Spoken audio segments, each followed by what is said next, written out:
Hello everyone. Hi, welcome to the stream. Hi everyone. It's so good to see all of you. Hi.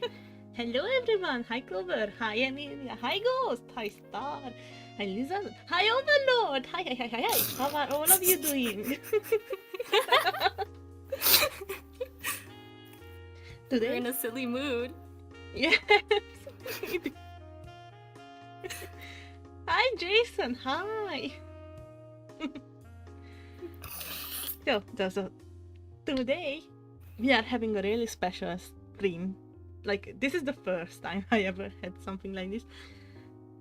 Please don't mind me. So today I have the amazing Yojelin with me. Hi. How are you? Hi everyone. I'm doing great. And how are you? I'm doing great too. I'm a little anxious, but that's secondary. That's okay. So, for those who don't know, would you like to introduce yourself? I would. Hello once again. My name is Yojelin. I'm a hobby composer and singer, and Darklight and I are, I would say, fans of each other's work. And we've actually also been working together creatively a little bit as of late. And now I've been invited to their wonderful little channel, and I'm so excited to chat with everyone, and of course with my wonderful host. Thank you so much for joining me tonight. You're so welcome. First of all, thank you so much for suggesting to have an amazing show like this. This creative credit goes to you, because otherwise I'm way too much a recluse to do a show like this. So it's a pleasure knowing you. So yes, we are fans of each other, and we are. I'm sure we'll hear a lot more about that as the stream goes on. Absolutely. So, for today's stream format, because we are doing something new that I'm kind of not used to. May I ask you to tell the people how we are going to do stuff? First of all, let me show one of our key features. There it goes with all of its glory. So, could you take the honor? Yes, I could. Here you can see our beautiful wheel that we've created.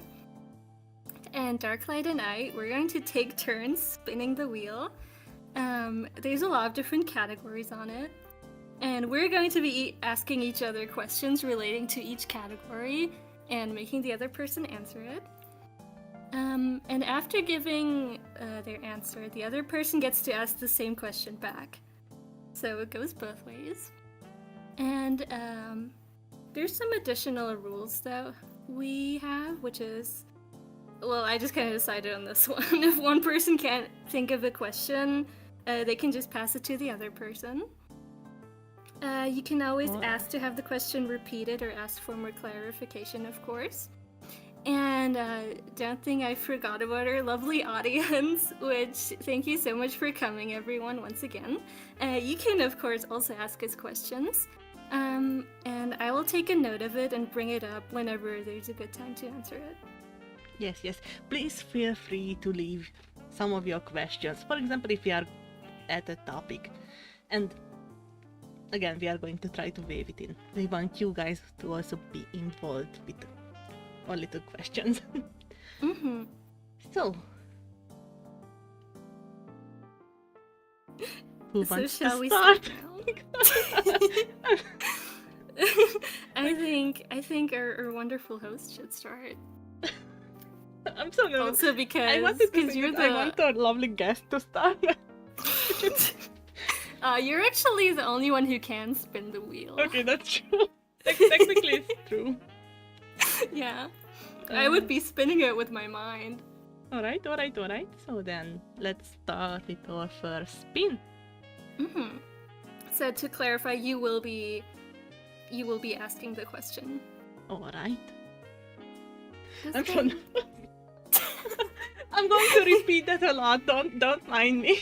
Okay, we spinned it. And it's Art! What's your Nice! category? Art? That's a Okay. really good topic, so...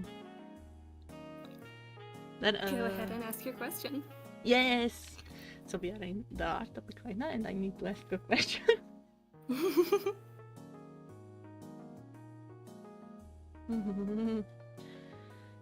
I know that music is your main thing, but is there any kind of traditional art or digital art that you also involved with? Oh, that's such a good question. I used to be a somewhat frequent drawer. I can't really say artist. I was never particularly good at it. Or didn't even particularly enjoy it. But you still tried. I tried, yeah. Especially as a kid, I was really into drawing, just like with pencil on paper. Nice. And sometimes when I have like some kind of original character, especially for like a game with other people, I do try to like draw up a design. But not really because I like to do it, just to like help other people visualize them. That's basically all that I do. I don't really like doing it, I'm not very good at it. That is an amazing goal to have when you start to draw. Just that you want to showcase something for someone. And that's really admirable that you are also doing that next to music. Oh, thank you. Yeah, it's more of a chore if we're being honest. Like I said, I don't particularly enjoy it. It's a skill that's good to have. Yes, that's a good way of putting it. It's a good skill to have, even if it's not necessarily something that you would call a hobby.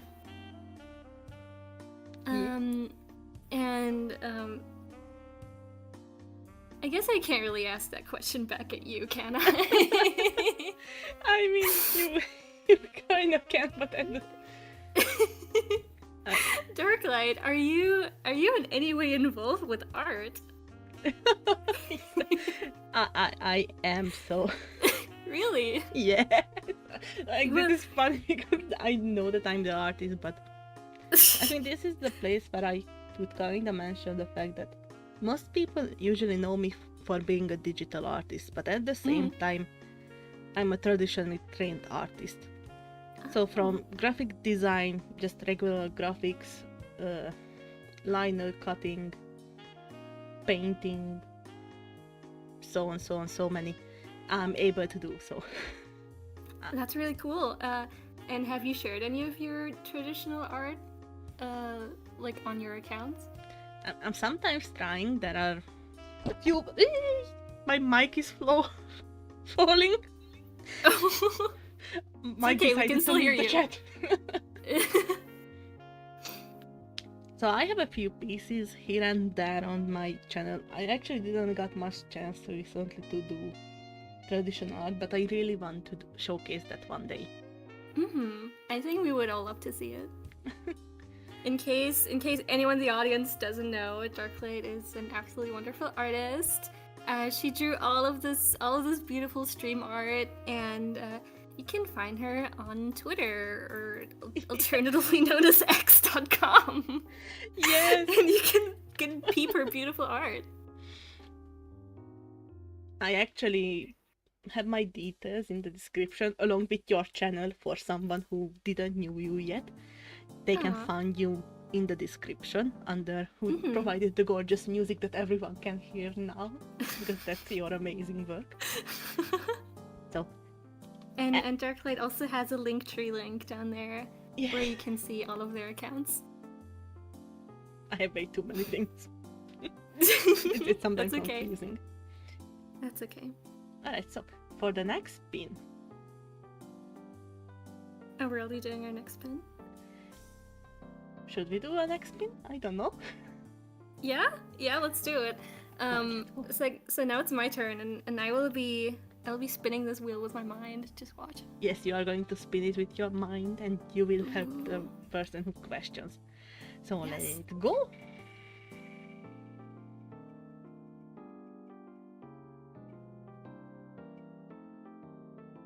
Ooh.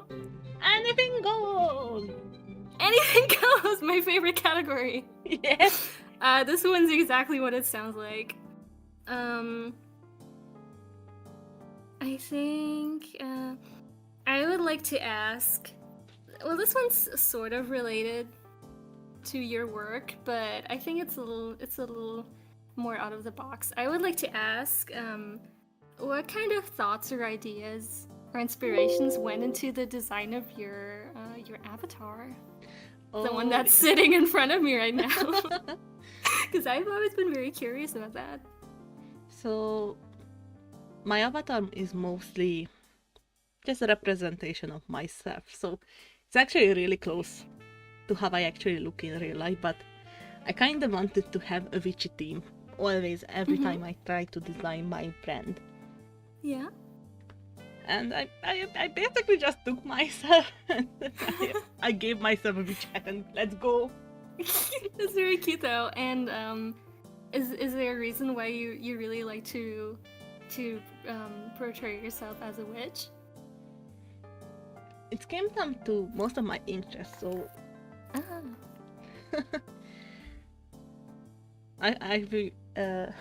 when we go through some of my works, you can always see that I'm into the fantasy kind of genre most of the time, like fantasy, magic, demons, everything. And even in IRL, tarot cards were a big thing. My childhood. Oh, really? Yes. That's really cool. So the witch topic was always nice on me, but also I'm not, for example, like a Wiccan witch who's actually witches. I'm a baby imitation witch. That's okay. Now the big question, do you own any witch hats in real life? Sadly no, but my plan is to make one for myself one day. That would be really cool. Do you have any experience with sewing or making? Actually, yes. Yeah? So, I had to make, not just that I had to make, but I love making dresses for myself. Aw, that's really cool. I imagine that takes a lot of skill. It's a useful skill to have. Like, still this day I need to ask for help with some of the things, but it's really convenient to know how to sew. That is very cool. I mean, I have some very basic sewing skills, like enough to mend like a sock or something. But it's not enough to make a whole new garment. Or just mend the whole, like, that's the most basic skill that I think many people would benefit if they would know how to mend clothing. Very true. So and you just have to reattach a button. If something breaks, you don't just have to throw it away. You can just fix it. I tried. Alright, if you'd like, you can ask the question back. Yes, I want to ask this question back. What was the inspiration behind your lovely design? well, my dear friend Darklight, here's where I'd like to point out that you're the one who did most of the designing of Yes, this. I know. Like, your auntie unintentionally became my VTuber child, like, without even thinking about it. Yeah, I didn't even have a choice, to be clear. She just kind of offered it to me. She said, "Hey, let's make you an avatar." And what was I supposed to say except, "Yeah, sure, let's do it." I mean, it looks gorgeous on stream, so it all works. It does. Thank you so much. Everyone, please. New sibling acquired. Clover is already, like, in the chat, like, new sibling acquired. It's true. So to answer your question, I think there's pretty obviously like a little angel motif going on with the colors and the wings, and my angelic little bird mascot that's in her little pile on the table. Yay!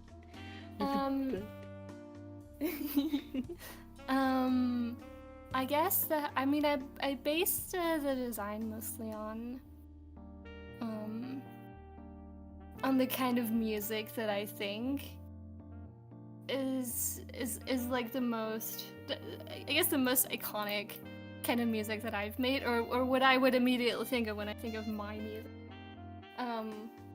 Which often involves like a sort of, like a sort of fantasy vibe, but like a little bit ethereal, a little bit. There's always a lot of. It's so on point. There's often a lot of bells. There's often a lot of church organs.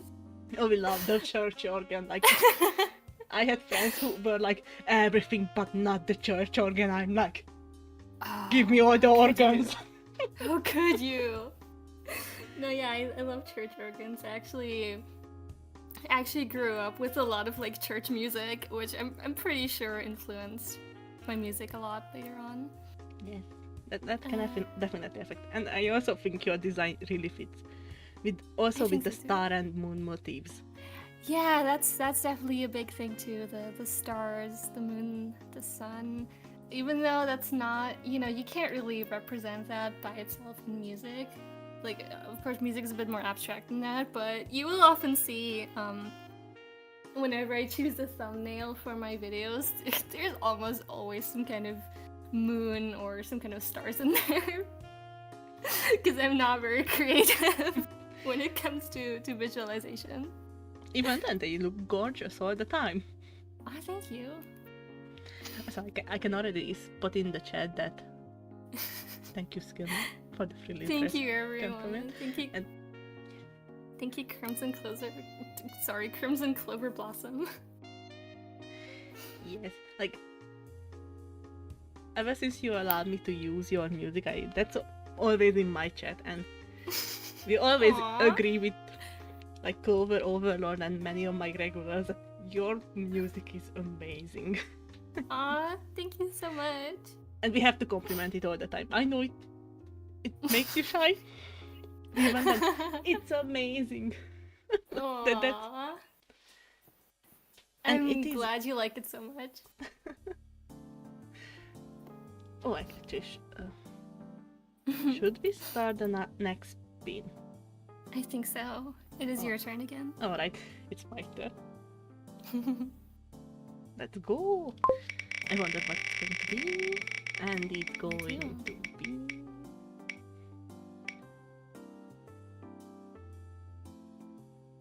Anything goes again! Well, now it's your turn. Oh... It's hard with anything goes. It's such a wide topic range. Literally anything goes, Darklight. I know. What is your most primal curiosity? What's the reason you got into music? Ooh. What is the reason I got into music? I guess if I just had to pinpoint one singular reason, it would just be because it's fun. Because it's fun. I enjoy it a lot. I enjoy the process of creating music, and I enjoy every step. And I enjoy just having music that I made. It's a hobby, It's a perfectly valid reason, and that's such a pure reason that you do it for fun. Yeah, and I mean, if you phrase it like that, the reason I got into music, like, for the first time, I mean, I can tell you how it all started. Ooh, I'm interested. I'm interested in the origin story. Give me... I'm sorry.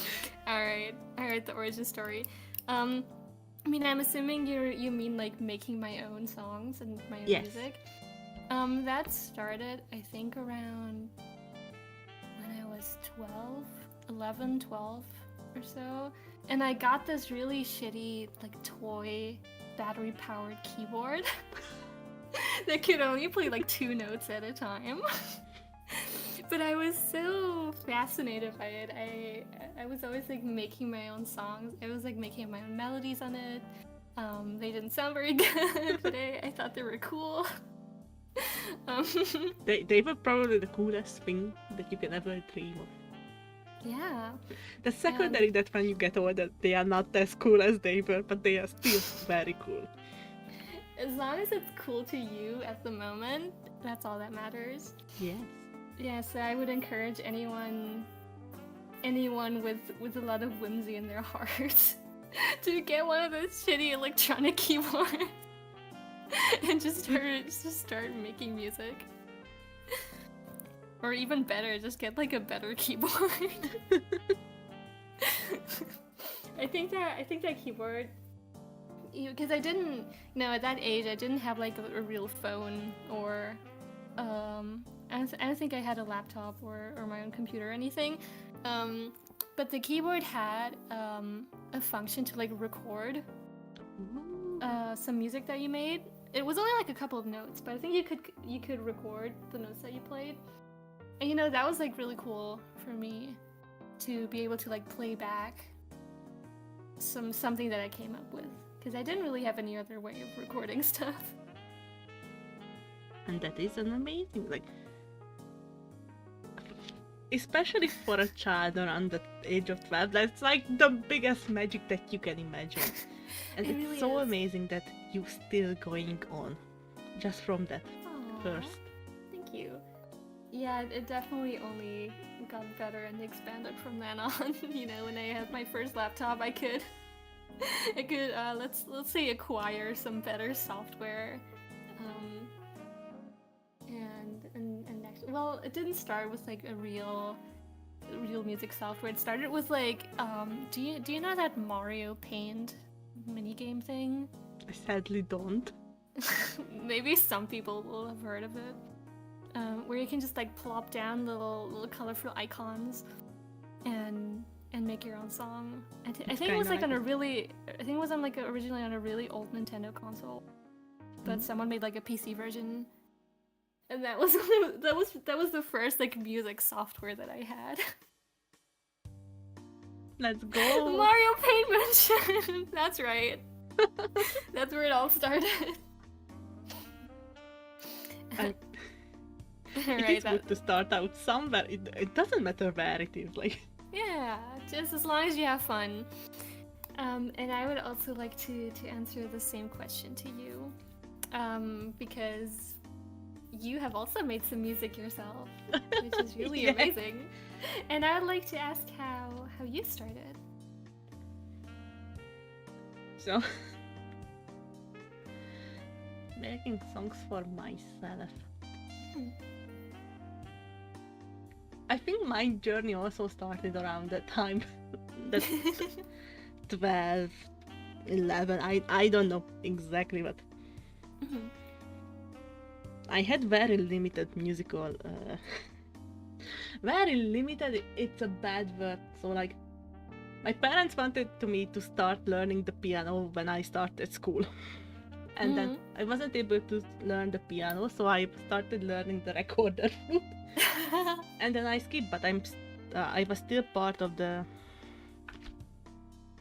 other musical classes. Mhm. So I got basic knowledge on what the notes are, what are the other parts. And actually, don't worry, like, the Mario Paint is more solid than the software I started making music for myself online. Really? I started off it was a Hungarian developed programming software Oh. that we learned in school how to make different kinds of programming languages and so on, and it had a music player where you had to put the notes in and it played it back to you. Yeah.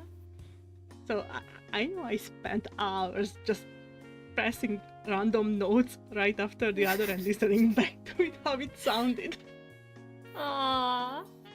And I mean, that is also a perfectly good way to start. Even though, to me, that sounds a little more complicated. yes. Oh, it was also. I probably had sleepless nights because of that software and making the music. Oh, did it like, was it very work intensive? Did you have to do a lot of work to Not at make all. anything? It was kind of like MuseScore, but it didn't have the ability to edit the songs. Oh no. So, just one single oversave sometimes ruined everything. Aww. It was a That's true. fight. But I hope you still enjoyed it. I did, and still this day I have inside me that I want to do it. Also, Yeah. And do you still want to use that same software, or do you want to graduate to something new? I still have that software on my PC, so this is actually funny because I have it. Maybe you can revisit it with Yes. with your newly acquired skills. It would be so funny. It would be. That would be actually a good challenge for the challenge section. We do have a challenge section, but I don't think we have the time to that's do actually a whole true. song in a software. We'll see when we get there. Yeah, we will see. For now, shall we move on to our next spin? Alright, yes, let's start the next spin. It's your Yes. turn and it's going to be It is your my question. turn, and I will be spinning it with my mind again.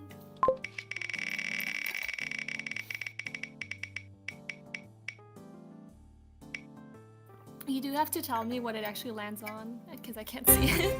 Challenge! Oh my god, we have our first challenge.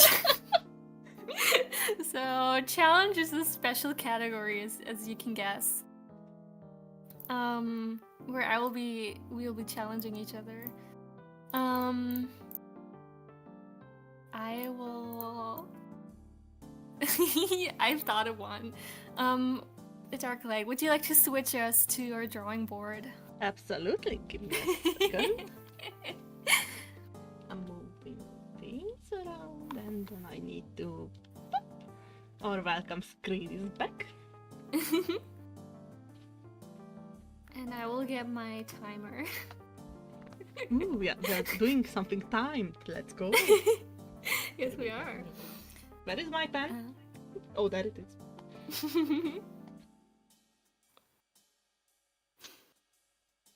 Do you have it?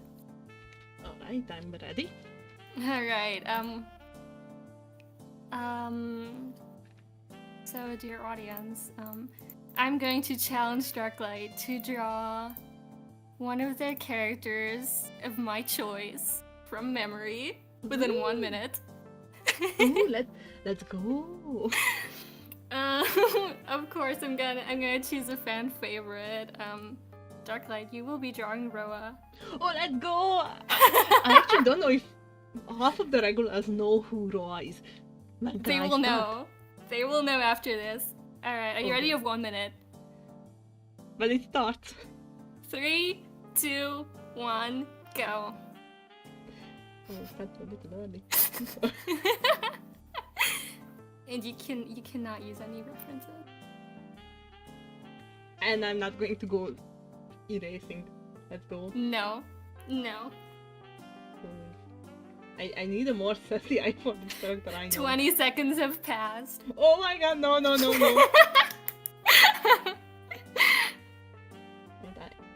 I know I can do this. You have 30 seconds. Oh my god!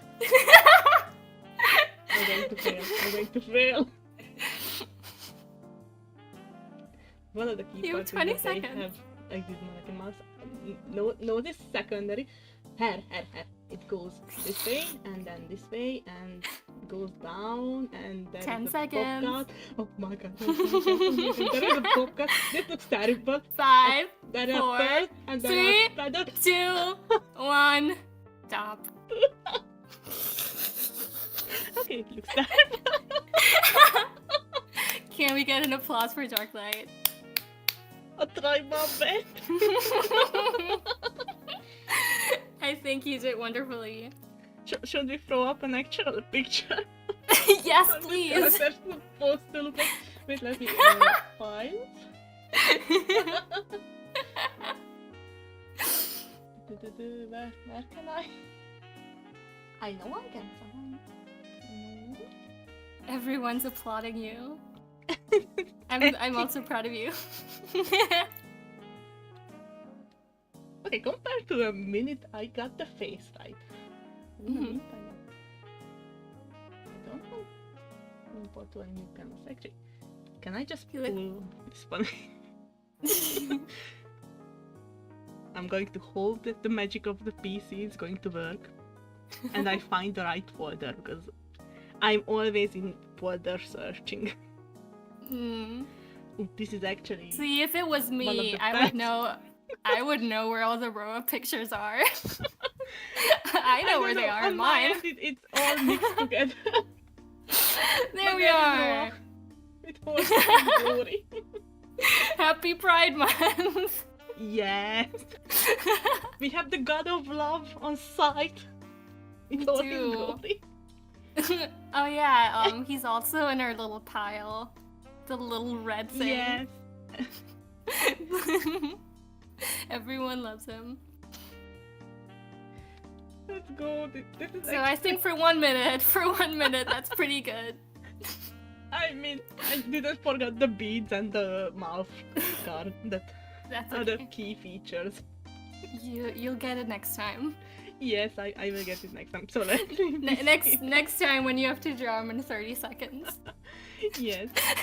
Let's get this off the screen. And the challenge is don't go both ways, right? No, Yes. Alright. That only the questions. I going Now, to spin now, right? Yes, it is your turn. Okay then. Let's go. Spin, spin, spin wheel. Spin, spin, spin, spin, spin, spin. Anything goes. Again. Again. I like that we double weighted 2 of our categories and they just refused to show up. Yeah. they have their own plans for us. They Not the do. ones that we planned. It's fate.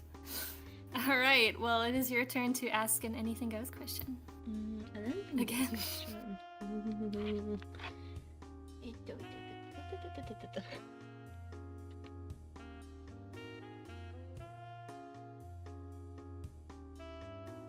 What are the things that inspire your music?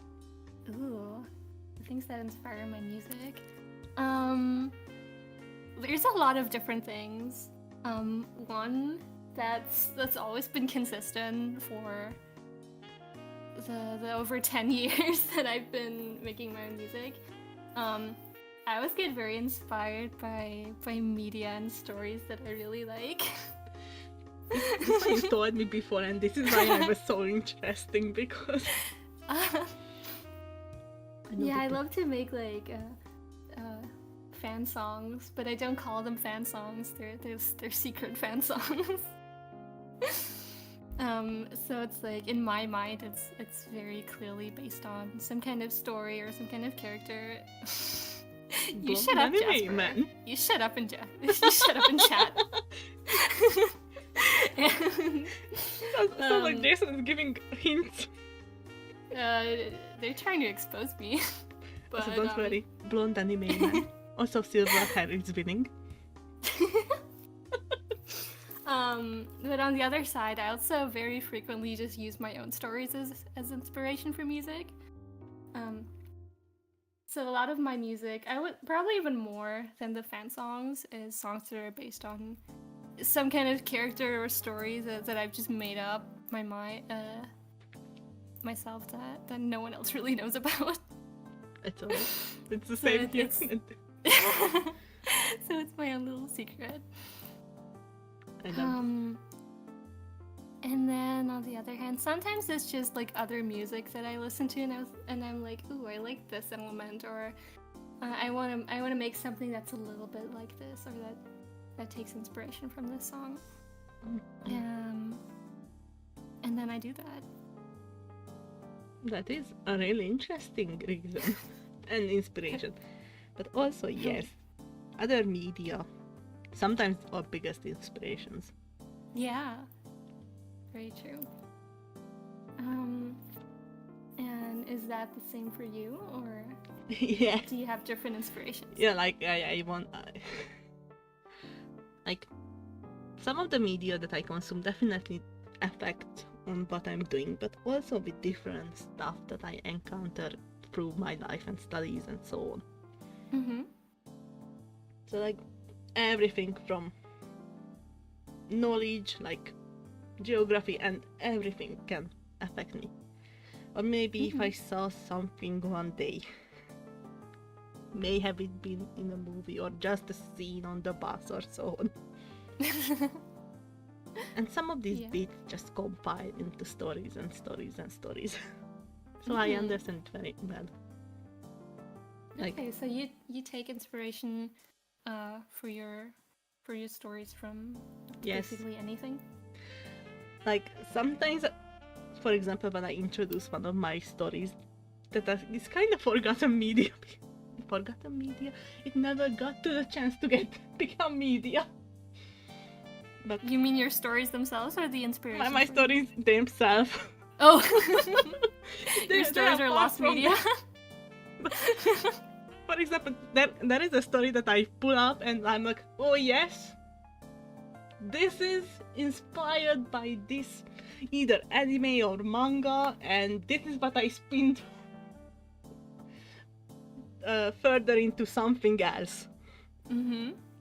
But they had that and that and that, and I liked that part, so I went into that direction. Yeah, I mean, that's how you do it. Yes.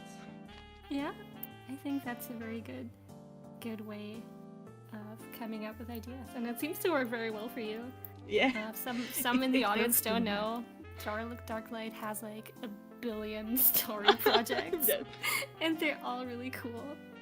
Yeah, that is 70 plus. God. That is have name. I don't have that many. I have maybe 20 or so. 20 is a nice number. I would be interested in most of them.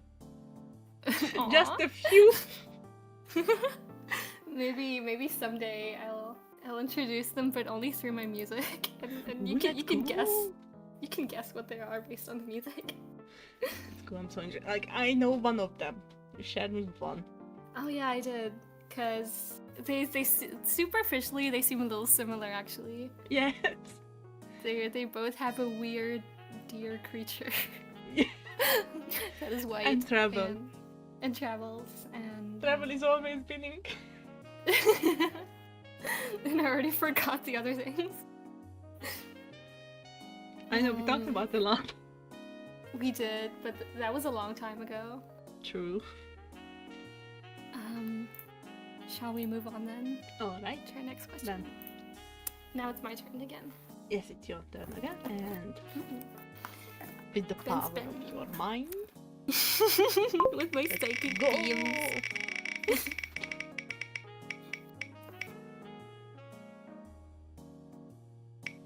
Oh, hobbies! Hobbies! That's a fun one. So there's a question that I have to ask first, out of all my questions for this category, which is one that I've been very curious about, that I think I already told you that I wanted to ask, which is that Darklight has mentioned that they first found my music through my Deep Sea Prisoner fan songs. Yeah. Which are super, super old. I mean, I wanted to ask... years old. It's not... I think that's pretty old. And I wanted to ask if you were a fan of those games too, and if you I'm absolutely a fan of Funamusea's games. Like, actually, I found your music. Like, this is how Darklight found Yojelin. The origin story. Yes. Yeah. I was probably still in school, and I had a ritual of what kind of websites I visited one by one by one. Yeah. And the last site that I always visited was Funamusea's blog. Like, their blog site, and always I looked at how gorgeous everything was and the character design, and sometimes there were like news of what happens in their lives and so on. And they just shared this fan song of the Grey Garden. They did, because I emailed them about it. You really did? I did. He didn't knew that, but they shared it on their blog, and I was, oh, this looks interesting. Let me look at it. But the music was amazing. And then I started going down on your older music, and I was, this is amazing. I'm sobbing, and from then on, Aw. That's so sweet. I've been listening to almost every song that you released right away, as soon as they hit the channel. Aw, you're my biggest fan. I think I'm far from it, but I'm trying to best. No, I think you are. Every time I heard your music has such an amazing effects on emotions. Aww. That's the best way. So they always calm me down, or they make me like, I have a new idea. They are just so Aw. inspiring, and That's very flattering. I'm glad to hear it.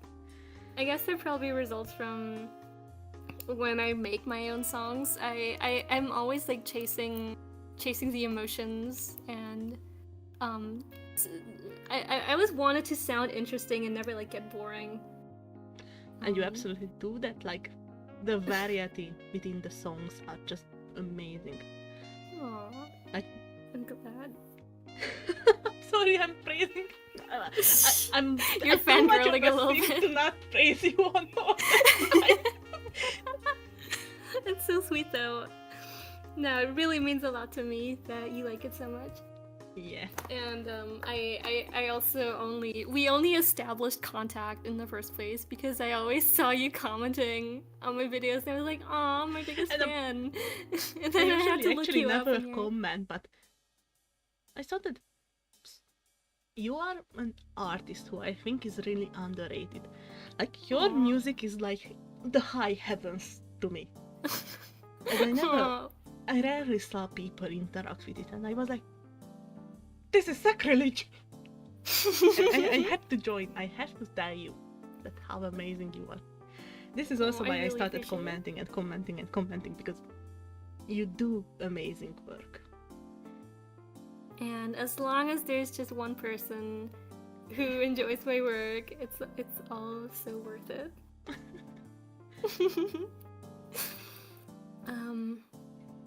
But yeah, well, back to the original question. Yeah, I would love to hear. Yeah, back to Funemusea. I would love to hear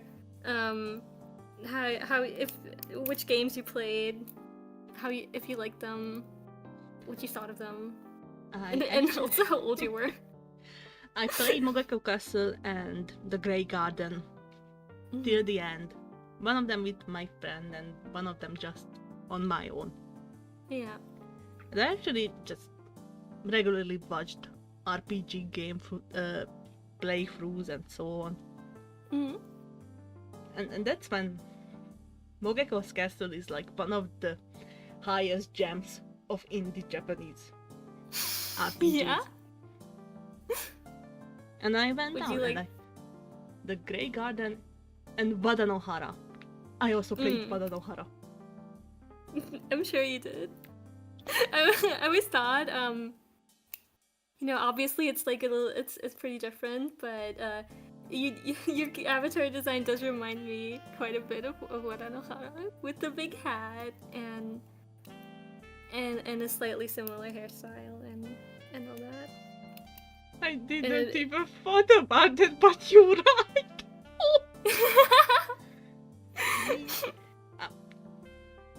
Though I'm not a sea witch, I can see why the Yeah, sea you're- theme comes through. Yeah, I think you're more like you're a dark knight, like a night sky witch, but Yeah. it's just both being witches, I think. So then I'm like, oh, I wonder if Darklight played that game. It might have been a subliminal inspiration, Yeah. but I didn't notice. I do that actually a lot, that I love something Yeah, me or I too. play something and it comes back to my work without me noticing it. Mm-hmm. I think this is something that always happens. I think that's normal. But yeah, also with Funamu Senpai, Senpai, like just the world building, how they went through all the games and their character designs. For example, with Wadanohara, who don't know that game, is about a sea witch going underneath the sea and have a really emotional and compelling story. And the characters are humanized animals, and this is amazing. I, I definitely remember back when I first played it, especially like the very unique art style that they consistently have. Yeah, Was like it's very, very compelling. it isn't. I'm so glad that they are actually also a streamer. Oh yeah, I saw that recently. Like, they are creating live 2D models for my VTuber friends. I'm just sharing this. This amazing game maker we are talking about is also a VTuber mama. VTuber artist. But also because of the VTuber work, I was always waiting for the Grey Garden reboot. Oh. And getting longer and longer and longer the wait. Yeah, I feel like they probably stopped really wanting to work on games, or at least I'm getting the impression that they're not really in the business of making games anymore. Absolutely. They follow the inspiration and they went to do what they love. And that's also amazing. But at the same time, my little heart, like, a reboot. Yeah. I mean, I'm not really one for game reboots. I would usually just play the original version, but I was always kind of hoping maybe they'll make a new game someday. But that's true. Like, I would be. There are so many characters and stories that Funamusea has that I would be so interesting about it. Like, for example, in the Grey Garden, there were Iblis, and that whole world, and I want to know what's happening there because they hinted like full on lore parts. And I mean, I think they made like some kind of spin-off comic or a book. There was an interactive book that was about the genesis of that world. Yeah, but I think that's that one gave me kind of sinister vibes. Yeah. The sinister vibes is like a signature part of this creator. Yeah, but I think that one was like especially dicey. I was never really sometimes with their works it did feel a little bit like they were going for like shock value of like explicit content, and I was never too into that. Same, like I was actually thinking about recently that in Mogeko Castle. Yeah, that one was particularly Yeah, it's a pretty gruesome and pretty everything story. Yeah. And at the same time, the best part in that game for me was just how the main character and the little green Mogeko went on the journey. Like, I like that more than everything. I don't have too good memories of that game, to be honest. Or as in, I don't remember it very well because I played it when I was very young.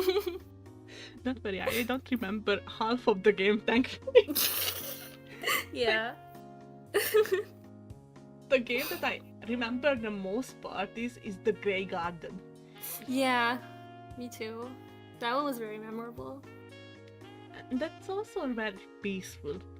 Like, I actually started thinking about that I might play it on stream to share it with the world again, because that game's story, as much as it also gets dark, but also just wholesome. They just go on saving the world. There's a lot of really funny jokes in it that I distinctly remember. Yes. Also, one of the best jokes that still stuck with me in my head is how the head angels always were spitting blood. And they were like basically a fountain. Oh, I don't remember that at all. Every scene, like, they were like, we are the high angels who serve the goddess.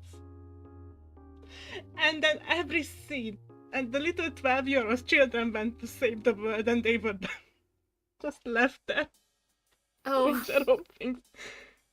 Like, Funamusa actually made a meme about this story. That picture lives in my mind rent-free. Maybe it really is worth replaying, and Oh, it is. because I'm realizing I don't think I actually remember very much about any of these games because it's just been too long. Yeah, I remember broad brush strokes about what the story was. Well, we will revisit that Yeah. when the time is right. For now, should we move on to our next question? Yes. Oh, but first we have a question from the audience. What about reboots that also add new things and new lore? Personally,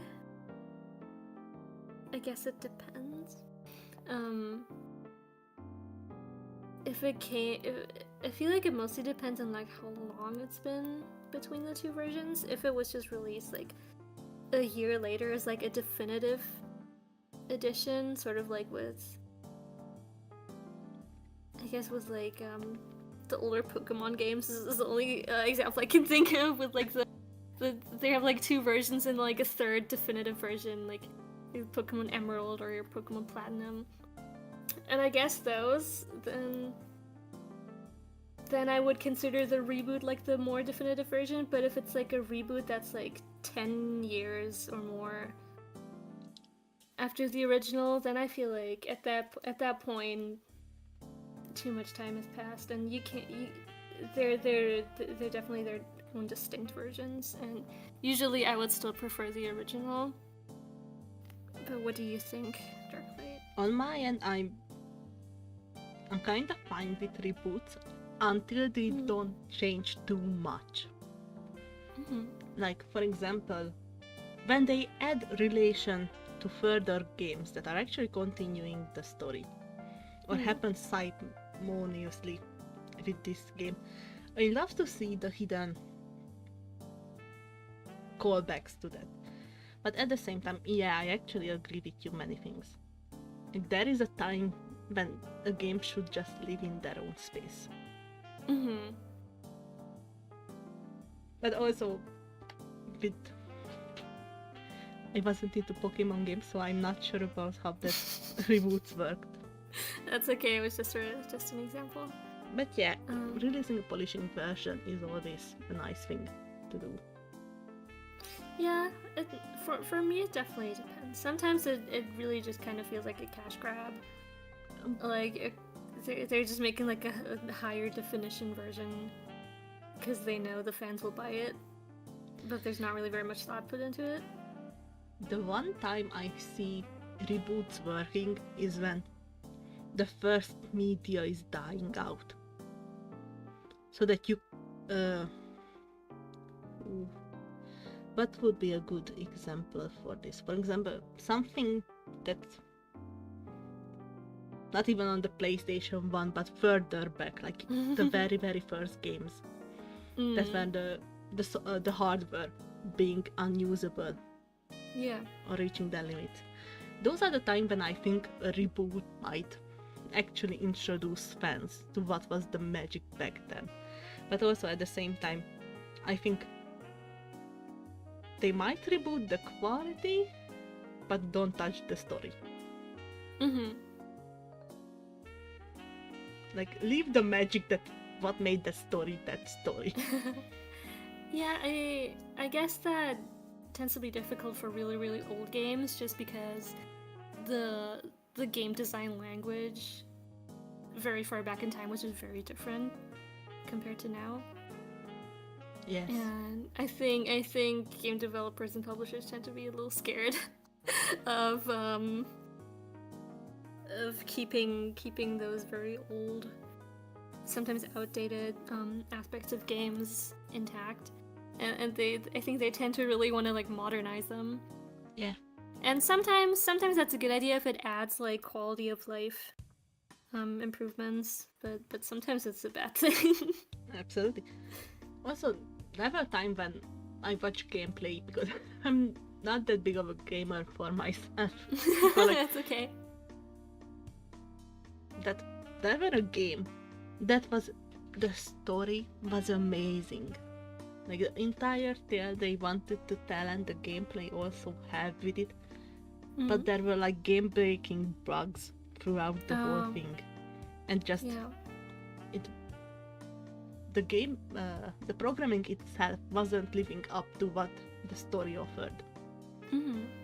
Those are the times when I think a reboot might be nice.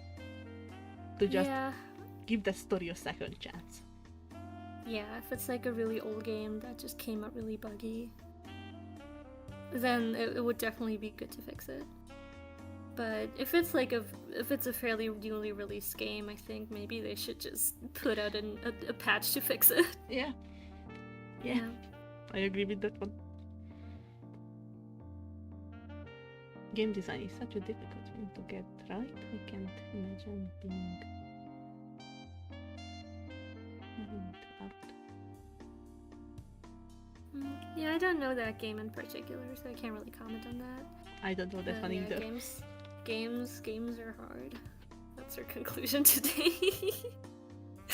Yeah, everything can go wrong with just touching something that people already liked.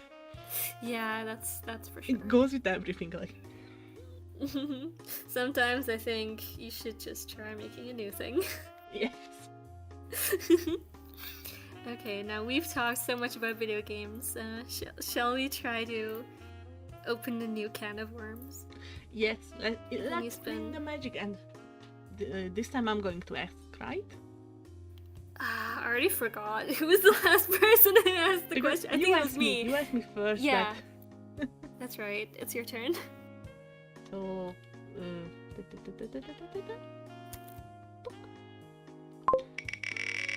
let's go. Let's spin it. Let's see. And it's hobbies. It's hobbies again. Yeah.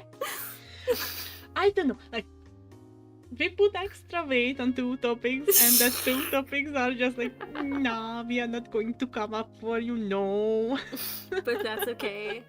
We'll work with what we get.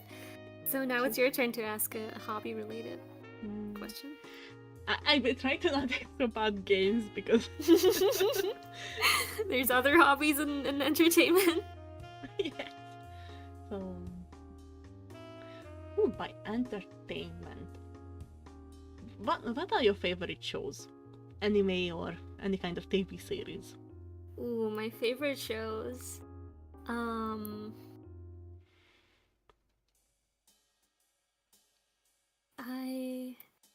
I mean, lately, for the past a little more than over a year, I got some in the audience may already be keenly aware of this.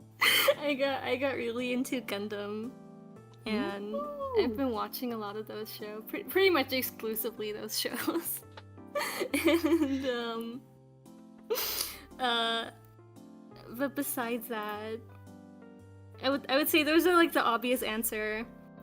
But there's a few shows aside from that I also really like. There's a pretty niche music themed anime that I really love that no one's ever heard of. But I loved it. I loved the music. I loved the story. Just love like everything about it. It's called Visual Prison.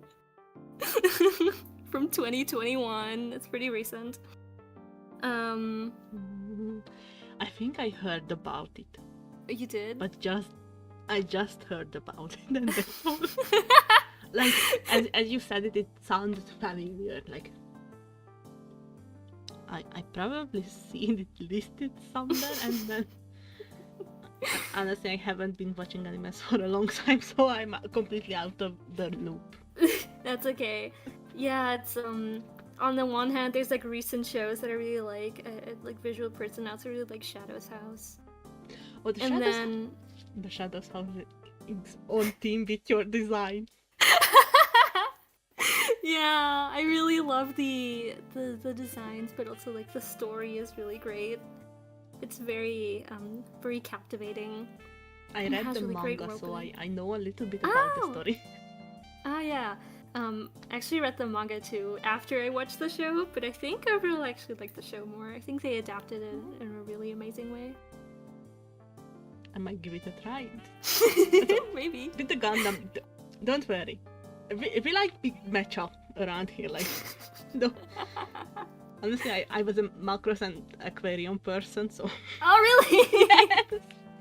That's really funny. When did you watch those? Like, was it when you were younger? Or... When I was younger, like, when the third or fourth season of the Aquarians series came out, that was probably the time when I started stopping watching anime. I see. And but for fun fact, one of my friends actually on this week started getting me into AKB0048, which is from the creator of the Macross Frontier and Macross Delta stories. I don't think I've heard of that at all. It's idols and mecha. Oh, okay, yeah, I see a running theme. I know that that's what Macross is about, but I really know that much more. I know they have like a weird off-brand McDonald's. That's where my knowledge ends. That's very mine. Mine is same with Gundam. I know that big mecha. Yeah, that is in fact in the show. We actually have a question. Favorite Gundam series? My favorite Gundam series. That's a very clear choice for me. I'm a really huge fan of Zeta Gundam.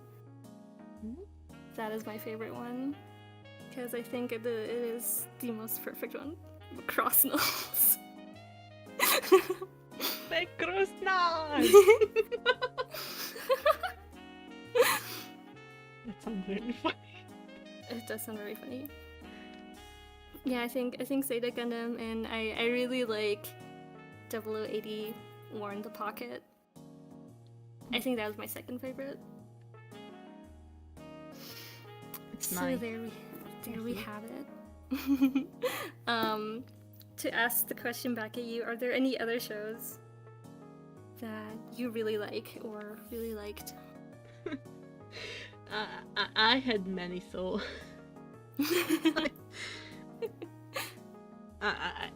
I was basically an everything eater, but when I was younger with anime, and probably the few ones that really affected me the most. For example, the one that I remember right now, that I actually made fan art for this story. Like, I love many shows, but if I do fan art, that means that story was like peak in my life. Yeah. And that was actually the last one that I remember was Tiangu Anchifu and Moda Uzushi with Oh, yeah. or the Lovelies. The Lovelies, yeah. Or the Lovelies. And before I didn't know you'd made any fan art of this. I made fan animations. Like, actually, my channel blew up because I have fan animations for Tiangu Anchifu. Because when the first season finished, I was starting to reading the book, and the book just had so many amazing scenes.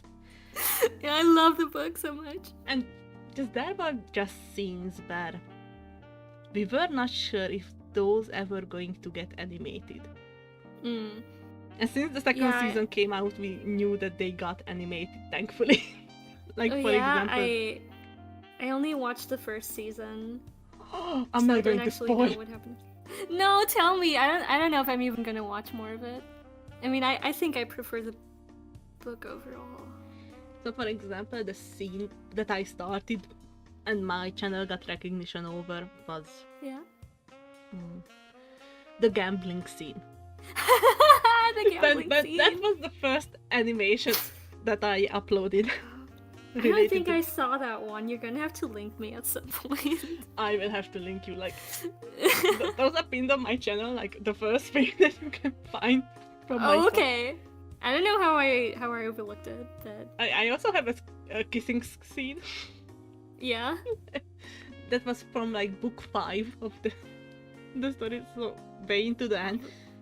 And in the second season, we got the marriage question, if I remember. Oh it. yeah. And I wasn't The really sure. awkward one. And back then, when I sweet. animated those, I wasn't sure that are we going to get those scenes or not from the book. Mm-hmm. It was a big debate, so I'm going to make them. And do you think the show did them better, or did you do them better? I don't know, actually. Half of them I haven't seen in the show. Oh, okay. But like, I just followed what the book said. And also, I had a limited understanding, for example, what creatures the Underworld would have in the Chinese setting. So I went full on Japanese yokais. Oh, that's a little odd. Yeah. But Like, I know that the dice scene compared to what I made is much more lighter. And much more human-like. Oh, yeah. I think it's such an amazing talent to be able to just have a description from a book and be able to turn that into an animation. Well, it was actually pain. Yeah, I'm sure it was. I'm sure it was a ton of work. It wasn't just a ton of work, but for the next 2 years after I finished the 6th animation that I created, it was banned from my channel to talk about the language. No. Wait, why was it banned? It was banned because as soon as someone brought it up, I got so distressed about it. Like, I burned myself out with those animations so much that don't mention it. Don't mention it. Okay. I since then recovered, thankfully. It took me 2 years, but it happened. So those were actually one of the animation that would help me. And the other one that I created fan art for was Nambaka. I don't think I know that one.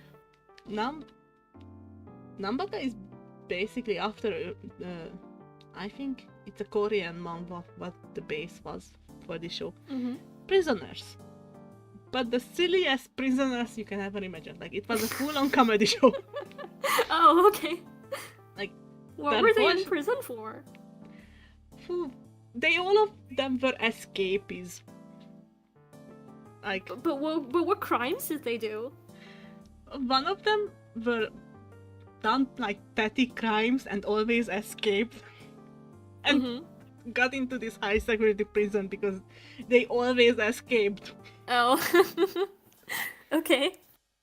There was a gambling addict. There was one child who. They had sad backstories, but they were just really good, actually.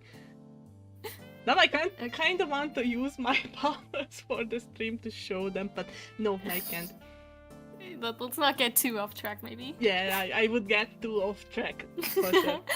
Yeah, but it's always very cool to hear about what artists, personally, what media they really like. I think it's really fun. That was one of them, but I also...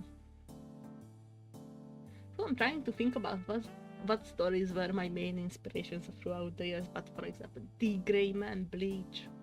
Oh, okay. Kurohitsuji. I see. Yeah, I never saw any of those. I somehow just avoided them. Or maybe they avoided me. I'm not sure. I don't know either. Like, it can be anything. Like, also I had a lot of stories that avoided me, so like I heard about, but I don't know you. Yeah. And just many more things. Like, probably if I went through a list, I would point out what I loved and what not. But I can't remember either. That's okay. We heard about the big ones. Yes. Now, should we see if we can get a non-hobby question? Oh yes, and this is going to be your question, right? Yes, I think so. I need to ask all the time because I forget already. So we are spinning. Spin. Art! I can already tell it's art! It's art! It is an art question then. Let me decide on one. Mm, I have an interesting question about art, which I would love to hear your personal opinion on as an artist, which is that what do you tend to value more in art? Skill or uniqueness? Like, for example, do you tend to be more impressed by an artwork that demonstrates extremely high skills, for example, really skillful rendering and like great knowledge of color theory? Or do you tend to gravitate more towards art that has like an extremely unique, striking style that you've never seen before, even if maybe the skill level isn't as high? Both. That's a cop-out. No, it's not, because when you mentioned the skilled rendering, like, I was always, I have a really, how to say it right again? A tiny little jealousy inside of me when I saw highly rendered pieces, because I know that my style is more of a simple side. Even when I do the full renderings, I'm still just soft and not stretching the surface. But for example, when I saw so many amazing artists, mostly from South Asia, and also from the US and so on, when they just mastered the details and the work, and that's so amazing. I love those.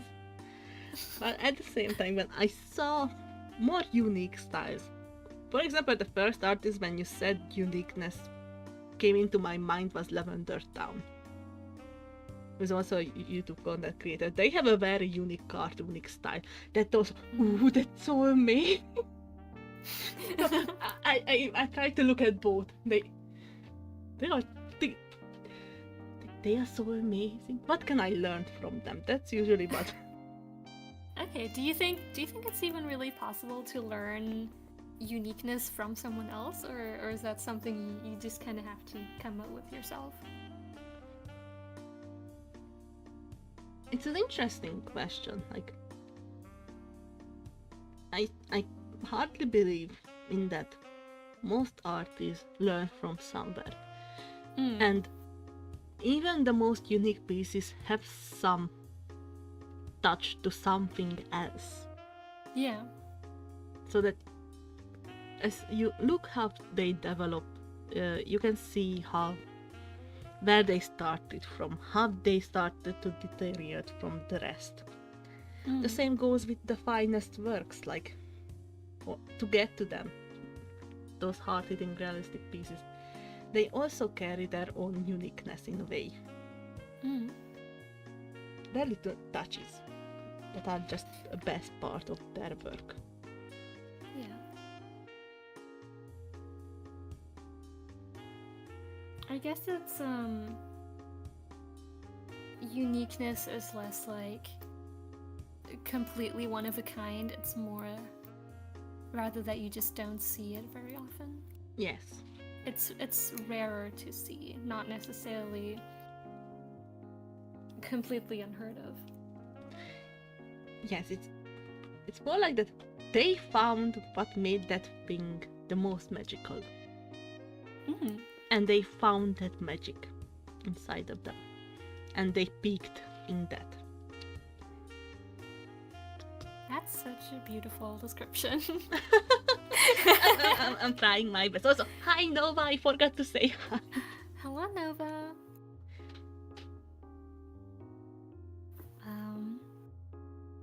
I want to return the question then.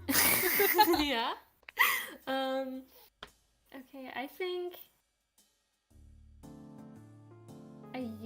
funnily enough, I think it was mostly when I was trying to draw more myself that I was really drawn towards like really impressive demonstrations of skill and like really detailed works.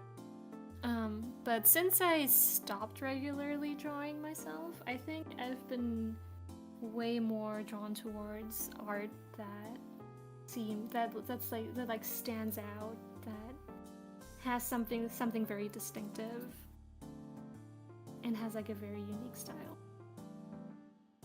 That's interesting. It's also admirable, yes, when you start out looking up to the skill and just to learn the skill. Yeah, it definitely came in some way from thinking, ooh, I want to do that. I want to be able to do that. What do I have to learn to be able to draw like that? But then it's never that easy, you know. Yes. You need like Yes, a pretty I know. thorough art education to be able to do like fully detailed classical oil paintings. And I did not really have the discipline to go through with all that.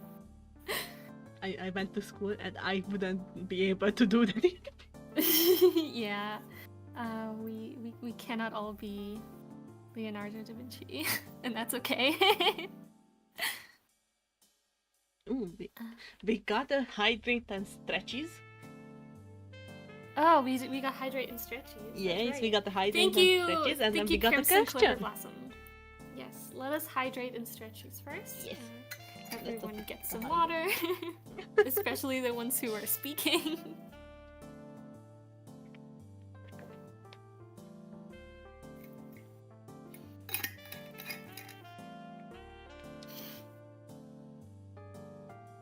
And let me know when you're done. Alright, I had this hydrate and let's do stretches. Maybe while you're doing stretches, I will already read out our next question. Let's go. Which is, what about art that tells stories? I found myself drawn to artists with styles I don't even love, but whose worlds and stories are interesting and engaging. I think for that one, it really depends. That seems to describe a very specific kind of art. Like something that depicts a scene, maybe, is what I'm reading into this question. Not necessarily. So for example, just the character design can already tell you a whole story sometimes. Mm-hmm. So I understand it that you are looking for the story behind the pieces. What they try to tell. Yes. Artists with their own universes and world building, just like Darklight. Maybe you would be a big fan of Darklight. You should maybe check out their accounts.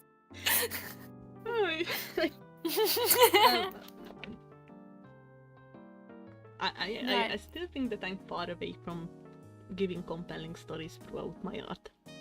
I think it is definitely already, you already have like the hook that gets people in your art.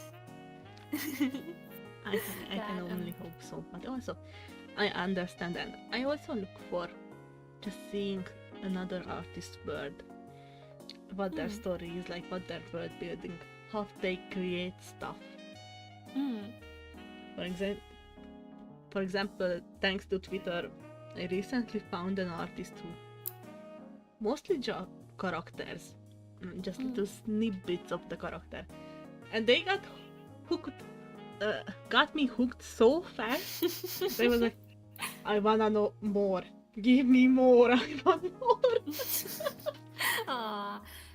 Yeah, maybe that doesn't happen as much to me. I feel like when I just don't encounter those kinds of artists very often. I also only encountered this person because one of our lovely VTuber friends were retweeting their art, or the friend's friend retweeted that. So it went through a lot of people to get there. Yeah. The lore is precious. Lore is amazing. Give me the lore. The lore is the best. Unfortunately, it is a lot harder to inject lore into music than art. Okay, that's true. So I can't really compete with you. But I think we're both basically doing the same thing, just in different mediums. Yes. I mean, one way that you can mix music with lore is ballads. What do you mean by that? For example, if it's a vocal piece and you are singing in about a story, Yeah. and that That's some parts you are actually singing the character's part and just so, and that can give so you much mean lore. like maybe a little bit like the Grey Garden fan song is kind of like that, but with extra obstacles. Because for those who aren't in the know about that one, it's just normal English lyrics, but they're all written in reverse and then pronounced like they're written in reverse. That was an amazing touch compared to how much in the original story with names the creator done that. Like, yeah, I thought that would be fun. it was But fun. yeah, usually I don't do normal lyrics that mean anything. Because Actually, I'm terrible at writing lyrics. That led me to a point where I was actually surprised by things because you usually don't do regular English lyrics. Yeah, I think I have exactly 1, 2, 3, 4. I have 5 songs that are in real languages. No, 6. There's 6. So Six? one of them I didn't write. Yeah, there's 6. Ooh. I don't know. Challenge are like, can you name them? I really need to go hunt them. I want like the songs that are in my head the most of the time recently, and just the instrumentals that I listen to by streaming. Because I know my favorite songs and I see their titles. Oh, I love this. For example, the Night of Daybreak. That's one of my it's a blueberries, and I forgot what the first part is. But blueberries. Blackbirds. Yes, the blackbirds and blueberries. Yeah, that one's super cute. And of course, Vagabond is still one of the favorites. Yeah, that's one of my original story theme songs. I know. And I told you about that. Yes, you told me about it. That's the one that we talked about. Yeah, but there's a ton more. But it's a secret. I will need the more. Someday you'll get the lore. One day. I'm not going to give up until I get it. You just have to ask. I would tell you. I know. I'm also the same. Good. One day, definitely. Like tomorrow, probably. Yeah. Okay, but for now, let's move on to our next question. Alright, let's move on. Now we. It's your turn, I think. Yeah. Alright. Yes, it's mine. I forget. Spin.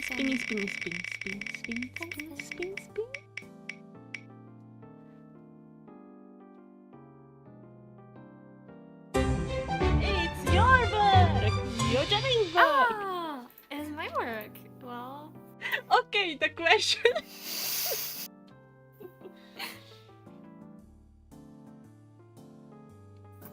Ooh, could this work as a question? I might going to butcher this one. But That's okay. What is the first 5 story that you have that comes to your mind, and what is their themes? Sorry, can you repeat that? So, first 5 stories, your stories that came to your mind. 5 stories. Yes. Oh, not like the first that I made, but the first that just popped into my mind. Yeah, the ones that just pop up on your mind. Okay, well, immediately, of course, I'm gonna the vagabond story that we just talked about. Yeah. This is perfect question. And their themes. You mean like just like abstract? Yeah, for what the stories are Vagabond, about? you told me that it's a story about traveling. Yeah, it's a story about home and different characters who don't have a home in different ways and what that means to them. I found family. They... We loved it. So, sort of, but not really. It's complicated. Yes, it's always going to be complicated, but if you can solve this with these few terms. Yeah, it is a story about wandering and finding your place in your own story, I guess. And it's one of my favorite stories that I've made. I'm very fond of it, which is why I've made a lot of music about it. I have the theme song, of course. I have one my favorite character's theme, and there's an alternate version of the theme song that I in my dream adaptation of the story plays at like the climax of the story. Darklight, you might know the Frozen Dream version. I know. And probably those who watch me on stream probably heard that version too. And the full Vagabond. So, moving on to the next story. I guess the next one is one that I was working on pretty intensively lately. That also has two theme songs, two opening songs. And it was called Armored Ace, Heaven Vanguard. Which is a really stupid title, but that's kind of the idea. I like the title. And it's like a mecha show ripoff. and the themes are mostly it is one of the biggest themes in it, or at least the ones that I intended for it to have. I don't think I pulled it off super well, but I'm sort of trying to work on reworking it.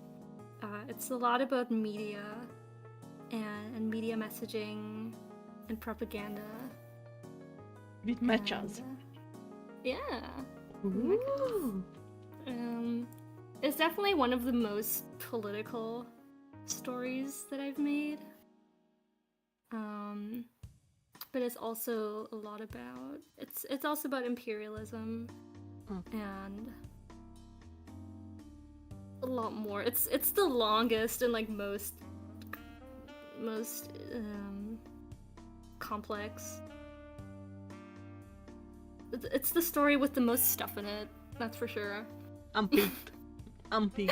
Just media and mechas are, and the political views that we, not just the views, but the events of happening around us. And not just around us, maybe in a fantasy world, I don't know the settings of it. That's such a good soil for a good story. I can already tell. So. I mean, I'm personally very invested in the story. I wouldn't have written it if I wasn't. But yeah, I'm still working on it. It still needs a lot of work, but I'm very fond of it. That's why I made 2 theme songs for it, and maybe you can tell they're very cliche, like anime theme songs. But I like them. I think they're great. I will need to find them. I mean, they're not hard to find. It's what was it called? Heaven Light is the first one, and Veil is the second one. Ooh, I remember Veil. I remember Veil for sure, but that one I need to listen to again. That's okay. You'll find them if you want to find them. Definitely, like. I know Veil. I can find the other one too. That was Okay. 2 stories, can you? That was 2, and you asked for 5. What are you doing to me? It's alright if it's not 5. Like, maybe one No, more. no. Let's make it 3. 3 is the truth. Okay, maybe in the interest of time, we'll reduce it to 3. The third story.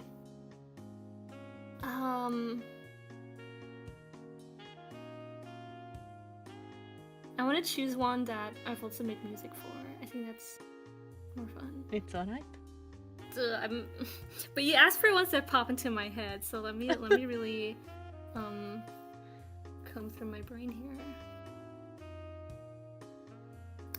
Oh, Oh, I have a fun one that I made when I was really young and silly, and I think the story's terrible, but but I made 2 really great pieces of music for it, so it was still worth it. I don't remember what the title was. I think it was the moon in the mirror or something. Something like that. Something with the moon. And the 2 songs that I made for it are Blood Hunt and something Cerberus. I don't remember. But Blood Hunt I think is still a banger. It's one of my favorite songs. That is a banger. It's one of my favorite songs that I've made.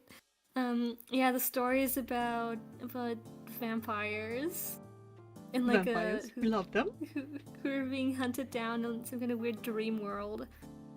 And they make a human friend who's trying to help protect them from the dream demons or something. I don't know if the story That's so interesting. That's my kind of video right there. It was definitely very I think that was probably the most like found family type of story that I've ever made.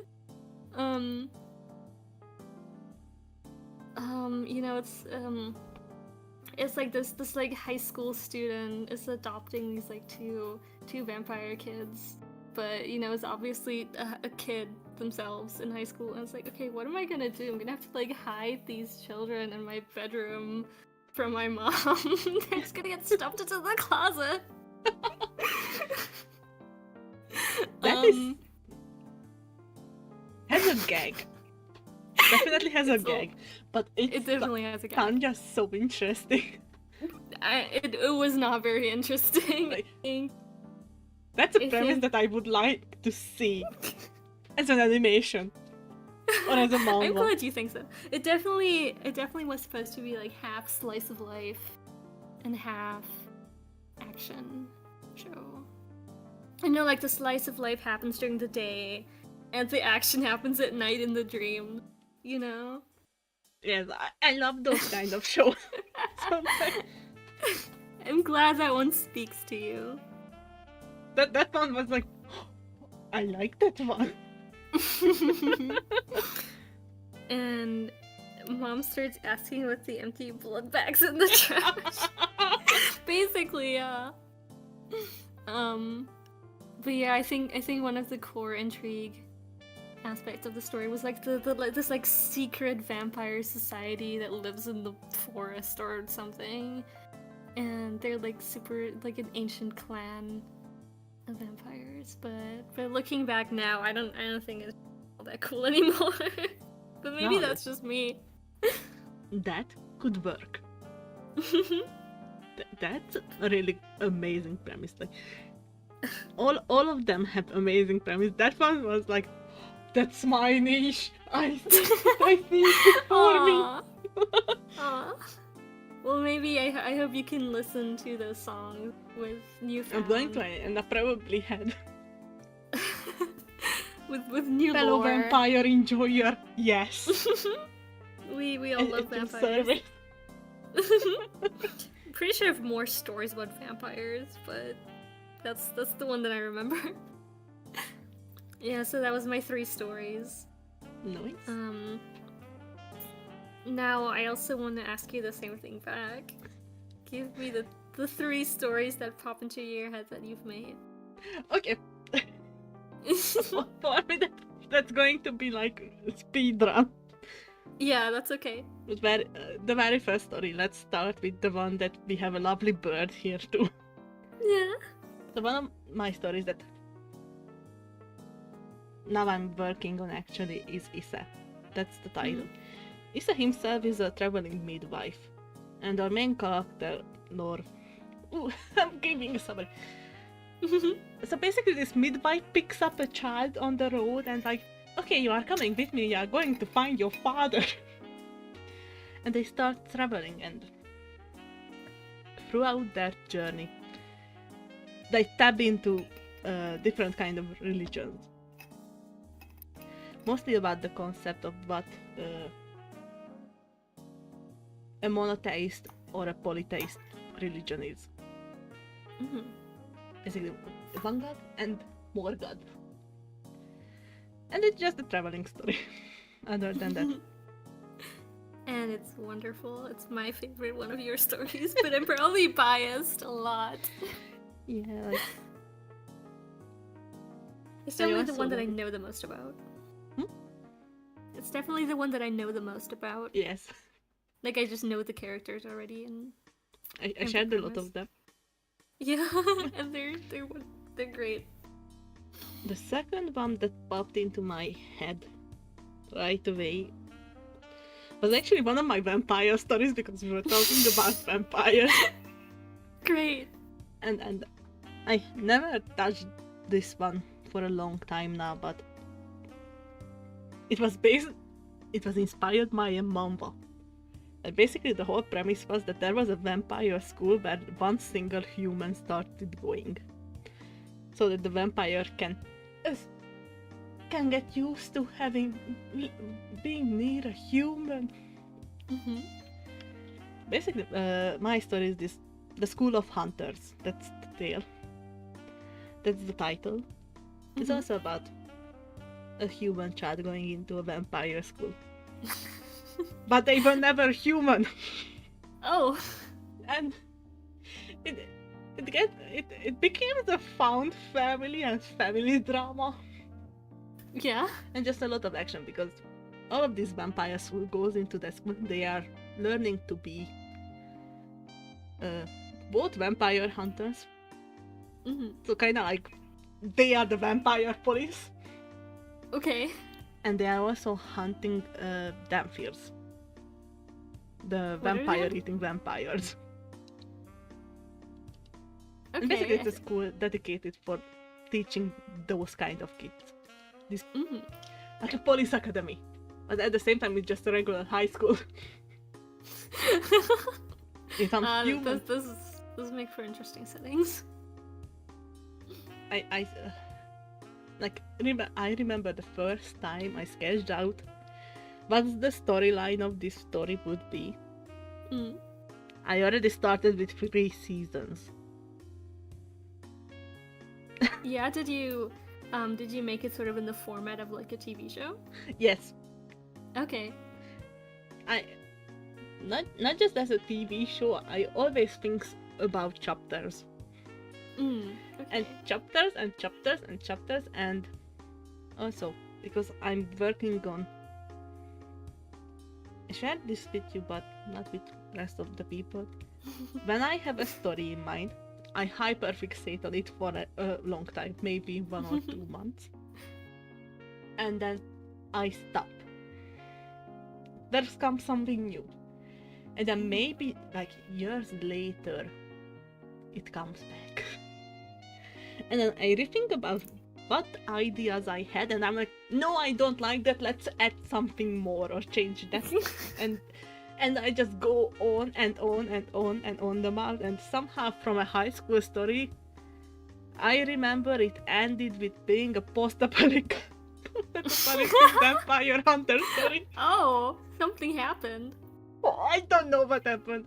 Like, I know what happened, but I don't know what happened. Mm. But that's very funny. Yeah, I don't tend to do that. When I stop working on a story, I just tend to not come back to it and just leave it as it is. My end, I always come back. Mm. There is always... Oh, it's been a long time since I seen you in my mind. Hello, my old story. Come, come, I'm going to put you in a pedestal for a little time and let's continue where we left off. I'm glad you have so much loyalty to your own stories. For example, I have the 70 stories. Some of You them... know, I'm surprised that you have that many when you keep actually revisiting them. Right, because actually to create a story for me it's like 2 days. Oh. And I have a full season story at your service. Oh, that's very quickly. With lore and past happenings and so on. So I am really fast at coming up with stories. Okay, that's really good.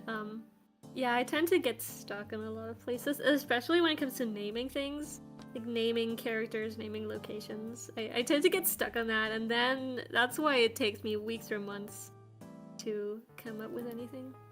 Oh, I also get stuck upon naming. Like, there are times when oh, that character is this. And they don't have a name, they just have a profession. Yeah. And how do you deal with that when I'm assuming you like take notes on your or write down? No, I don't take notes. No? Do you just keep it all in your head? Yes. Then That is why I sometimes I start crying like I need help. Because I can't get these out of my head. Oh, maybe you have like incredible memory to be able to do that with 70 stories. It kinda is. No, I need to take notes on absolutely everything. If I don't write anything down, then I will forget. I also forget things, but the best part is if I forgot something, I'm going to make up something else for it.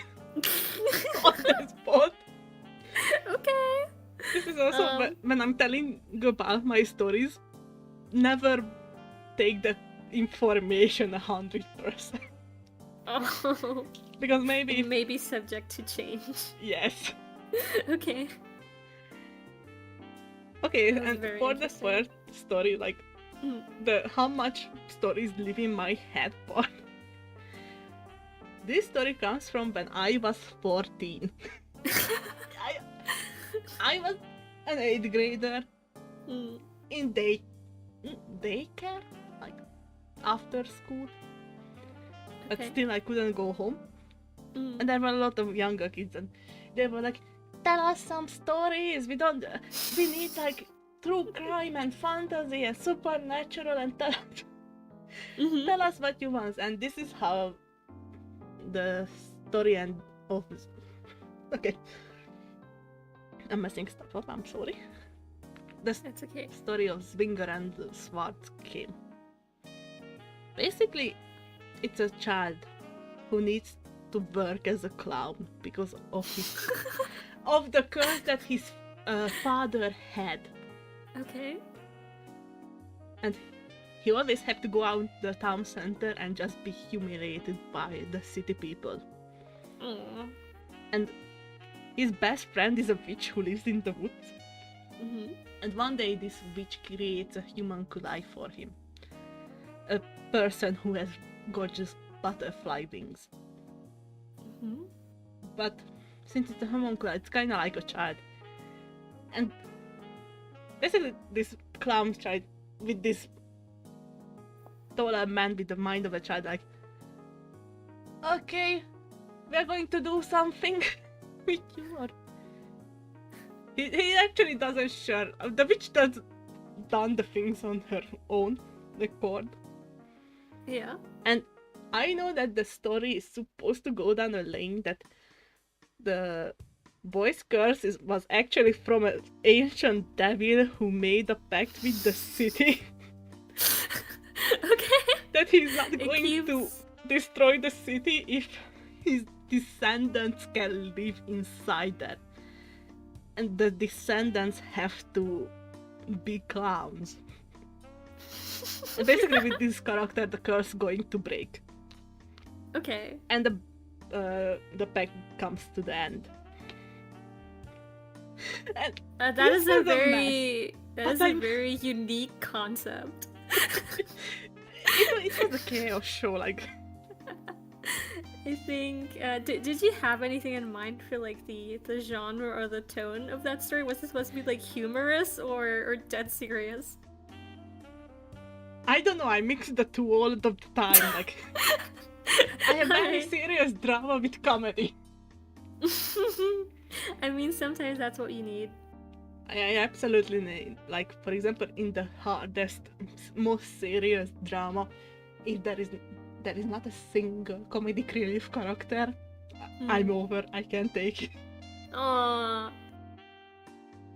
I honestly tend to not really have any comedic elements really in my stories, except when it's like the you know, the very very human, everyday, situational. Sometimes humor just emerges from a situation. Same, like, But I don't tend to have like comic relief characters or anything. So that's very interesting. me I think we neither, have like- pretty different styles. I do gags. That's probably the best way to say what kind of jokes I do. Like, Mm. they are just the most out of pocket things that suddenly happen. Yeah, like a slapstick comedy. Grand piano falls on someone's head, or Yes, but I have one of my comics. I need to say this. The child is living in the wild, and there are knights coming to get him Mm. because he have to present himself to his father. And the serious scene where the guards are looking for him, but he's up on the trees, Mm-hmm. and he's like, "I don't want to go yet," so he starts shooting acorns at the knights, but Yeah. with the speed of bullets, and every acorn has a little smiley face and say hello Oh. to the readers, because this is a comic. And like every acorn is like hello in the middle of flight, and just tiny little gags like this. That works. That's pretty Oh, it funny. worked. I was crying while I made it from the laughing, because it was just so much fun. You know, that's very important that you're also enjoying it. Yes. Do you, just out of curiosity, do you have any iconic gags like that in Issa that you would like In to point out to Issa? us? Oh, that is actually one. Yeah. Right before, or the scene that we are working on. Yeah? Yeah. Please tell us all about it. So it's actually the chapter 3 of the story of Issa, because that's when I started writing out, and this is where I actually stopped. Mm-hmm. Right before when our collab starts working. Mm. And the whole chapter starts out with, in the last chapter, and let me do the base work. Yes. So in the last chapter, Issa was like, alright, you are going to stay with me, and the payment for your food and everything is that you have to learn how to be a midwife, or how to learn medical herbs. Mm. And Laura is like, alright, I will learn. And chapter 3 starts out with Laura slipping down at the heel of a slope on a hill, Mm. just through the mud.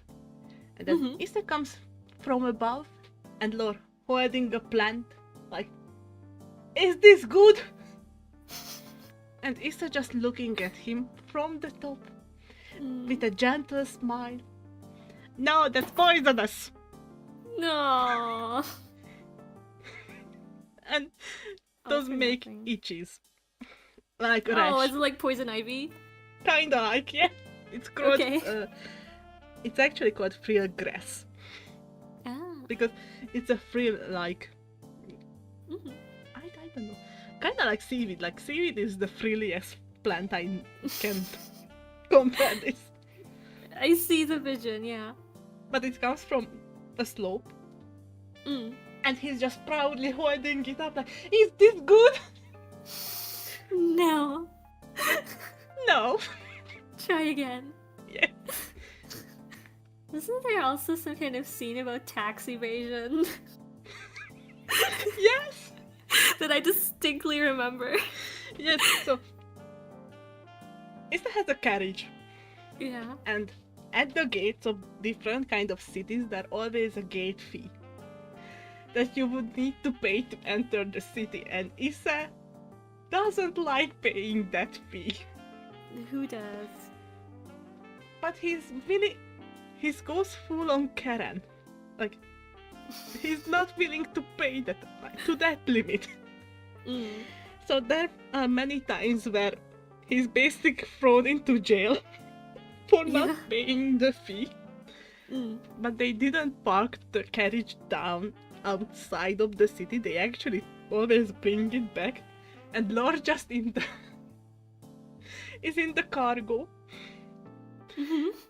And he comes out and he makes his escape. Yeah. He's like in the boxes Yes. and goes stealth mode and Yeah. fails No, him they out, don't or- even go stealth mode because Issa is actually. I don't think it's the secret anymore that he's a god. Mhm. So he could actually just walk out on his own. But Oh. yeah, I'm going to sit in jail. Just taking a break. Yes. Okay, that was pretty funny. And that. I- So we already introduced Troa, who we have it as a little bird on the scene right now. Yes. So he's a very spicy character. Mhm. And one of the things that I once shared with my chat, and I broke the chat with sharing. Yeah. So this first chapter is actually his chapter, Oh. meeting him. Okay. And Oh yeah, I remember. yes, and there is one time he's actually a royal advisor. Mm. And the nobles go like, we can't trust him. Because he probably laid with all of the guards. Mhm. And then Roa, just looking at them from a balcony next to him, is Laura, our main character. And he just turns to the main character like, nah, they are so naive. I laid with the maids too. With the what? So, Oh, with the maids? yes. Okay. So he was basically with the entire staff of the castle. Well, And makes a joke about it that the nobles are just so blind that they think he only got to the guards. I know, the one time I guess shared he- that story, I broke chat.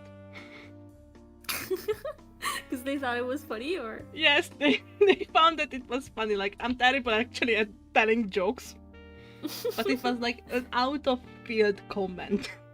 Mhm. And that's my gags, the out of field comments like this. Okay. Well, I think they work really well with your stories. I think they fit just right in. Yeah. No, thank you very much for. Oh, I talked too much about my own work. I'm so sorry. No. That's what we're here to do. I know, but even then. Okay. But we Let's still have a lot of questions left. We still have categories that we haven't even touched. True. I think it's my turn on the wheel. Yes, so let's spin the wheel. Spin. Spin. And it's art. Art again. Okay. Yes.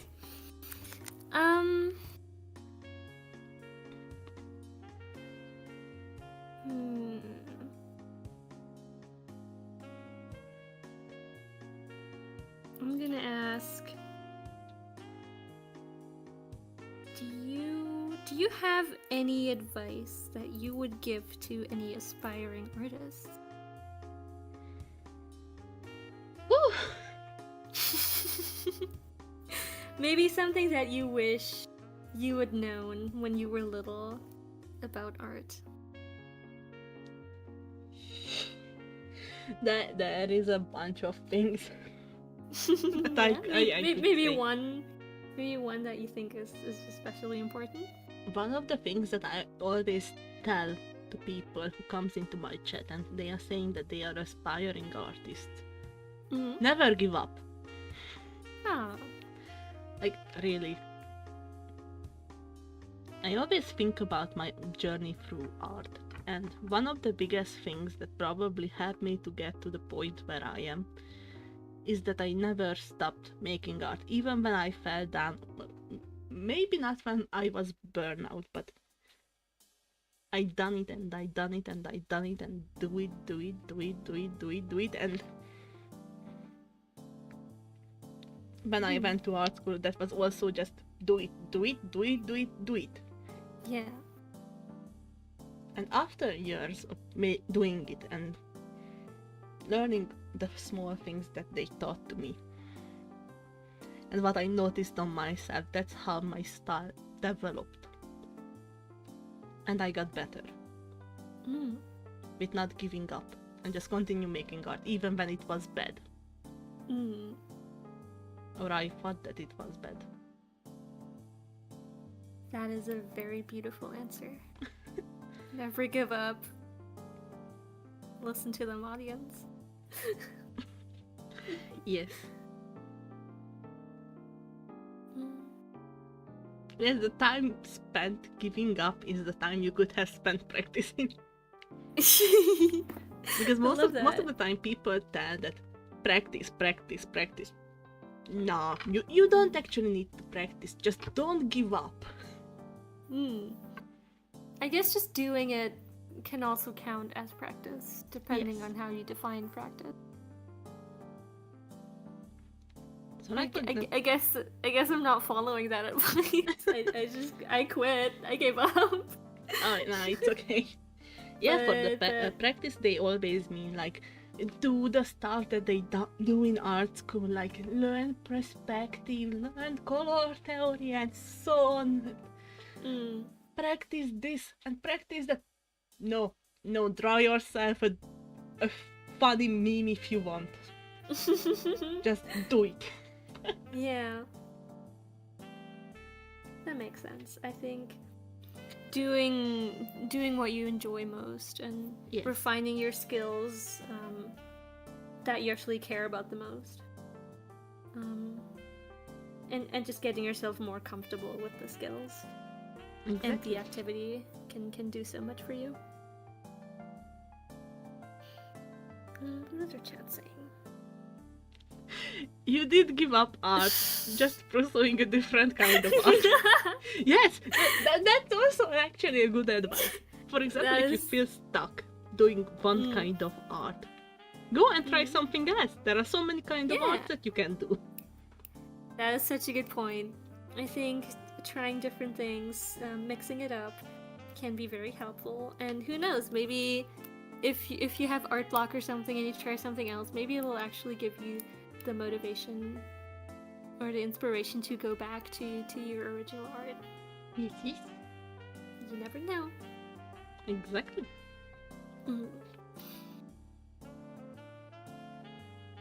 That was a wonderful question. Now, shall we try a new one?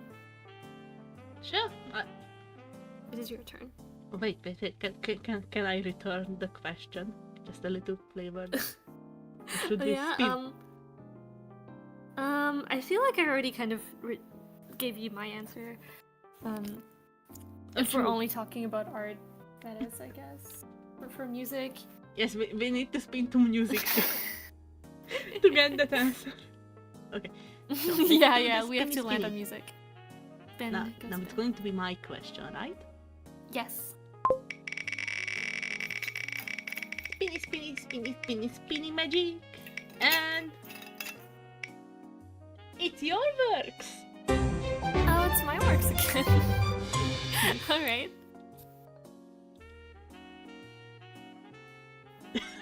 And what is your question? I'm trying to think about the question. Take your time. This always happens. There are so many things that I wanted to ask about your works, like... Okay. But you have to pick one. Yes!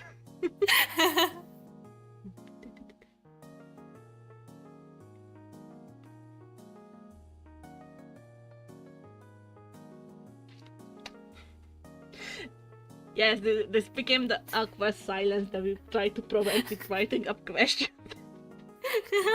Yeah, I actually pre-wrote all of my questions, but I think Darklight is winging it. I don't have any questions. I mean, I don't have anyone right up, but I'm going to ask the question. Okay.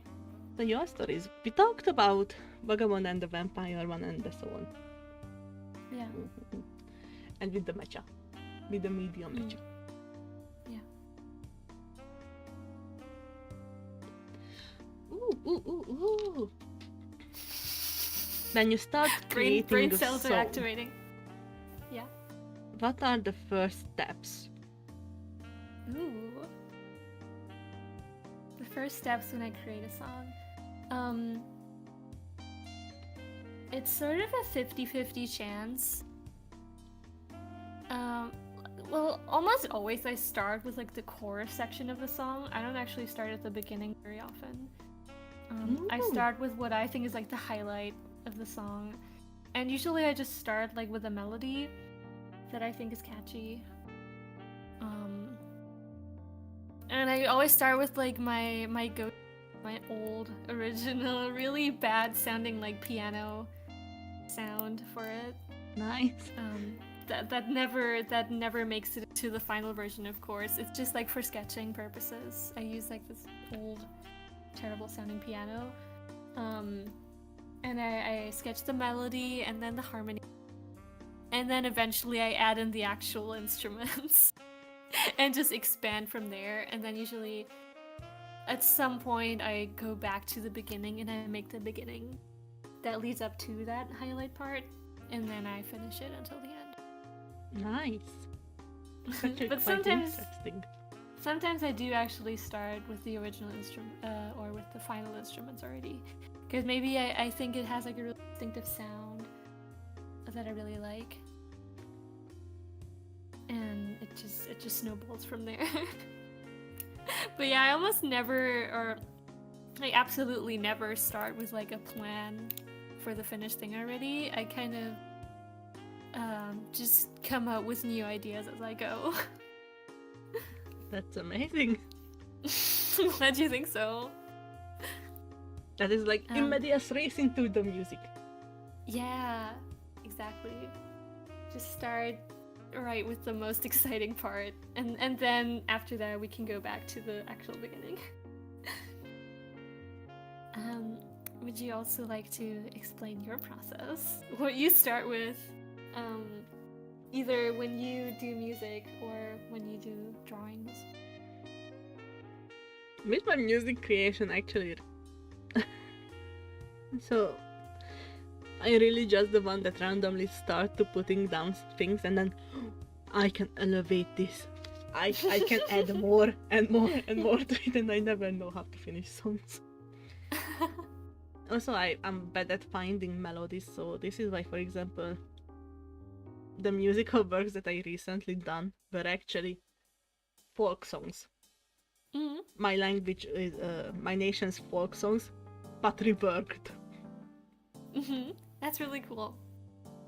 I mean, those are copyright free. Yeah. They have a really good melody that can work, and they are quite ranging from everywhere. Mm-hmm. I know the best work that I recently done.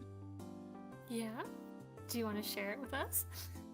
Ooh, it's actually, I have a lore video for my character.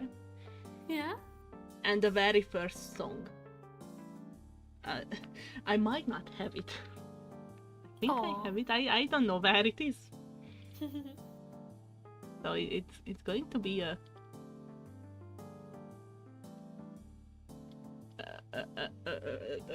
okay, yeah, I don't know where it is. That's okay. But it was a really simple song. That basically just chords. Repeating. Like. And instead of the fourth, I doubled the note. So I don't know how to describe this right. That's okay. Also, I also changed the instruments. I always start also with the piano because the piano is the easiest one to use. Yeah, true. Also, that's the default that comes with my software. I realized that when I pick instruments for these, I'm just like, I need something that doesn't sound bad. And sometimes the instruments that doesn't sound bad in my software are like Nyekre harca, which is like kind of like a violin, Okay. but it's like I don't four think I've heard of it. violin in together. Mm. I That don't. sounds interesting. So I'm basically just following what I think sounds right, and something Yeah, big but, comes from that. that's pretty much also what I do. We're the same. Well, I definitely also what I think a lot of hobby musicians tend to shy away from, but I think is super useful, and I think people should not be scared of, is using a lot of music theory concepts to help you write your song. I think a lot of people are kind of shy away from it because they think it might make their music sound boring or formulaic or less unique, but I think just having the tools and the names for the concepts available to you can only really be a good thing. And it definitely helps me a lot. I think if I didn't have the knowledge, I would take at least twice as long to make any kind of music. Because then you're just blindly guessing at what you're actually looking for. Exactly. It's the same with art, so you need to know a little bit about the technical stuff Yeah. to Like, be I able don't know to build something even more I don't know expensive. anything about technical art stuff, so the art creation process is very frustrating for me. Because I don't know how to make it look right. And that is exactly what you're talking about. But on the other hand, you know the building blocks of music. Which also, for me, that's the amazing part. I'm glad you think so. I promise anyone can learn them. It's not rocket science. It's the same goes with art. Like, art is really intimidating. Because many people grew up thinking that, no, I can do it, I can do stickman and so on. And the stickman is already amazing. If you know how to draw a straight line, you are already a perfect student for art. Yeah. Though I had a classmate in art school who didn't knew how to draw a straight line. And I remember it was middle of art class and my teacher was like, alright, you go up to the blackboard, here is the chalk, and now you have to draw lines until you get at least 10 straight ones. Damn. And that was the lesson for him. Yes, I guess it does make sense to draw a straight line. It probably has a lot to do with like having a good hand position, and that also connects to like good, healthy drawing practices, right? Or am I completely off? I'm saying this is someone who also can't always draw a straight line. I can mimic that it's straight. Yeah, I see everyone in the audience is also having trouble with straight lines. Yeah, straight lines. Also, no rulers, so it was without rulers all the time. Yeah. Yeah, at least when I used to look into like art advice, I always heard that it's like all about having like the right position in your wrist and drawing like from the right point in your arm, and I don't think I ever really got it. It was about like making clean lines and reducing the shakiness. I never really got too into that. I had a classmate who the shakiness was his full-on style. Like, that classmate done amazing full body portrait, with the shakiest line you can imagine. Mm-hmm. Yeah, they do say that they use too much wrist and shoulder and don't turn your paper. Mm. I always I suffered with it because not that I suffered. So here comes the fun part. I actually don't remember half of the stuff that I learned about posture and so on. Oh, But is that good? I still got the thing done, and I don't know how. Mm. Like one of the things that I know that I was finishing one of my art schools and I was like, can someone explain to me how we actually measure stuff with a pencil? Because you need to stretch your arm out and you have to take your pencil and you need to measure how the pencil, what measurements they have. Yeah. Art is basically just math. Math, I don't know how to say it. Oh, math. Yeah, Yes. No, we are not doing another thing. We are just doing the numbers and how much one number relates to the other one, but in drawing. Oh, math is hard. I try to do as little of it as possible. Art is actually really similar to that one because it can be broken down to that. It's the same with music.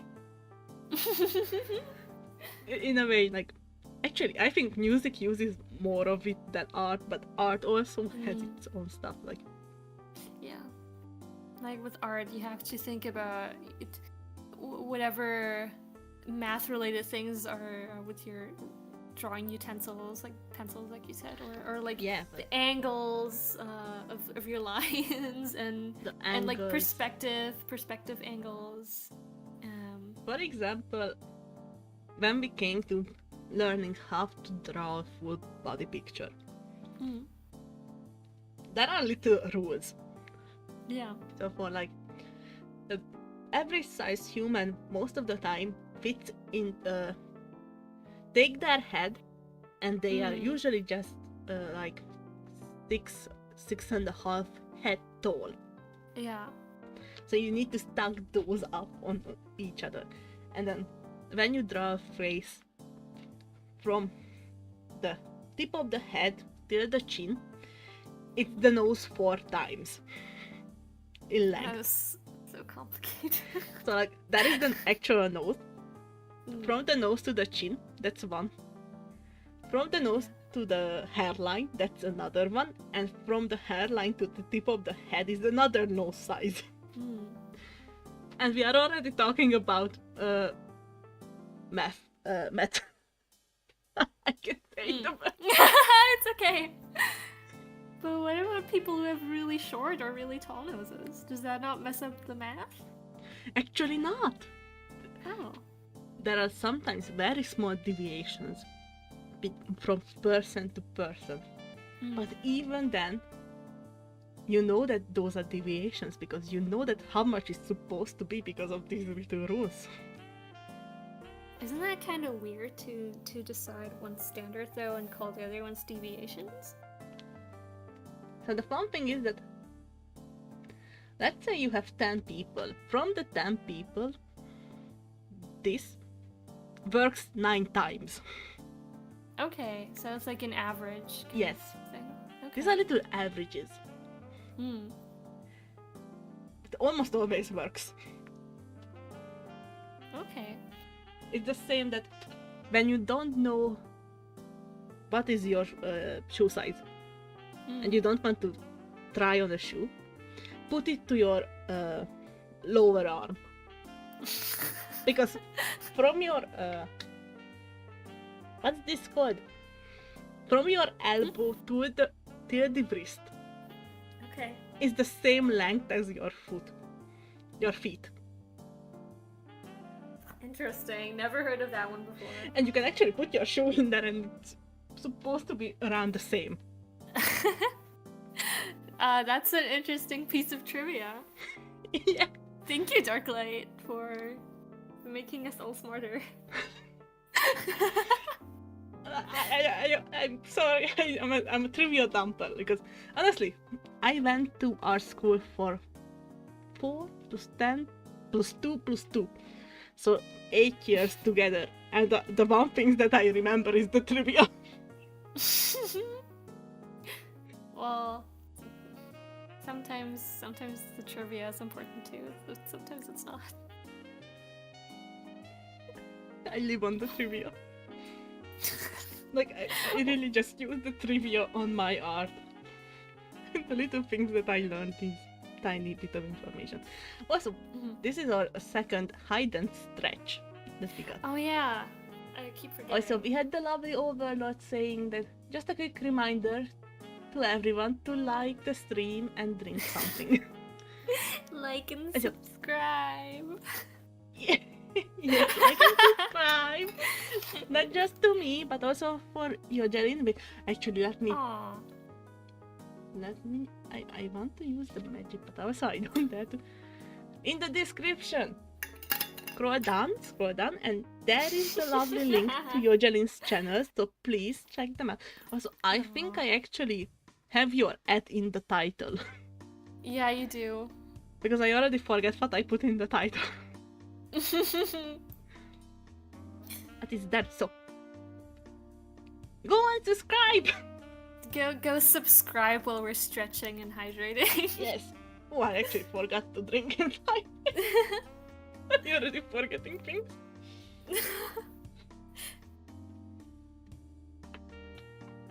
Goodbye, Amelia. Thank you so much for coming. Thank you so much for being here, Remy. Have an amazing day or night. Yes, go get some rest. Thank you so much for coming by. You are precious. Yes, let's send some love in the chat. Thank you so much for listening to us. See you next time and we talk. Alright. We had the stretches, we had the hydrate. Yes, we did, and now we can do another question. Oh, so true. Whose Whose question is it? Who asked the last question? I forgot. Feel better soon, Amelia. Bye-bye. Oh, it's on your work, so I was the one who asked. Oh yeah, I think you asked it. Okay, then it's my turn again. Alright, then I spin for you. Mm-hmm. Spin. Oh! Now it's my works. Now it's your work! Exciting, that is the category that I have the most questions in. Alright, let's see. What should I ask?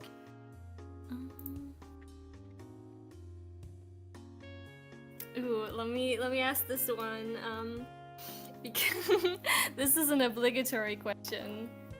Because today is the second day of Pride Month, and I do eat up your gender non-conforming characters like breakfast, and I would love to hear you talk more about these characters that you have, how you came up with them, and what thoughts went into creating them. Can we specify the characters? Well, one of them I don't know the name of. You just wrote them to me. The one in the white outfit. I can send you the picture back. Please send me the picture because I don't know. Let me find it. And the other one we have already seen plenty of times is Roa. Yeah, Roa is an interesting question. Those are the two that came to my mind. I feel like there's more I probably have more. Oh, Phalanx! Yes, yes, yeah, I know. You never told me that character's name. I probably missed it. His Phalanx. Okay, so please do tell me if you have any thoughts about these characters. I'm trying to compose my thoughts about this topic. Take your time.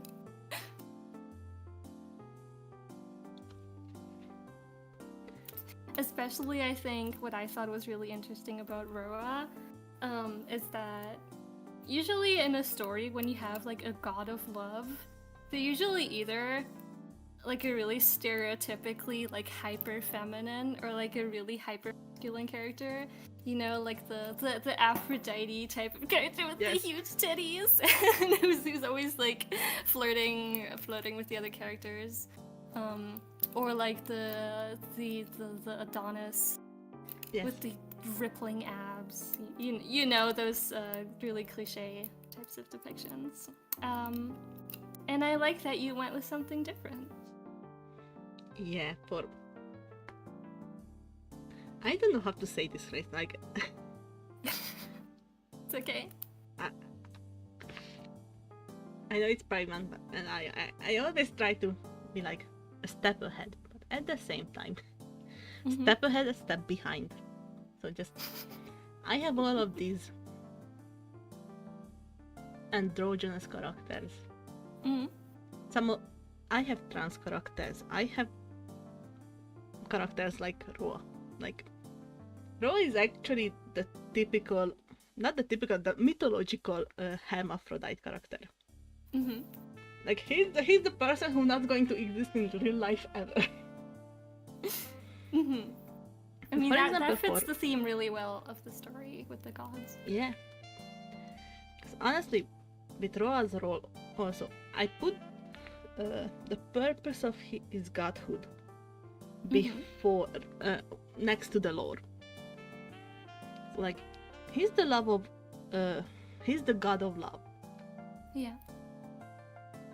And I also use he, him for him because I do think that he was created as a male god first. But at the same time, just as a character, I always think that he's the kind who probably went to the creator of him, like, how can I be the god of love if I don't know what the other side also feels? Like, how can I just be a god who showcases one side of the love and not be all of them? Yeah. So that was the thought about behind him. That's very interesting. I honestly think going with the love of God, just being one or the other, like having Aphrodite and so on, and not being that someone who fits everything. Which is kind of sad. Like, there is a lot of missed potential behind who that person can be. Yeah. With sailings on the other end. Also, I think I mostly do it with gods who have these not fitting in. This non-binary looks up to say it. I don't know. I don't want to step into one of them. I'm scared to upset people. No, it's okay. It's okay, I'll help you with the terminology. For example, with sailings, his character by the lore is someone who saw the power what women had. Because he relived his life, so he was always just a prince. And he always saw the hidden war that the ladies fought behind the scenes. Yeah. And because of that, he got interested in, frills and ribbons and jewelry and how much strength they had.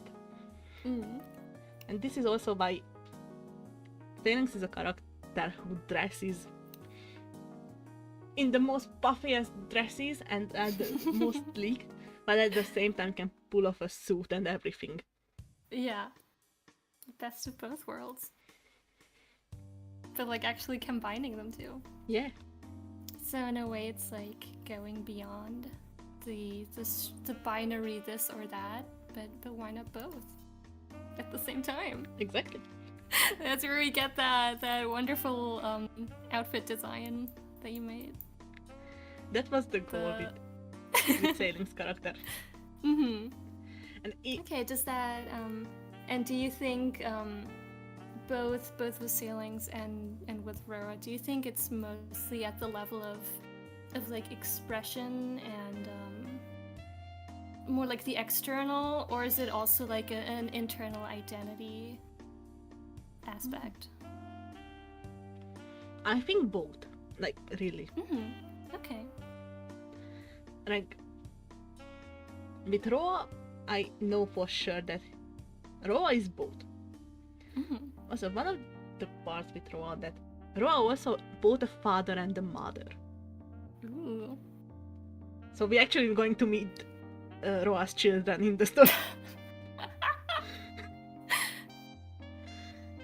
Fantastic. How many are there? A lot. Too many to count? Yes. Great. And also, Roa has different stances with his children, differing on which Roa he has to fulfill Does for he them. even remember them? Oh, he remembers them! Especially Thank the God. two that we are going to meet in the story. Okay. Like, one of them is the first child, the golden child. Okay. And the other one is just a troublemaker. Aw. I'm excited to meet them. I think both of them are actually in our collaboration work. One of them as a really? side character and one of them is appearing a little bit more. Mm. Hi, That sounds Ice! very exciting. Hello, Ice. Enigmatic Ice. I don't know if I'm on shortened name basis with any of your viewers. Okay. I remember the first time I met them, I already were like short name basis because Oh, okay. I was Typing feeling out- maybe that's too personal. we love Ice, but typing out enigmatic most of the time is confusing and I'm scared that I'm going to mess up. Aw. Yep. We love Ice. We do love Ice. We love everyone who is with Yes. us today. Yes, we love everyone. Hello? We're so glad you're all here today. Yes. Otherwise, we would just be talking at a wall. No, we would be having a lovely conversation. That is true. It's but nice to we're- have other people listen to our conversation too. Yeah! Especially because I know you have a lot of loyal viewers who I'm Yes. sure are And I'm so interested to thankful hear. for them. Like, yesterday we almost cried on stream actually. Aw, that's so sweet. You have to call me Lizard Man. Say the whole thing every time. Don't worry, I do. Oh, don't worry, I do too. Like, Lizardman is actually rolls out the tongue so nicely. Because, like, well, how would you even shorten it? You can't just say lizard and you can't just say man. That doesn't work.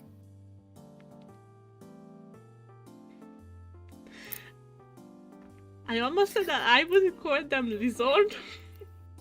Yeah? Or Lizard Lord Lizard Lord. Just together? Lord? as a nickname. Oh my lord, that's so that big. But I mean, We're having interesting ideas on the stream today. yeah. You can just call me Clover. Said Clover. Thank you, Clover. Liz, aww. Oh, yeah, Liz works nicely. I think it's cute. It is cute. So, let's go back to the topic though. Really, Yes. most of the time I don't even think about putting my characters into the pairing them as LGBTQ people. I have to say this right. I don't know. No, I mean, sometimes it doesn't really make sense for the story necessarily. Yeah. Okay, Uh, usually just follow what I think this character would do Yeah. with the background that they have. Mm-hmm. This is one example. It took me years to realize one of my first transgender characters. Mm-hmm. Because they are actually one of my oldest characters. Aww. And they started out as the girliest girl ever. Mm-hmm.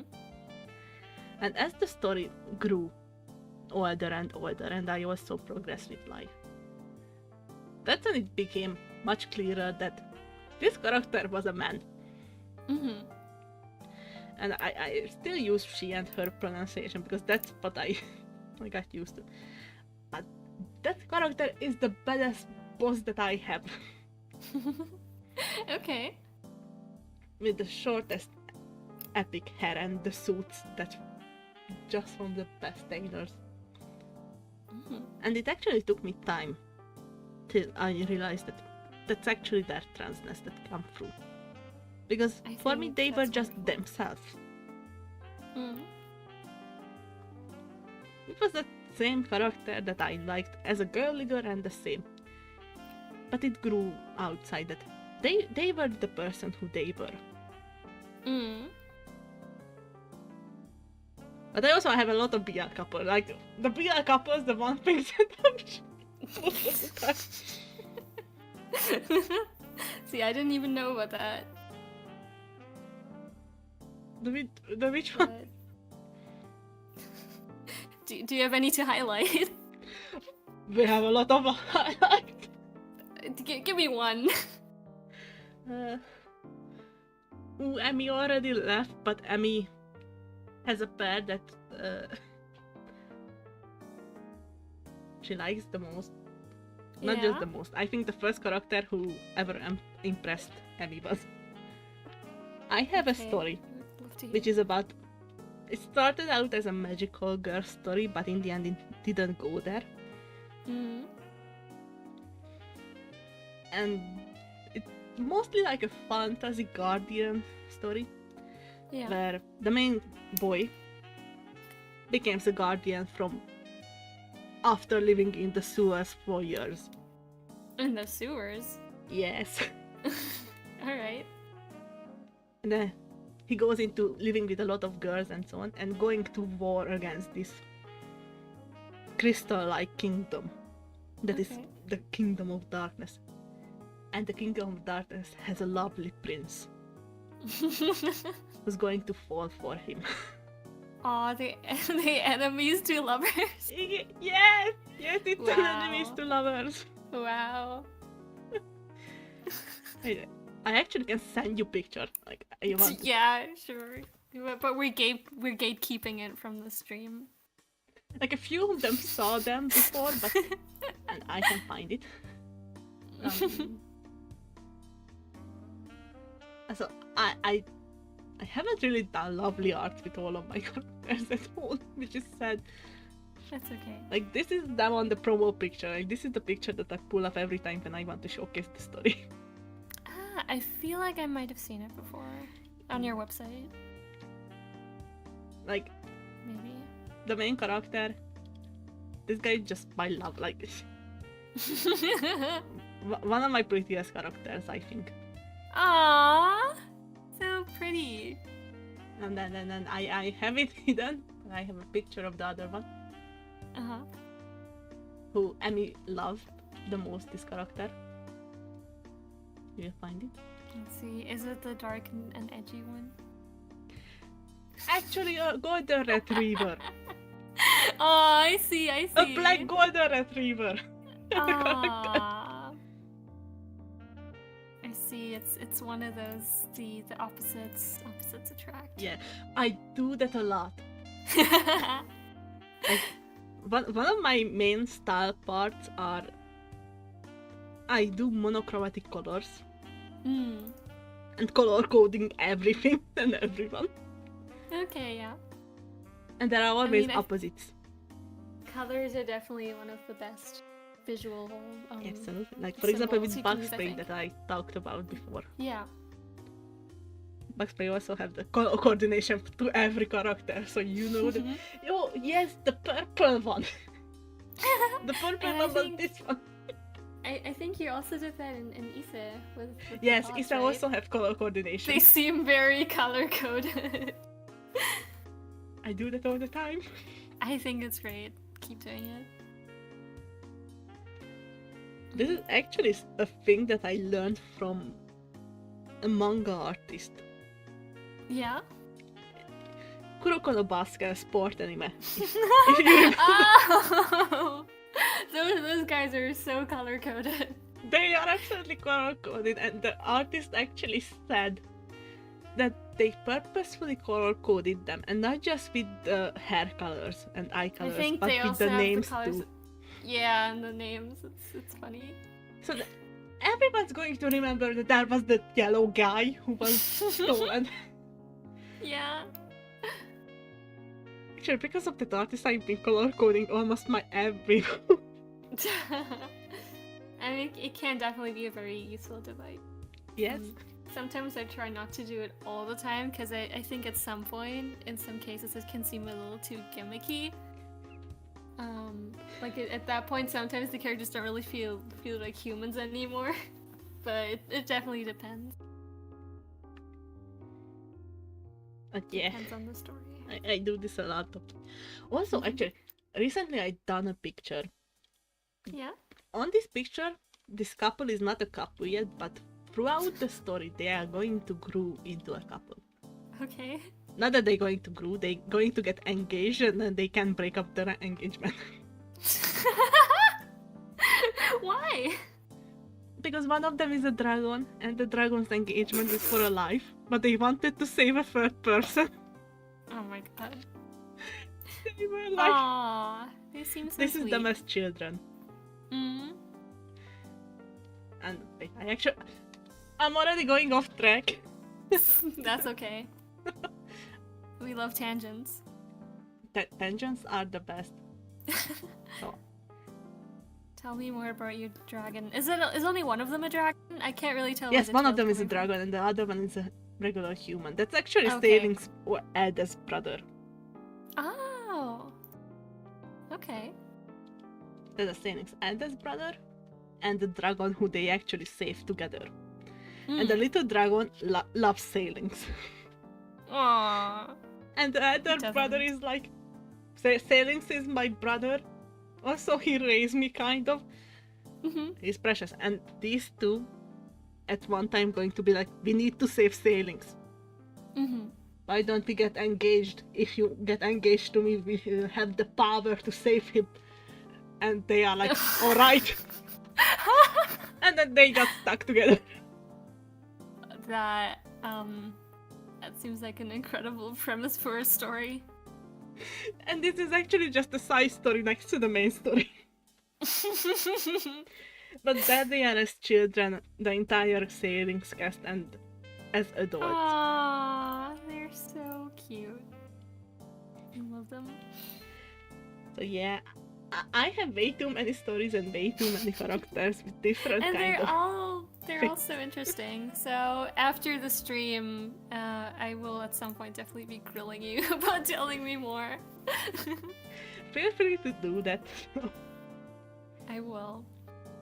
But until then, shall we Yes, spin the wheel again? Yes, let's Okay. spin the wheel. Yeah, I think it's your turn. It's the safest is to just spin the wheel. Ooh.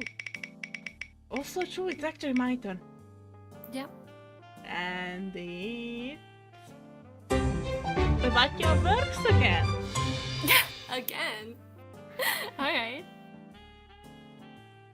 Ooh. You have to come up with another question. I need to come up with another question. Our audience, do you have a question?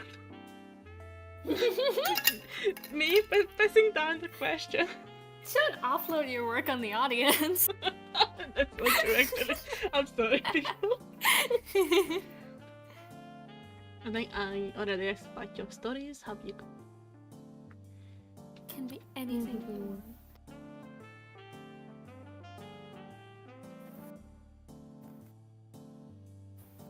I feel like this would be a more fitting question to music, but I'm kinda interested. What are the most common instruments that you use for your work? Ooh, that's a really good question. The most common instruments, I mean, I don't have a list. I'm not sure if I'm even gonna give the correct answer. Ooh. You also got another question from the audience. Yeah, I'm sorry, I forgot which part of your name is the shortened version. Cover. Clover, it's the middle one. I wasn't sure if it was Baby Blossom, but it is Clover. Clover. Yes, I am currently working. I'm working on 2 projects. But one of them is like kind of almost done. And I don't want to spoil anything. But it's one that's very different from the ones that I've released recently, because I never like to do the same thing for too long. So this one is a more stripped down, with very few, only 3 instruments and vocals, no harpsichord. Interesting. I'm hyped. So that's coming soon. And what has been the biggest hurdle to overcome? The biggest hurdle to overcome. I think it's always that point in making a song. Something just doesn't sound right, and it's usually like in the mix. Something in the mix just sounds terrible, and I don't know how to fix it. And that is where projects go to die. No. Sport projects. Yeah, because I'm terrible at mixing. I don't have like any formal training or knowledge of mixing. I've just been figuring it out as I go. And sometimes when there's a problem, I just don't know how to fix it. But that's okay. Are there times when you go back after you learn something to another project where you remember that that specific thing was the issue? Or no? What do you mean? So like, if you had a song that doesn't sounded right in the mixer, Yeah. and maybe after time passes on and you found the solution to that specific program, do you go back or? I've tried that. I've tried that very recently, and it didn't work out at all. Because unfortunately, a lot of music projects, especially if it's like a lot of instruments, it is like a house of cards. If you remove or change any part of it, it tends to just fall apart, and then suddenly nothing. It sounds even worse than in the beginning. Okay, I understand that. I tried to. I had one song. I'm sorry, I'm telling a personal story again. Go ahead. With one of the projects that I recently worked on, I created music. We tried to play with the modifiers of the song. Yeah. On what chord it should be with multiple instruments. We were crying at the halfway point. No. Because it just didn't sound it right at all. Aww. I would have loved to help. For me, that's always the easiest part. Like, I don't even have to think about it. But what chords and harmonies to use. So we tried to pull together a C dur and L mol. Like, two completely different songs together. I mean, those sometimes occur in the same key. Actually, C major and E minor, they can often just be used interchangeably, or at least I often use them sort of with the same notes. I'm going to search up. But also, that was the price of trying to mash up 2 folk songs together. And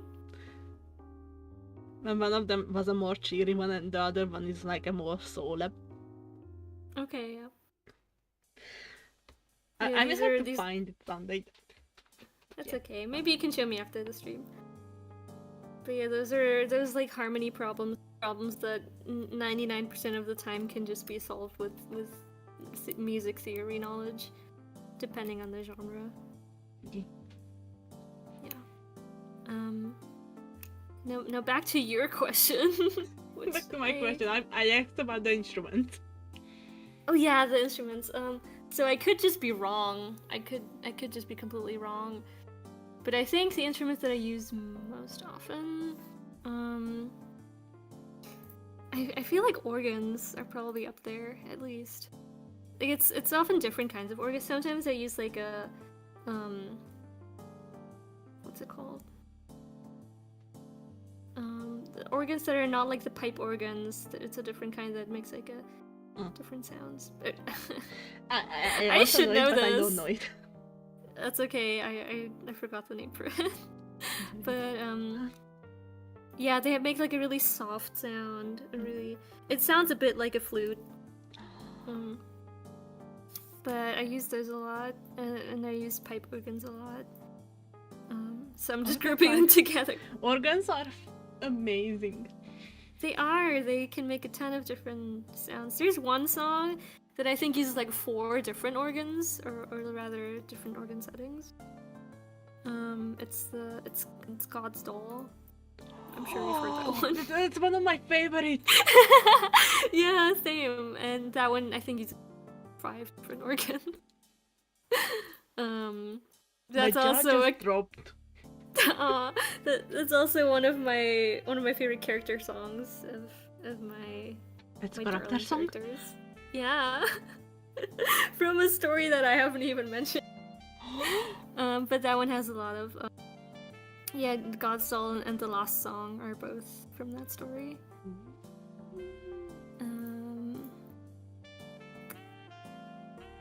What are some other instruments that I use a lot? I don't know, I feel like organ is a pretty good answer. Yeah, that's my answer. I don't really know. I take that answer. That sounds amazing. That's just the one that strikes me the most. Just organs are very versatile. You can And use them in any song. Bells also. Bells are also one that I remember in your music quite often. I'm not sure I'm hearing you right. Bells. The little jingling sound. Oh, like bells! Stardust. Oh, bells! Yes. Yeah, I do love bells. That's true. It's definitely bells and organs. But the bells are always different. Sometimes it's like the big church bells. Sometimes it's like little bells. Oh, It depends a lot. Harpsichord, I don't use very often actually. I only have a couple songs with harpsichords. Only 2, 3. Only 3 come to mind that I have to use harpsichords. But they are very pretty, but they don't really fit into every song. They're not as versatile as organ. I need to ask about one of my favorite instruments. Yeah? What is The it? triangulum. The triangle. The I think triangle. I've used in one song. What song? But that was a long time ago, and I didn't upload it because that was before I had a YouTube channel.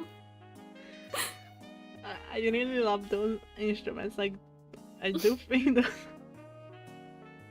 they might you like be able to do like 2 notes, but they are amazing. Would you like to share with us what you like about triangles? I actually don't know, but I remember they are mostly used like also a gag in musical scenes and so on. But at the same time, that little sound that they give, I think it's lovely. It goes ding, Ding. ding.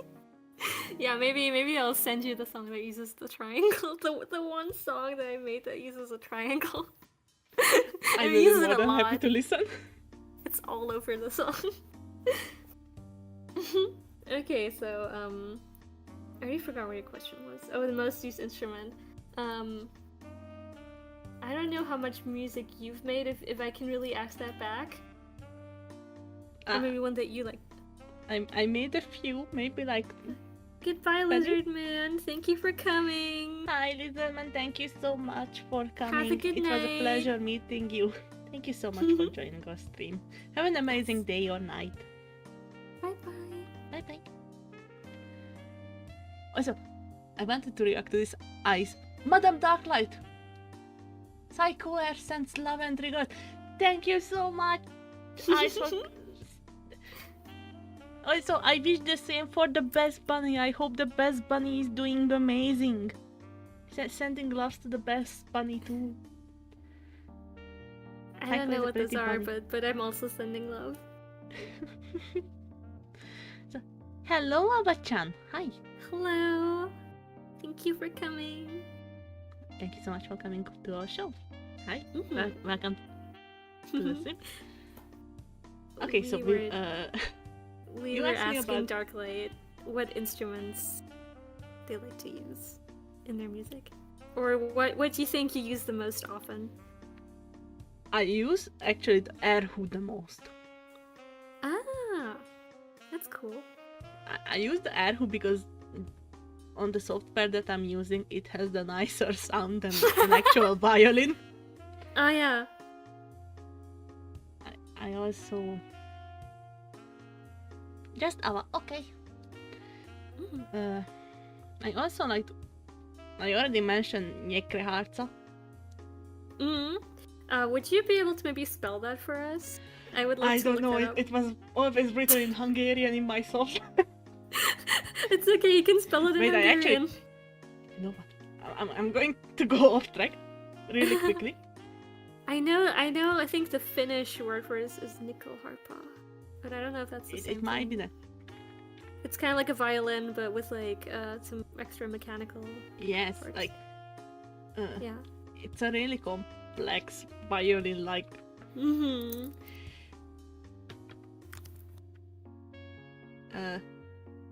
This is the spelling. I found the spelling. So at least I got that one. Where is Yeah. the chat? This is the spelling. The spelling looks. Yeah, that's the one. It's okay. Thank you so much, Ava, for joining us. Goodbye, Ava. Thank you. That one with erhu. Mm. So do you like strings a lot? Yeah. Mm. Like, I don't know how to describe the sound that I like when I use these. I also use sitar a lot. Mm. Again with the strings. I think With you the really strings. like strings. I might actually need to pull up. Oh, I use recorder flute in almost every song. Ah, is it because you play it, or Because for I have another it, reason? yes. Or do sometimes you record yourself playing it, or do No. you use the software? I wouldn't be able to record myself because I Okay. can't play the high notes. I'm already giggling. Oh, that's true. Also, I use traverso a lot. What was it? Traverso. Like traverse flute? Yeah, kinda. I don't know the English name. This is where I'm Is going it to like fail. is it like a silvery flute that you hold like sideways to your face? I don't know how they look like. Like some of these Does it instruments, I actually sound? just know their sound and Does it names. sound? Does it sound like a soft fluty sound? Yes, it's a soft, fluty sound. Okay, then it's probably a traverse flute. Yes, that's what. Also, melodica. Ah, I don't think I've ever used that in a song. But that is a pretty instrument. I actually have one, I think. Oh, really? I might. I have a lot of instruments that I never use. Also, I like using ocarinas. Oh yeah, me too. Ocarinas and and celestas. Ah yeah, me too. They have a very celestial sound, They do. as the name implies. Yeah.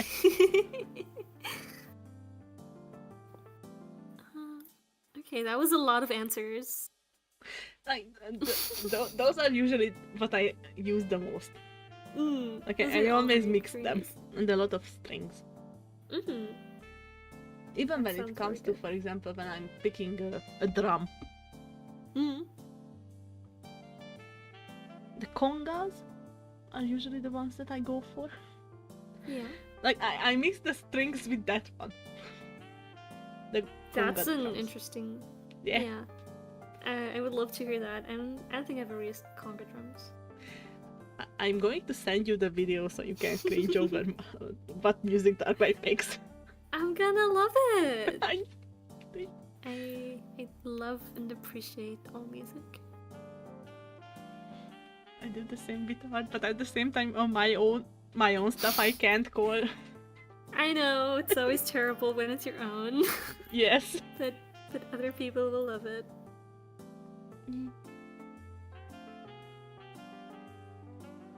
Okay, let's spin the wheel. So I Oh, ask yeah. you now. It's gonna be your question. Oh yeah, it's my turn.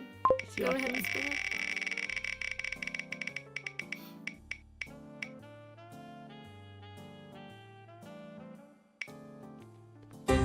Hobbies. Hobbies again. Hobbies we're not again. getting. We're not really getting music or challenges very often. Or the collabs. Or I don't think we've gotten collabs at all. So this Yeah, this we haven't wheel is gotten that one biased. at all. Anyway, let's I'm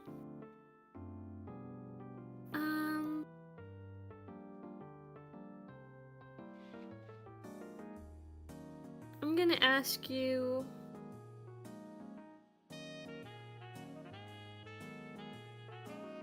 Does entertainment, like shows and movies and books, do they tend to inspire you more and motivate you to create something?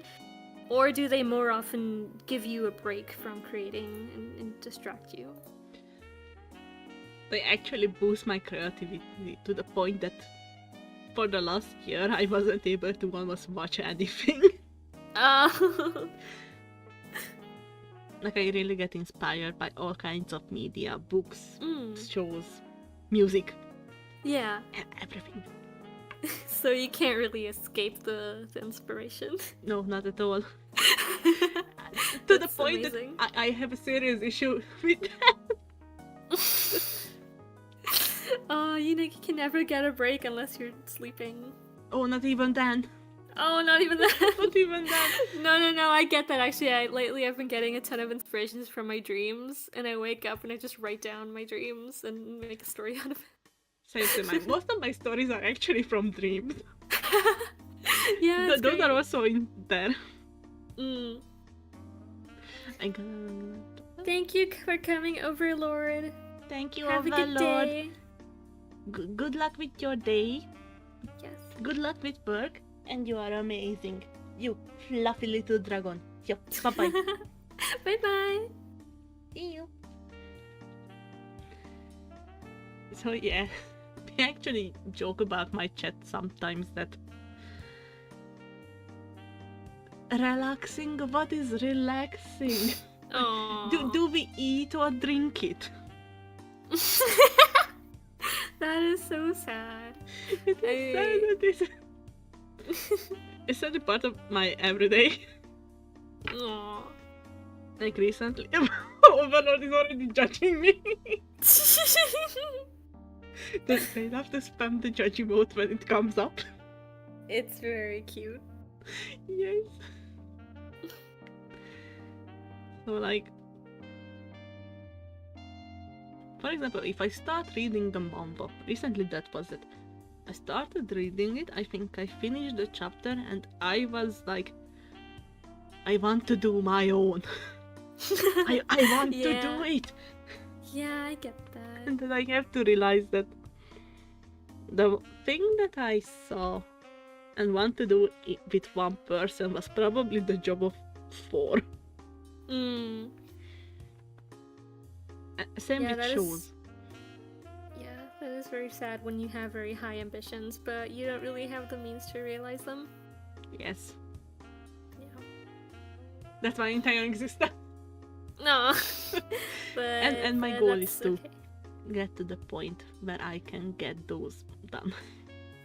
I think you will. I think a lot of people would love to work together with you. I'm actually a terrible boss. Well, you don't have to be a boss. Not just a boss, but also as an employee because I'm actually really temperamental. Oh, yeah? In what way? As much as I can make people think that I'm a sweet cinnamon roll, that's how much a harpy can I be. Well, I haven't seen any of that at all. Not yet. Well, I don't see it. I'll believe it when I see it. But for now, I'm doubting Alright. it. No, I'm very used to sort of being the project manager, like the director. Like on the Heaven Official's Blessing fansong project, which was with 1, 2, 3, 4, 5, I think 6 people plus me, 7 people, and I was very much in charge of pulling everything together. I don't know, I think it just kind of comes to me very naturally. I tend to take the reins when no one else does, and make sure that work gets done.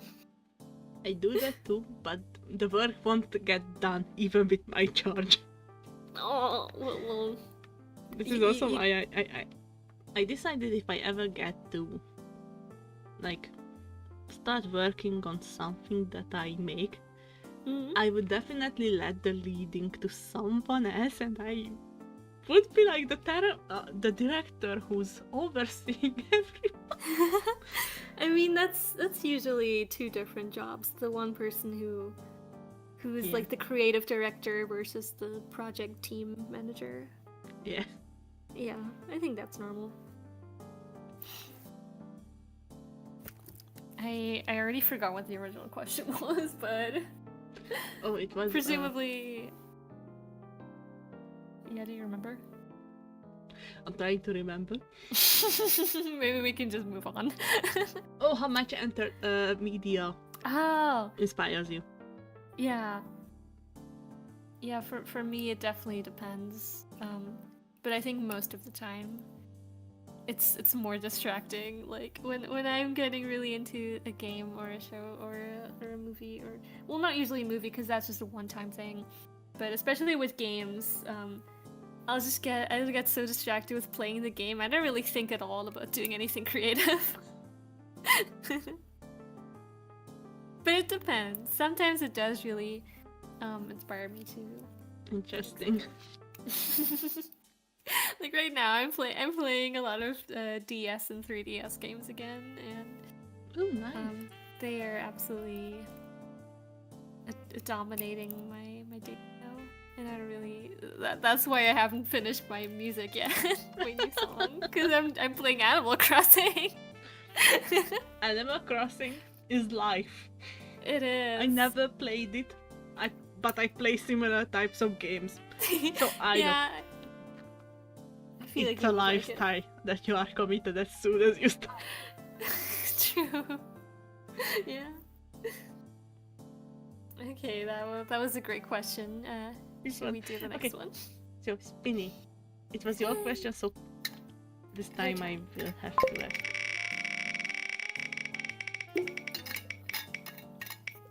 Oh. Oh? Collabs! Finally! It is your turn to ask about collabs. Collabs. Make it a good question. We may never see this category again. I know I don't actually have any questions on. Oh, we'll think of one. Should I ask about our currently going collabs or the one that potentially we talked about? It is completely up to you. You can ask about our current secret, not secret at all project, or you can ask about hypothetical future ones, or with anyone else, or whatever you want.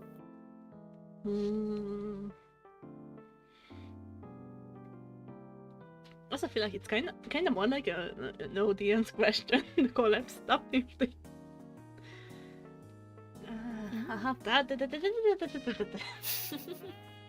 I will figure out something out, definitely. Yeah, take your time.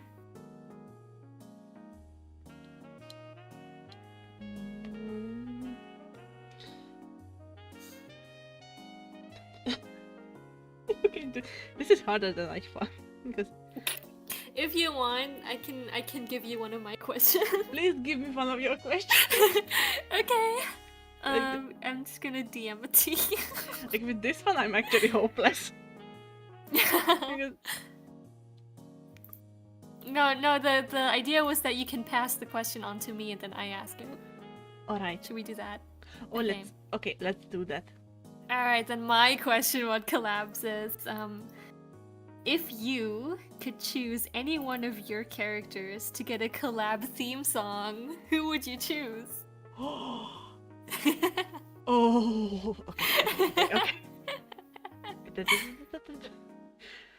Oh, there are way too many of them. You have to choose one. I have to choose Only one. Only the one you want the most. the most. I kind of want them for all of them, but there are too many of them. You have to choose. I know one. I need to choose. This is the hardest question ever. I'm like a genie. You only have one wish. I have one Instead of wish. three. I have You one have wish. wish. Only one. You only get one theme song, and then I'm gone.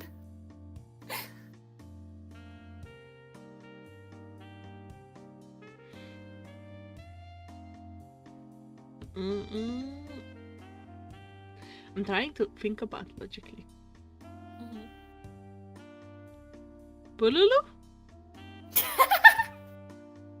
Really? Yeah, Yeah. a Bululu theme song. Okay. Because Can you explain why? I was actually thinking, because I have so many characters who I think would rock so many amazing theme songs. At the same time, many of the regular viewers don't know them. Ooh. And the actual star character of both my channels and my stories, who everybody is going to know at some point, is the star in the middle of the table. That's a good Bululu is point. definitely the character who. I mean, it's your mascot, right?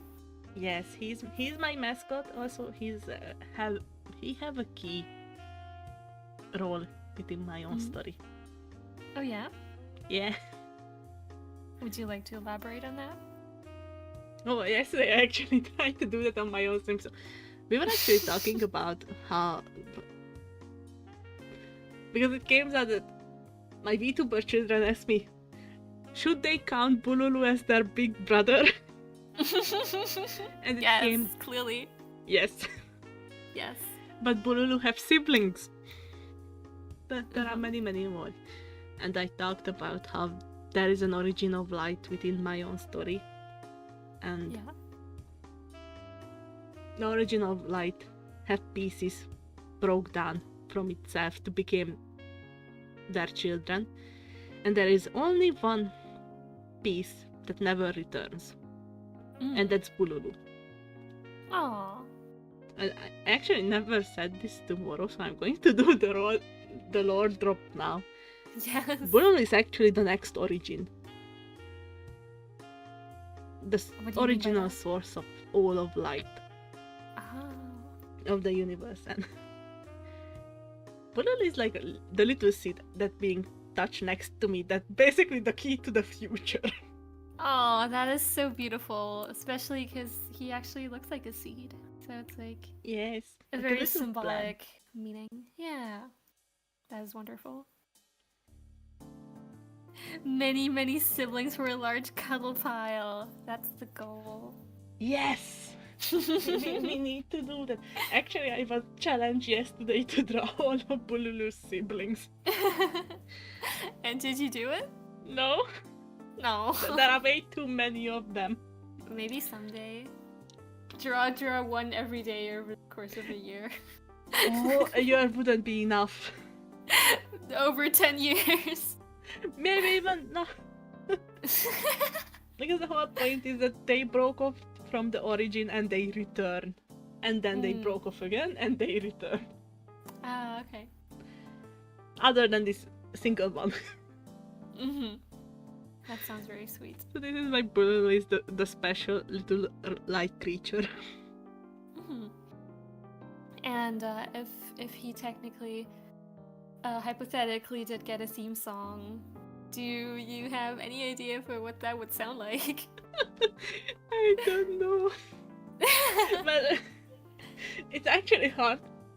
But I do think that it would be the most, I don't know, have to make light sound. Other than it would sparkle, like the whole song itself would sparkle.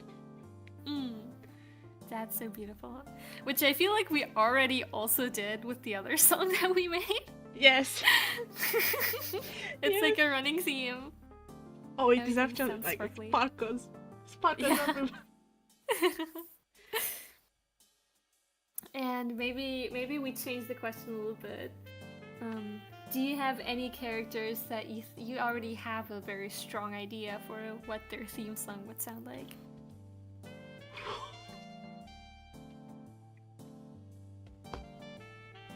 Sailings. Yeah? Sailings, yeah. Can you explain? It's actually a song from who I'm going to butcher the artist's name. But the song's title is Trollabundi. It's a Swedish song. I think I know that song. Oh well, I know it by like an Icelandic artist. I'm not sure. Hi, yes, we are winning. Hi. Hello. We are winning. We are. Yeah, no, I know the one that's Icelandic, and it's let me see if I can pronounce her name. I know it starts with an E. A letter Yeah, it's. Hang on, I got so this. it might be Icelandic. I might have mixed the country. Yeah. Shame on you. No, I'm kidding. No, I take the shame. Her name is Ivor. Yes. Yes. Actually, Yeah, I love that song. It's very pretty. that is an amazing song, And she's an amazing singer. She sings it very powerfully. that song, and also there is a second song which I associate with sailings. Yeah? Which one? And when I listened to that song, I was like, that's sailings. And that the new Eurovision winner of this year. I didn't listen Name to was this The one. Code. I don't know those. But maybe... Nemo is a non-binary artist from Switzerland. And they basically sang about their journey to breaking the code, the binary. Ooh, And that's interesting. it's a song both with rap and arias. Like, they break the vocal range. So That sounds very impressive. it is impressive. That's also why they broke, because they had the most uniqueness through the whole song. With suddenly starting off with an aria and then suddenly going to rap, and then there is a regular singing, and then we are going back to the dramatic arias. It was amazing. And do I you can think only that- recommend that song, and I was listening to it one afternoon and I was like, that's sailings. Yeah, do you think that encapsulates the character very well? It is also just the lyrics, because Ah. one of the lyrics is, I went to hell and back. Ooh. And what by the lore sailings went through. Basically for 24 times he lived his entire life and always dying in tragic ends until in this life he finally does something else differently. And he's basically breaking the code. So it actually takes on a whole new meaning for your character. Yes. That's very cool. You know, I love it when you already have, you just claim someone else's song as your character. Because I also do that. I don't usually do this, but I always have different kind of songs that I listen to one of my characters. Like, Yeah. for example, Roa. I don't know if you knew the Japanese artist Ado. I do, yeah. Ado has the song Odo, I haven't the heard dancing that song. That draws theme in my head. one. Ah. It has that flamboyance, Okay. and at the same time, it's a song that has such a deep meaning. Okay, what's the meaning and how does that relate to the character? Okay, I forgot what the meaning was. I already but you know forgot it's that. deep. But you know it's deep. Yeah, it You just don't know how. yeah, it was something about never giving up also. I Don't see. browse me. Don't die. No, I understand. I have an interesting brain. We've all been there. Like, Alright, but thank you for answering my questions, all two of them. I would be able to give you a full-on list of just what songs I listened to one specific story. Yeah, I make little playlists for some Tell of me my the playlist, stories. yes. Yeah. Anyone who says they don't do that, I think they're lying. Yeah, it's the same. And do you pick voices for your characters, like Yes! voice actors? Everyone does that. I just have to believe that. I rarely do it, Yeah. but there are times when very specifically I can't get rid of that sound from my.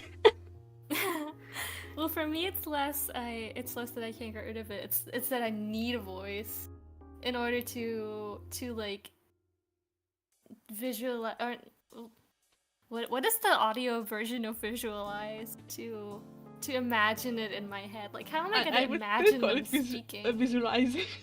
I don't know. It's okay. Yeah, how am I gonna imagine them speaking if I don't know what they sound like? So I need to go and search for a voice for them. I almost never do that. I just hear them, or I don't even hear them. I don't know how my minds work. It's okay. Everyone's different. As for example, I know Issa has one. Yeah? It's the first character that I know, and it's Miyano Mamoru.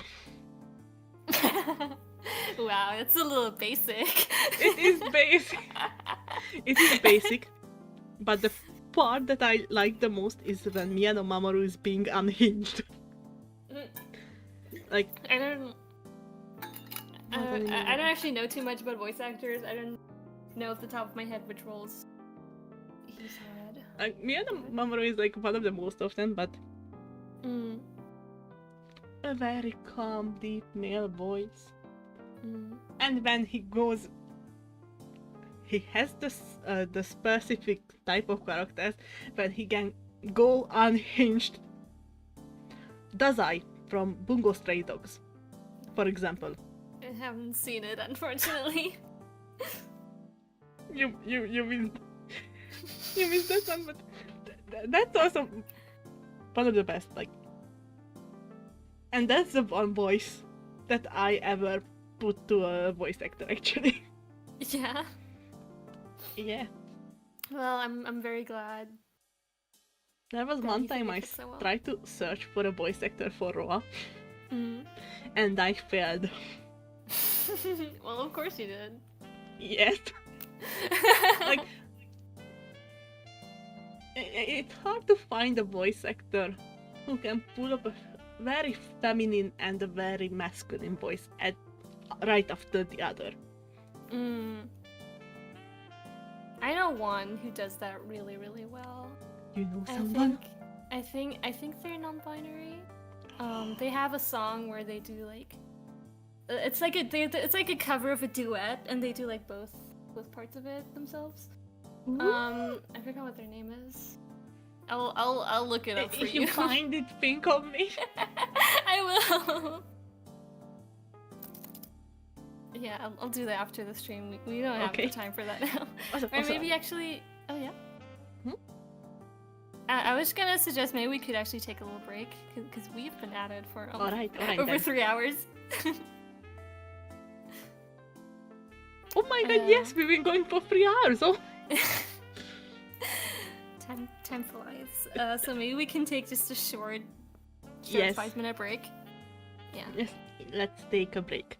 To Yeah, maybe go everyone. stretch and hydrate, and I'll search up I that think song for you. it's funny, so let's take a 5-minute breaks. Yes, we will. We be back in 5 minutes. Yeah. I'm going to not the just chatting screen, the starting screen, and let me rewrite the message. Yes. The message. I'm going to retype this that we will be back soon. With an exclamation mark. And I'm going to mute ourselves, so Yes. we will be back in a little bit. We are doing the hydrates and sketches. Also, you guys also from the viewing, get yourself your stretches and hydrates, and also go take breaks. And we will be back. See you in 5 minutes. Yes, see you.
And we are back on live! Welcome back, everyone. Hi, we returned. I hope all of you had an amazing break. As I said in chat, don't forget to hydrate and stretch yourself, people. I know we did. We definitely did. I promise. We really did, and we done searches. And I think, now that we are back, it might be time for a spin. I think you're right. I just forgot that which one of us. Let me think. It was my turn, but then it was your question. Yeah, so I guess we'll give it back to you. Alright, that's how it's fair. Yes. Oh, maybe a topic. And I know a question too. If not, just give it back to me. It's art! Yay! Actually, this is a question that I really wanted to ask before. Yeah, I will want to answer it. Do you have a favorite classical artist? Ooh, a favorite classical artist.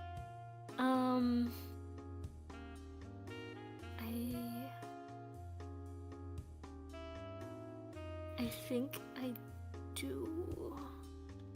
Let me just double check to make sure.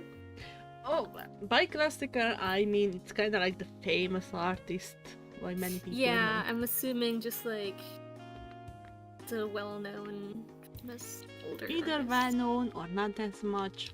Yeah, I know the word classical can mean a lot of things. It could be even modern artist if you have someone you like.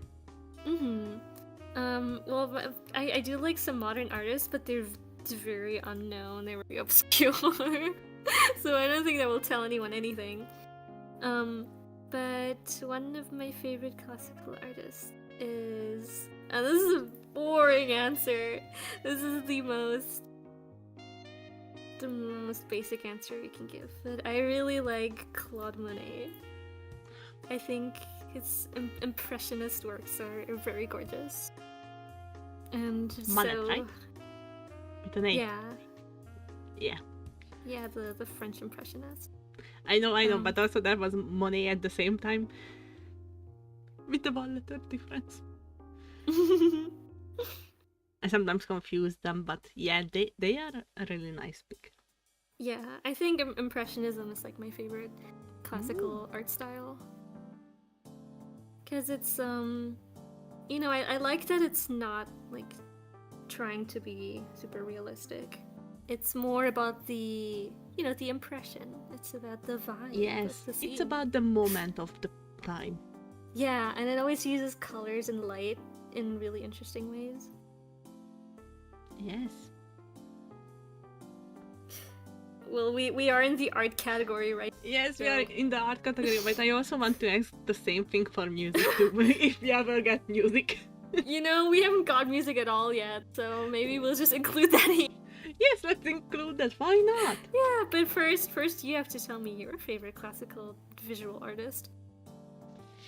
Or painter. I kinda have a lot. Well, you have to pick one. I know. Let's say you can name 3 at most. I need to free. I can do this, that is free. Free. Yeah, it's hard to... Sometimes I just specify it as visual art when I'm talking about visual art, but I think usually people use art just as shorthand for visual art. Yes, at the same time, music is also art, just like with literature. Okay, Yeah. I have my first pick, Mm-hmm. and it's Hieronymus Bosch. Ah, the one who did the Garden of Earthly Delights. Yes, Love that thing. I love all of their works, like they are so abstract and everything. Mm. I also love Botticelli. Ah, yeah.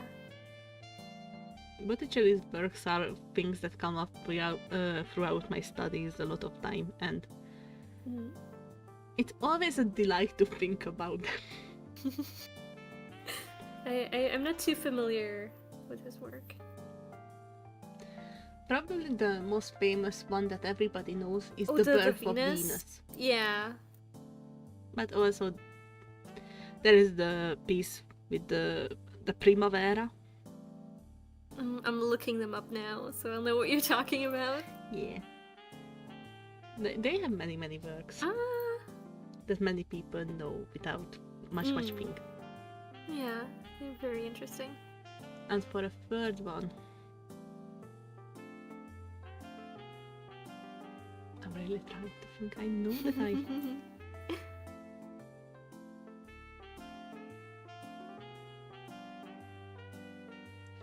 what is one who really inspires? Are you very into Renaissance art then? Renaissance art also. There is one. It's kind of modern. Like it's completely the opposite of impressionism. The symbolist artist. I knew the work that's in my head that I really like, and that's Ophelia's Death. Mm-hmm. If I I remember, feel like there's a lot of Ophelia's death paintings. there is one specific one. You'll have to help us find it. Yeah, I don't want to butcher the artist name.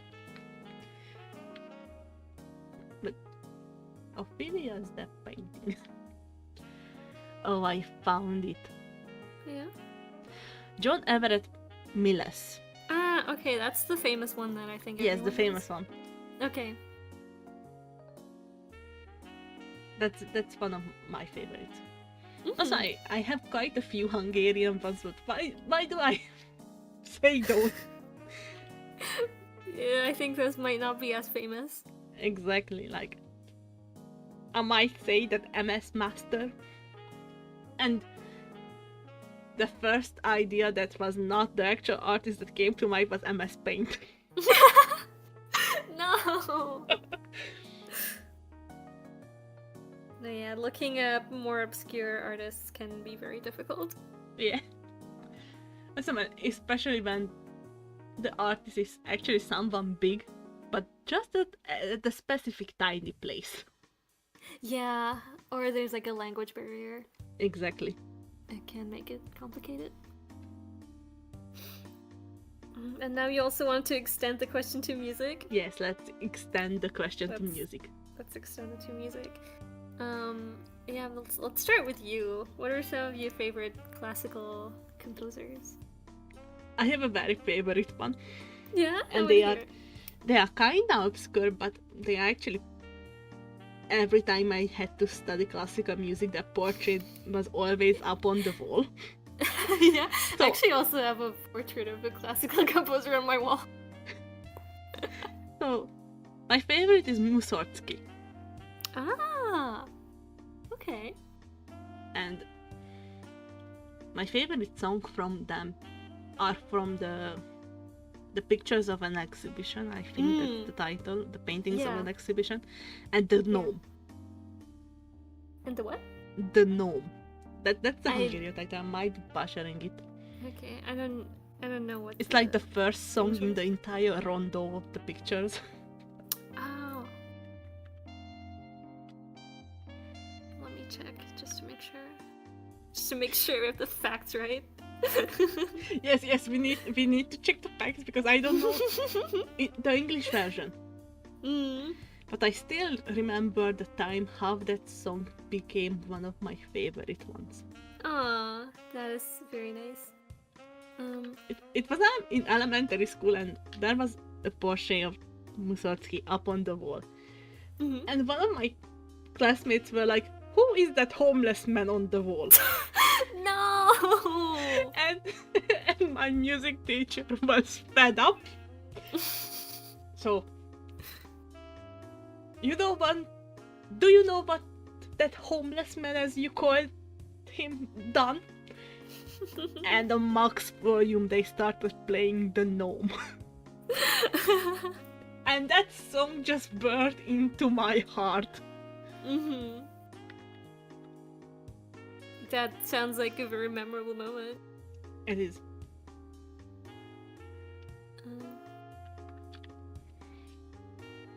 Oh, it is called The Gnome. Ooh, I'm gonna have to listen to it after the stream. The last time I listened to pictures at an exhibition was a long time ago. Same. And also, for me, that song is just. I can hear it even now. It burned Good. inside me. Yeah, that is the best music will do that. How about you? Who is your favorite classical musician? That's a very clear answer from me, but it's a more obscure one that I don't think anyone has heard of. His name is Louis Vierne, and he's actually primarily he's dead now, but he was primarily an organ and he made some absolutely gorgeous impressionist works for the organ. I remember the name. Yeah, you do? I do. Wow, that's unexpected. Even like in my music department at university, no one's ever heard of him. The name sounds familiar. Okay, that's good. Respect for you. Because honestly, in my music books, there were a lot of names always listed. That's good. You had a good education. No, I think sometimes a little bit too much weight is put on just like memorizing names of famous people. Yes, also dates. Yeah, too many dates to remember. I think it should be more about learning the concepts and learning about the styles and Absolutely. how they're still influencing stuff today. I also love the trivia. And of course the trivia. I don't find actually some wonderful trivia about Louis Vierne. He actually died at the organ when he was playing one of his pieces. He died with like his foot still on the pedal. Wow. Yeah, it's usually people know him more for that trivia than for his actual music. But I love his music. And another artist I love is Tchaikovsky. I think everyone knows that one. Tchaikovsky it's a treasure. Like a national treasure. An actual treasure. Always very beautiful melodies, very beautiful instrumentation, beautiful orchestration. Exactly. Just wonderful. And I like Ravel a lot. I just like impressionism, both in visual art and in music. I like impressionism a lot. And that's amazing. That's interesting to know about. It doesn't really show in my own music. I don't think my music sounds like impressionism at all. But I like it's impressionist. Like, really? Yeah, because it's the same with impressionist art and everything. You also capture the emotions of certain moments. I'm glad you think so. So unfortunately, with my musical theory brain, I can recognize that it's not at all like impressionist music. It's totally different. But I'm glad you think that. And to my artist brain, it actually makes perfect sense. Two different brains. Yes. I also love Dvorak. Oh yeah, he has some very pretty pieces. Was he the one? Oh, I'm embarrassing myself. I should know this. Wasn't he the one who actually did a lot of pieces based on folk songs? No, I think that was someone else. That might have been someone else. Dvorak is like the Blue Danube Waltz. Yeah. Oh, yeah. That's the most famous. I also like Wagner. Because, really? Yes, that's interesting. The Ring of Nibelungs are the musical piece that I want to. I think it's an opera or Yeah, it's like an opera cycle, a really long one. I want to see it one day. Like, it's one of my life goals to see the Rings of Nibelung. Interesting. I completely respect your taste. I'm like completely. Unfortunately, he's probably my least favorite classical composer. I don't really like his music at all. Wow. But that's okay. Everyone has different preferences. Yeah. I actually had to watch one of his operas in class, but it was a different one. It was the medieval one. Well, I think most of them are medieval, but the one with the... No, they're all so similar, I can't even describe it.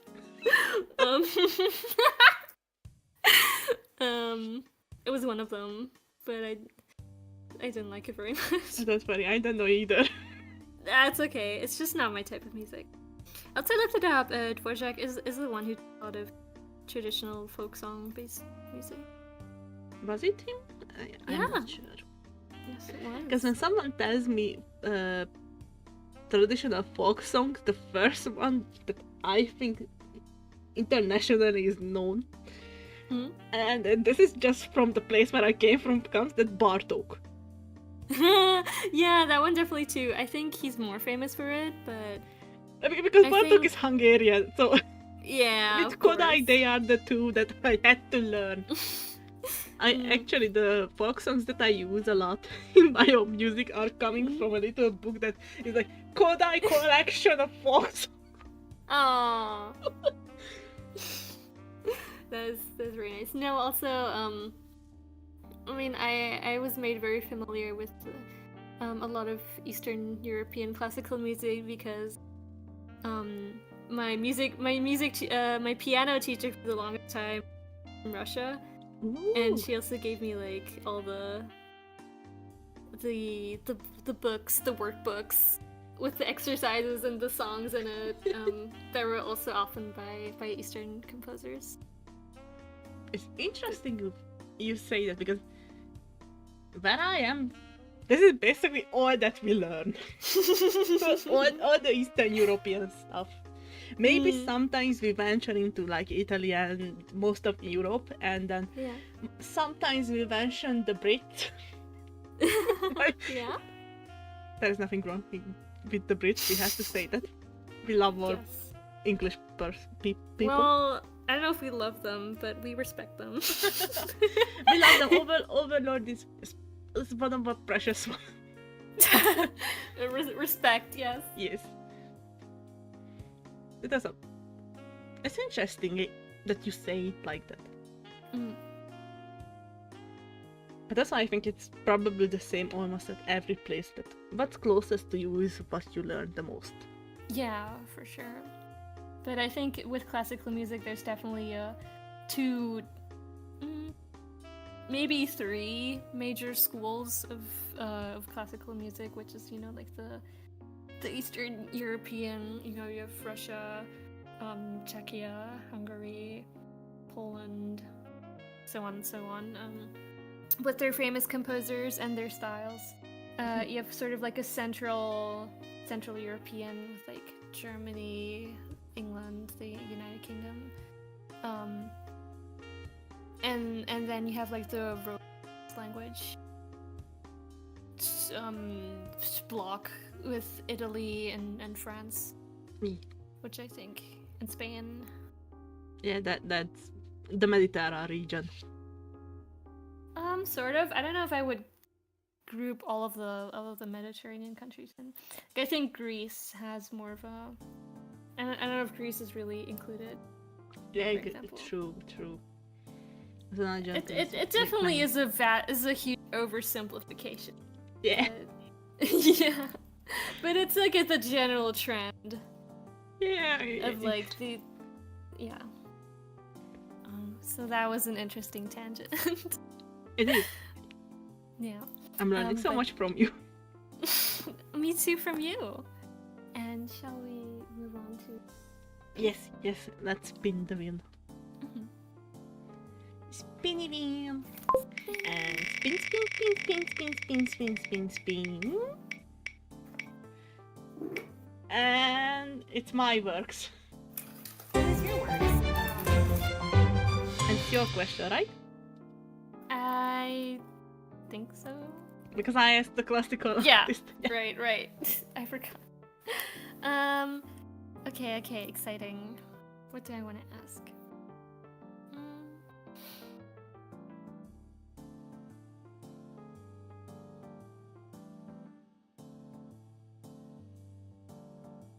I want to ask,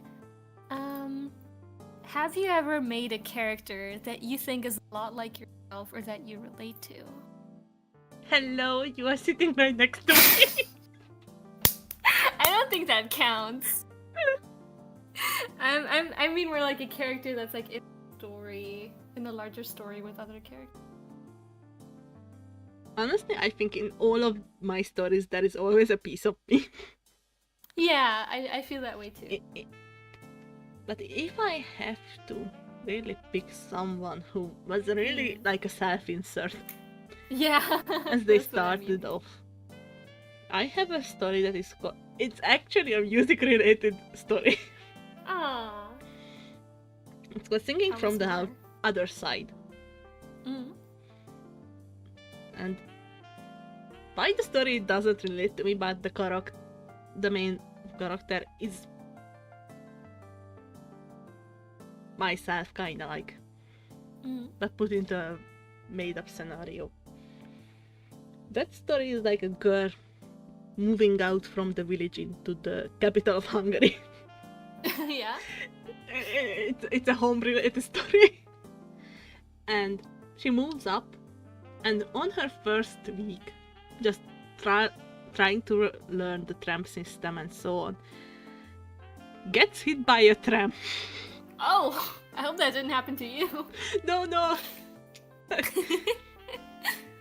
No, I'm the village person who stayed in the village.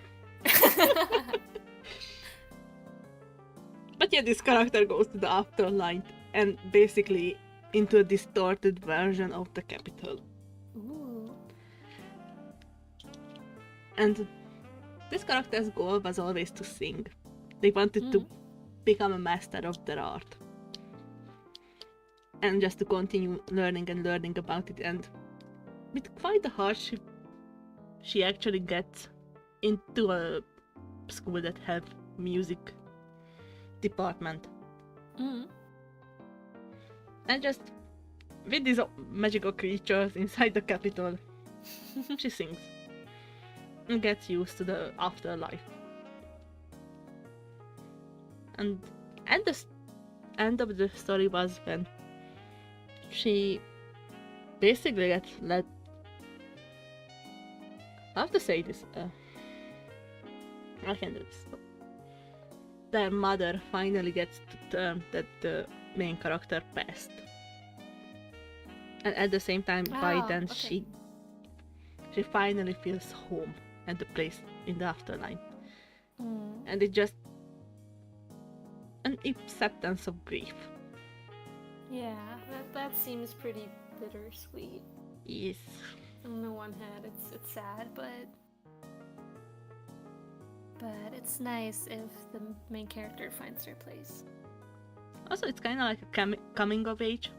Still a teen in high school, and even in the afterlife, they have to deal with high school stuff and boys and loves and so on, and just the generic stuff. Yeah. And at the same time, it's the bittersweet. I do this a lot.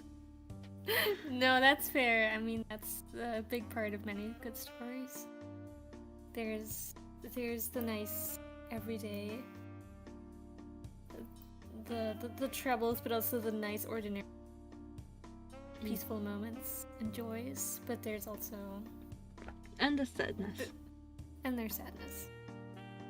And would you like to share what you think that character? Or if that's too personal, you don't have to. What to share? Can you repeat that? If you want to share what that character in the story has in common with you. Basically the looks. Oh, is that all?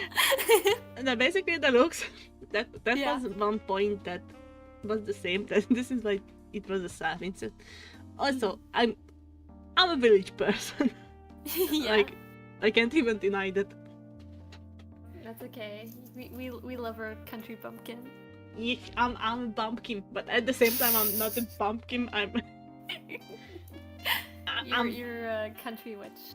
Yes, I'm a country witch. Yes. Wonderful. And also the fight to get into a school where you can study your passion. Ah, yeah. That makes sense. Because also I remember when I went into art school, arts and art department at high school. Oh, it was nightmare. Did you have to do like an entrance exam or? Yes, I had to do an entrance exam. I was the 5th one on the list. But I finally got inside. Yeah, that's good. No, I also had to do incredibly difficult entrance exam that I actually failed 2 times. Wow. Yeah, I failed it 2 times. But then I finally got in. When I went to school, so my class was actually the music and art class. And they basically took everyone up to the music class because there was no interest in at all. Oh. So like, we had a person who was a really good soccer player. But because the school didn't have a sports department, they put the guy into the music class. Just so they can accept him. Aww. Like, my school, it was harder to get into the general high school part than into any specific kind of part. That's kind of weird. It is weird. That's a weird system.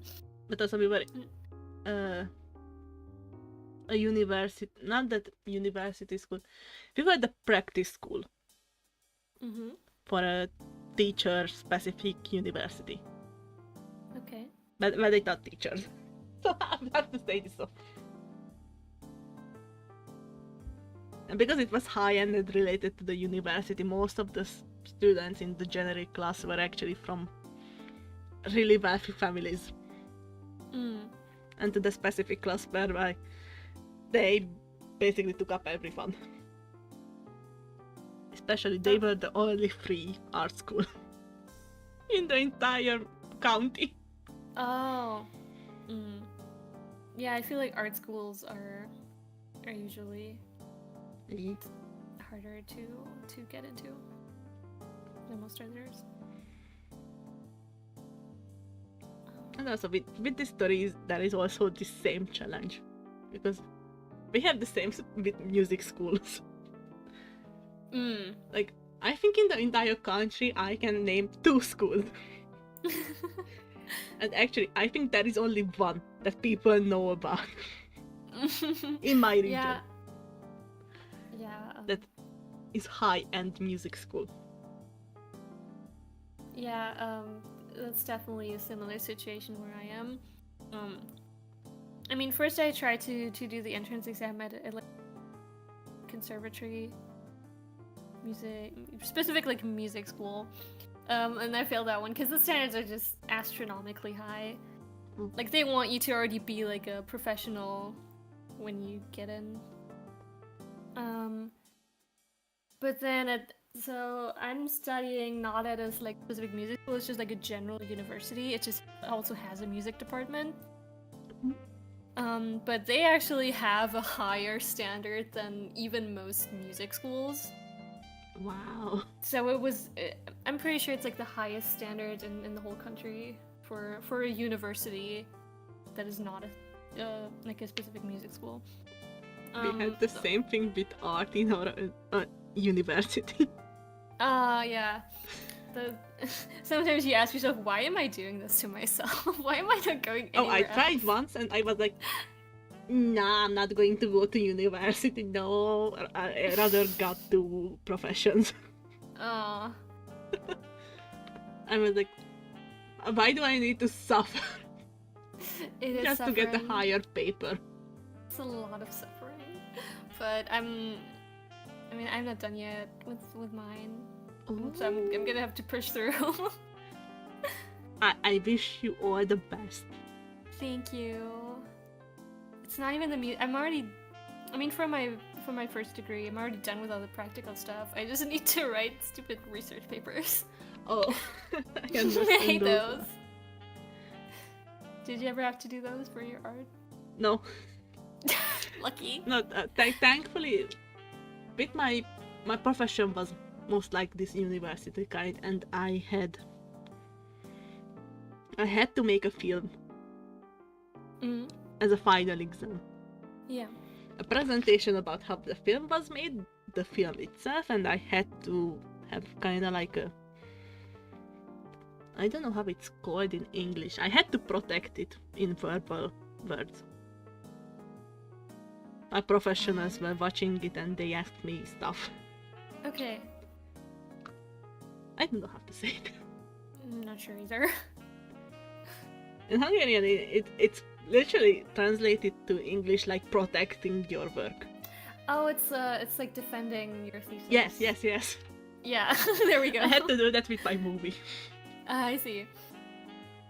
Yeah, that seems scary. Like, what if you don't know what to say? It was okay. There was like 2 teachers and a nationally famous animator in the jury, so it was... That's very intimidating. Yeah. I get that.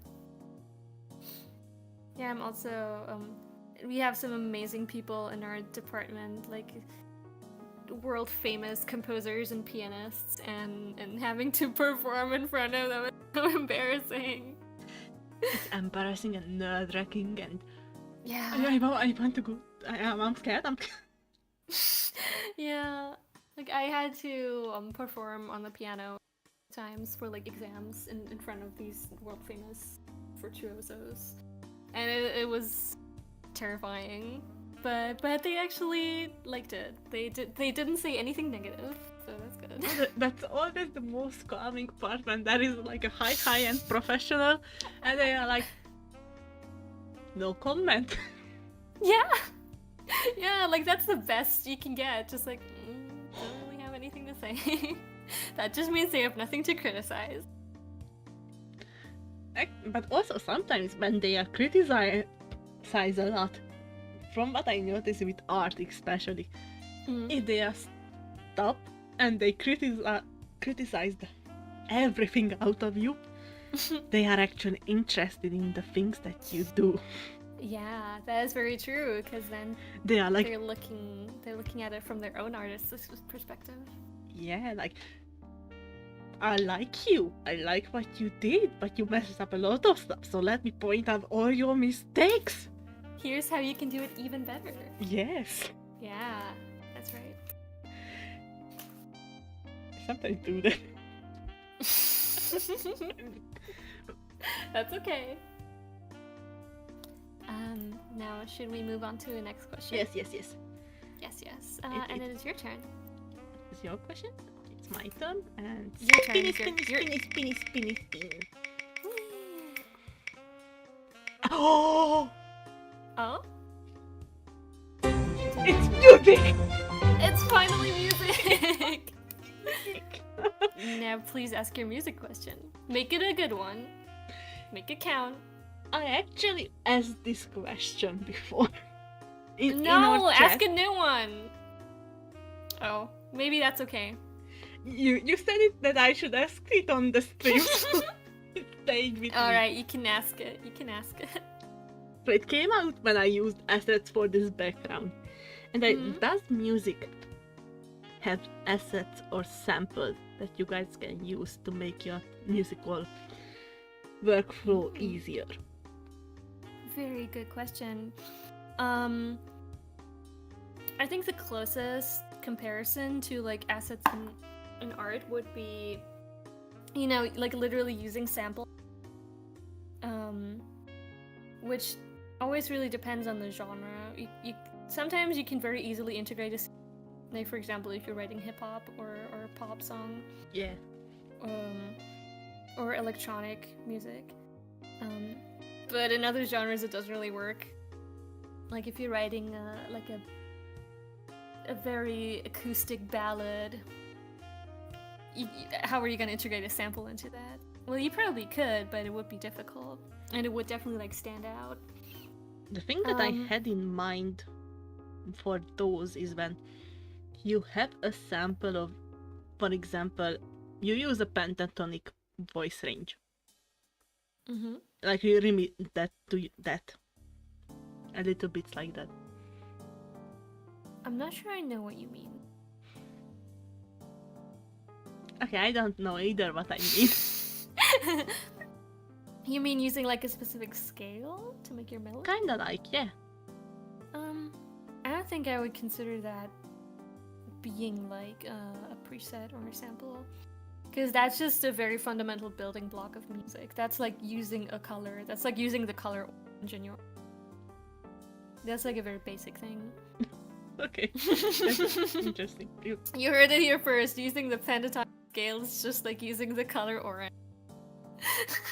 Yes. No, Yeah, especially for jazz, that I knew that there were like certain type of accords that you use specifically for jazz. Yeah, like certain like musical vocabulary, like musical gestures and phrases and scales and chords and voice leading. But that's just fundamental parts of the style. Interesting. So it's not kind of like an asset, but more like... No, I wouldn't call it an asset. It's just part of the style. And you know, an asset or like a sample is something that I think you can easily trace back to a specific person, a specific artist who made that or did that. But with stuff like scales and harmonies, no one invented that specifically. That's just like shared. That belongs to everyone. You know? Like, yeah, that it's more like colors. Yeah. It's like how no one owns the color orange, or no one made the orange for you to use. Oh, don't say that there are people who actually owns colors. Well, I don't believe in that. I think that's stupid. Oh, there are. I don't believe in There that. are even companies that own specific colors. That's stupid. But maybe they own like the pigment, but like they don't own the specific like hex code of the color, you know? I think there are even people who do that. I don't believe that. Or if it does, I don't think it should exist. It's about the same silliness. There was a time where I used an artist's music for my streams. And there was a part when it was just a slow piano part. And they pressed down one single key. Yeah. And I get always copyright struck over that one single key by an Italian rapper who had that same exact simple key at the very end of one of their rap songs. That's so annoying. It is the same amount of silliness. Yeah, I think music copyright is just completely off the walls. It was a mistake. It's so terrible. I kind of understand when you want to still protect your work, but at the same time, there are many things that are limited. You have to not just limited, but shared. Same with the colors and same with the notes. And how the instruments plays the single note. You can't copyright that. No. I think it definitely goes way too far. Especially because how are you gonna explain to me how a very niche art YouTube streamer using like one note from your song is how like copyright striking them is protecting your work? It doesn't make any sense. It does not make any sense. No, honestly, the copyright system is so broken. Like, My favorite example is when PewDiePie had a song. Like, PewDiePie is someone who everybody knows in YouTube. Yeah. And PewDiePie's own song was copyrighted by someone else on their own channel. Mm-hmm. Like a company saying that under the name of PewDiePie we are going to copyright this. And PewDiePie himself like, I don't know what this company is. Mm-hmm. So that there is a lot of things where greedy people can have to, take advantage of with the system.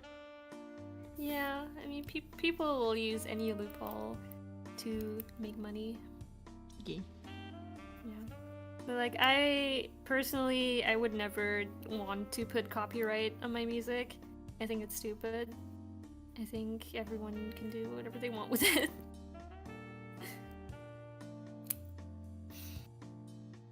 Also, at the same time, I feel like there is a certain kind of respect that you need to give back to the person who created that thing.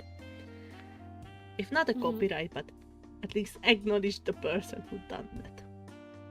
Yeah, it's like a nice gesture if Yeah. you're respectful about it and you credit the person. But I also think it is stupid and futile to want to enforce that.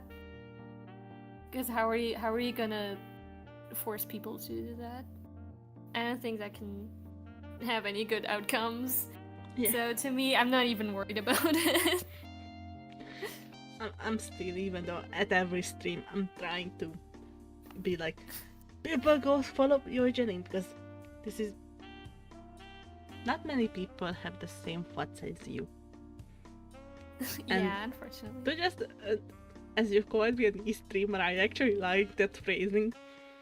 Mm-hmm. It was a blessing Aww. that you felt your own hard work as a resource to me. That is so dramatic, but I appreciate it. Clover is asking, is there a place to download MP3 or WAV file of your music? You go to your browser of choice, you search up YouTube to MP3 downloader. You plop in the link and you download it. You don't have to admit it, but that's what I did. Good, I think. I mean, sometimes those sites can be a little bit dodgy, especially if they're like at the top of the promoted ad results. I think sometimes those can be a little sketchy. But if you just spend 5 minutes looking into finding a reputable and reliable service that does that, you're set for life. You'll always have a good way to download music from YouTube. I'm kind of thinking, like, do you thought about putting your songs on, for example, Spotify or iTunes? I honestly don't really want to do that.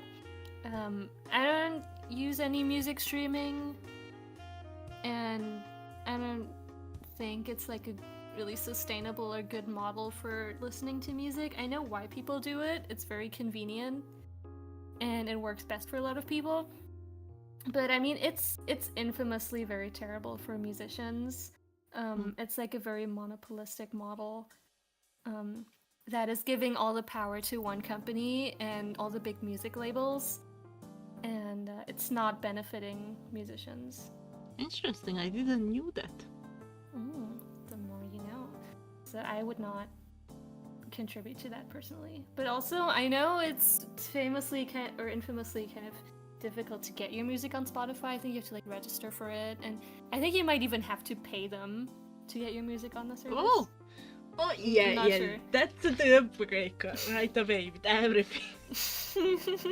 Like I said, I'm not sure. I haven't looked, but yeah, it just doesn't seem very friendly to musicians. So I just put it on YouTube because that's easy and free. Yeah. Yeah.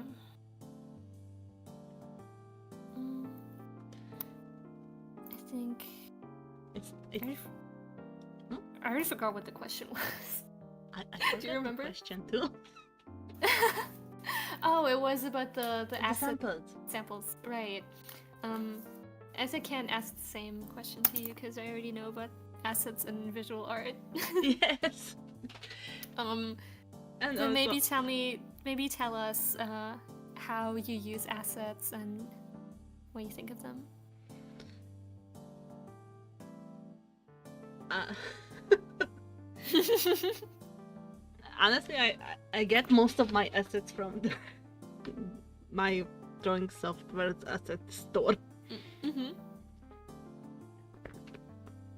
And every time I get some, I always try to make my own that I release to the community to hopefully help them Oh. out.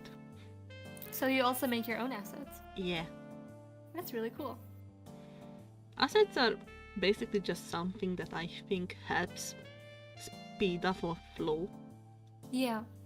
and helps out a lot of time. For example, for this entire background that we have, Mm-hmm. I use so many assets. Like my hardest words are the base, the characters, the table, and the cups. And they're all wonderful. And so are the assets. It all Yeah. comes together really well.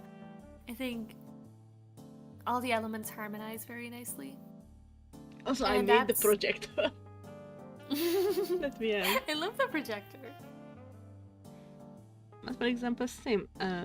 There are some times when I really want to use a specific flower for my drawings, for example, and I'm like, I know how to draw that flower. But also, I just don't want to take the time to think about how to place that flower, because at the same time, the inspiration and the motivation and the impression of that scene just goes away as soon as I start to Oh, yeah. but. So it would interrupt your workflow, and Yes. you would rather use an asset to keep it going. Exactly. And these are honestly quite handy. Yeah. Are you ever worried about... Oh, sorry. Do you want to go first? No, you go, please. Alright. Are you ever worried about what, at least I hear, are very common concerns, that assets can be distracting or clashing with the artist's art style, or that it makes the picture not really coherent? Is that like a concern for you, or not at all? It's a really good question. I think with my own art, sometimes I don't care. Like That's even fantastic.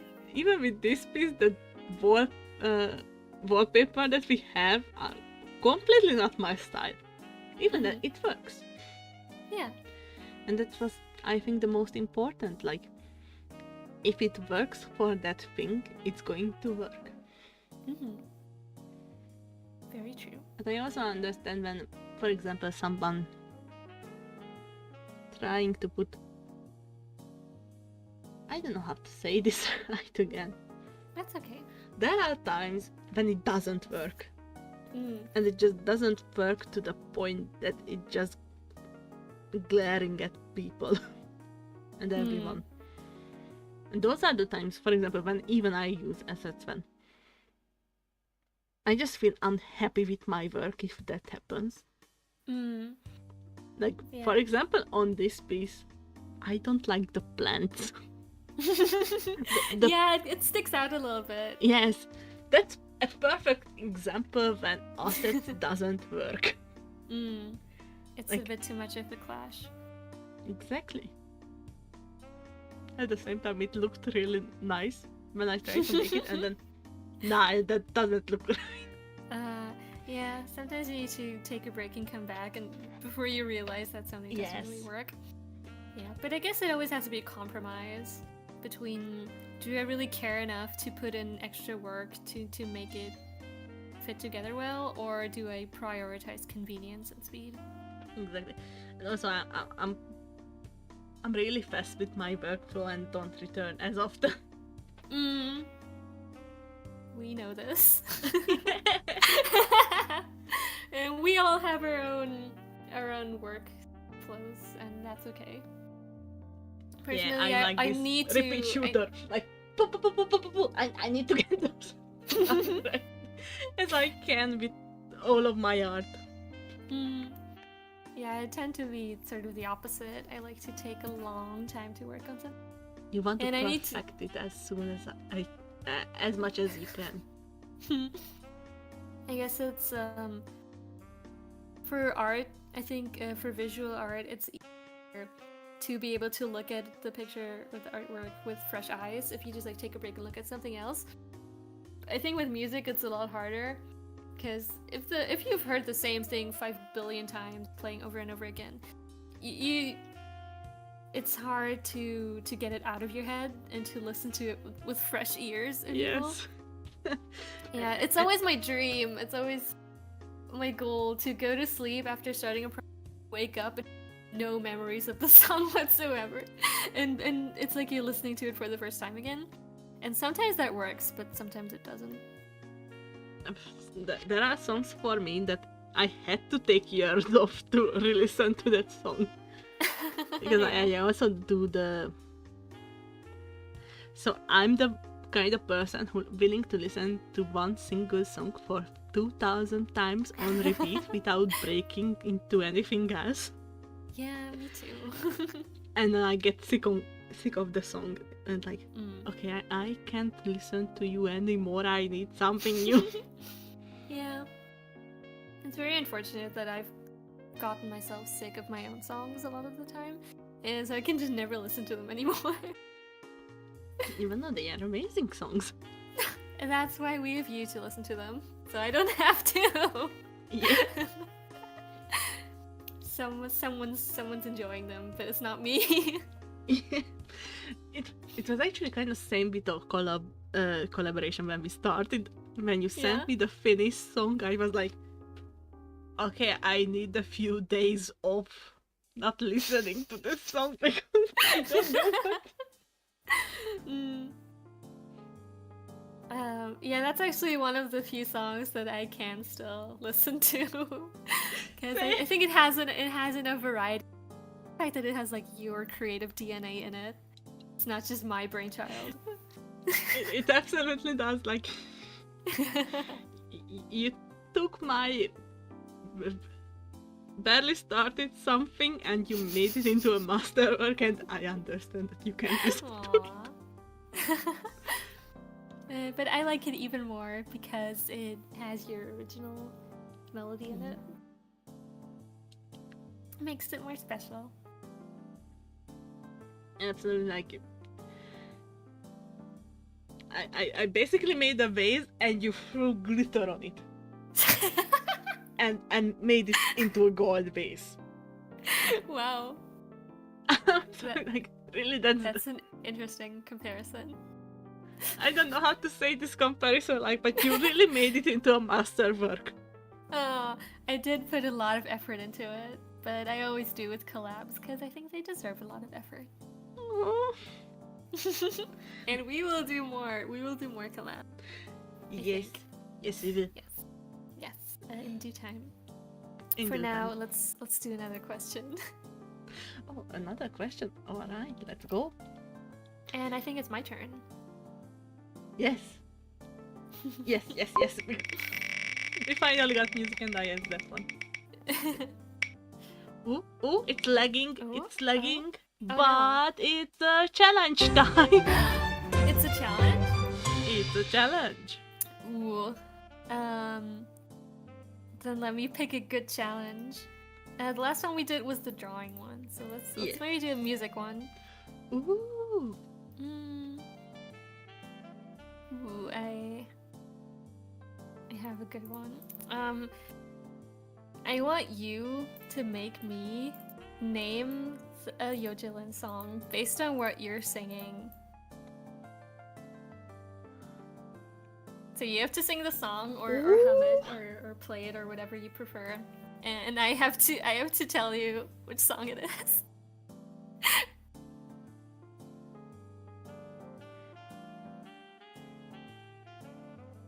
Okay, I'm going to fail this. It's okay. I think the biggest challenge will be for me to actually remember my own. And recognize what I'm trying to do. So you just pick any song. I have one in my mind because otherwise I actually can't remember the songs at all. That's okay. Hopefully that I one. can give it back right. Dun, dun, dun, dun, dun, dun. Yeah, I already failing. No, you're doing great. I need a little more. Dun, dun, dun, dun, dun, dun, dun, dun. Yeah. Dun, dun, dun, dun. Dun, dun, dun, dun, dun. Dun, dun, dun, dun. Dun, dun, dun, dun, dun, dun, dun, dun, dun, dun. Wow, this is hard.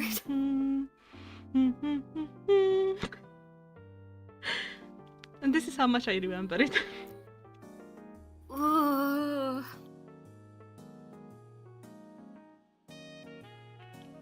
I really think it was terrible. No, I think I'm having a hard time remembering my own music. Can you do it again?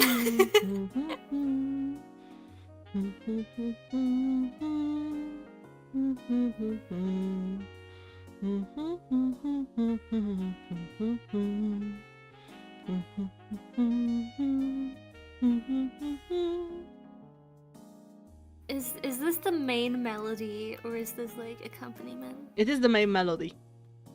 What? Really? Yes. I made that? Yes. I'm giving back it terribly. No, you're doing well. Can I hear it one more time?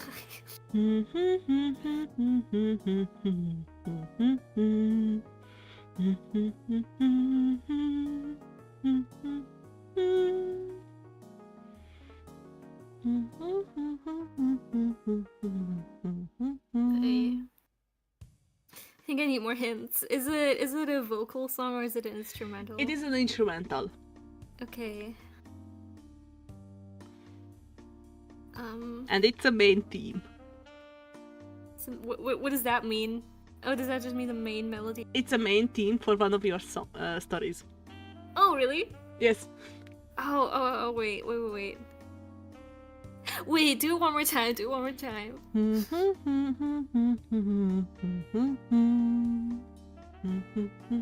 Oh! Now I got it! It's Vagabond! Yes! It's Vagabond! Yes! Yay! Bing, bing, bing! I won the challenge. No, what? I can tell you what threw me off. It's that... Definitely. No, you did it wonderfully. I kept hearing it as like the first note being like on the beat, when in the actual song it's like on the one end. It's like slightly. Yeah, that's what threw me off. I'm famous from missing notes. And no, that's not your fault. You, when you're humming something a cappella, you can't really indicate the time. But thank you for the challenge. Yay! We both won. So now it is your turn again. Oh yes, it's my turn and we are spinning the wheel. It is your turn. We are spinning the wheel. Yes. Spin. And it's anything. No. Oh, wait. Yes, it's anything goes. It was literally on the line. Oh dear. Well,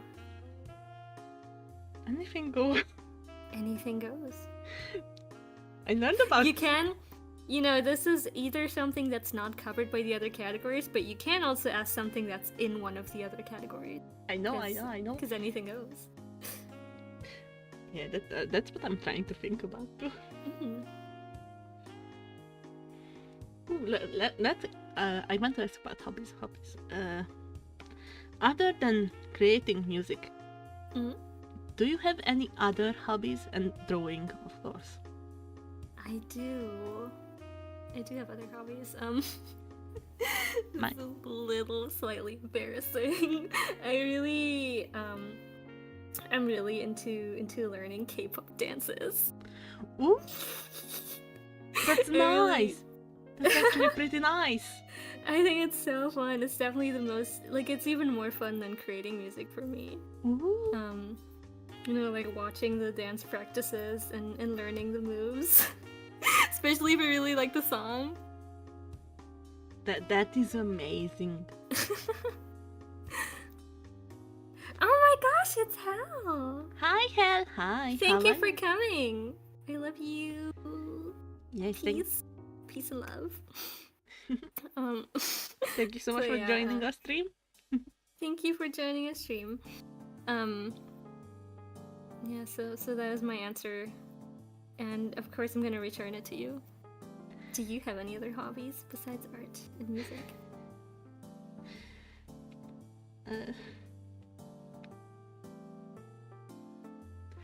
I would fight for that title, but also I'm not going to fight.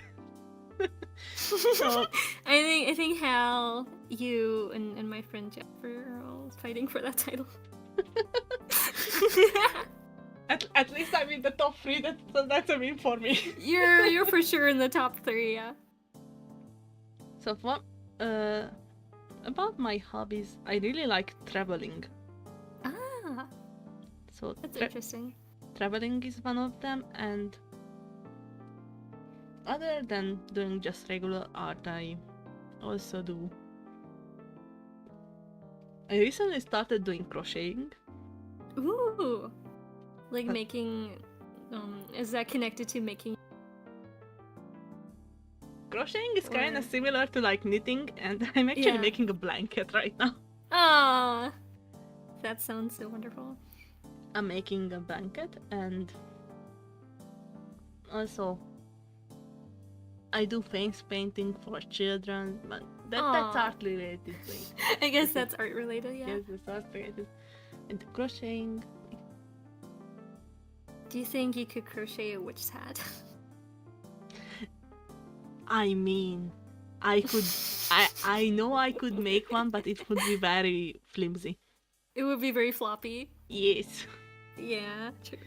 And not just the peak of the hat would be fluffy, but the entire of it. rim would probably fall onto my face. Because a witch hat is basically just a round tablecloth. Yeah. With a little triangle on it. A Yes. cone, sorry. I would like to know about your traveling hobby. Do you like to travel like internationally, or is it more regional? More regional, like at least once a month I have to go and travel, or I'm going to go insane. Yeah. So I always get one of my grannies on trip, and we hop on the train or the bus and visit some places. Also, with her I can go into different kind of museums, so it's usually like a museum visiting trip. Ah, that sounds wonderful. Do you like to go to art museums or different kinds of museums? Yes, art museums mostly. I see. Those are my soil for sure. That's There are- wonderful. There are times when we go into like different kind. One of my most memorable one is when we went into a carriage museum. Horse A carriage museum? Yes, I didn't even know those existed. that's funny. We didn't know either. That trip was like, okay, we have the fund. We are going to pick a bus. That destination sounds like kinda okay to us, and there is quite frequent buses. Mm-hmm. So we got up, and we actually didn't get down at the destination of the bus. We got down early at a random stop, and there was a museum right there. So maybe it was destiny. Yes, it was definitely one. Mm-hmm. For That sounds very international fun. travels, those are too much for my wallet. But Oh, right I now I'm see. actually planning to go visit Germany Ah. to visit one of my friends, or two of them. I see. You're doing a little tour for your friends. Yeah, That's very wonderful. and it's always been just so much fun to see the world and different kind of things for me. That's true. Are you more drawn towards like metropolitan areas with because you said you were a bit of a country bumpkin, Yeah. or do you prefer to stay more rural and natural landscapes? Honestly, both. Like most of the time, I do go into the metropolitan areas. But because I take into account that my granny can't really walk, I see. Mhm. so mountain climbing isn't on her list, for example. That's a shame. Yeah. But Mhm. even them, sometimes going towards big cities, we go like on a bus or a route that goes completely rural, then back to the city, and then rural and back to the city. Mhm. It's that we good can if see if you're everything. able to do that. Yeah. Yeah. Okay. Now we know everything about each other's hobbies. Yeah. Let's crack a new question. Alright, let's go. And I think it is my turn. Yes, Is it's it? your Yeah. turn. Yeah, it's my turn. And it's hobbies. God Yes, it's damn it. hobbies. It is hobbies again. Yes, lore unlocked. We have so many lore unlocked in this stream. That's true. That's what it's for. Exactly. I'm gonna ask, do you have any favorite characters from media that you like from games, shows, or books or movies? Do you have anyone who's like, okay, that's my character? It's hard because there is many. You have to pick one. Let's say you can pick Also, I three. recently didn't have anyone, so that's even harder. Grab that.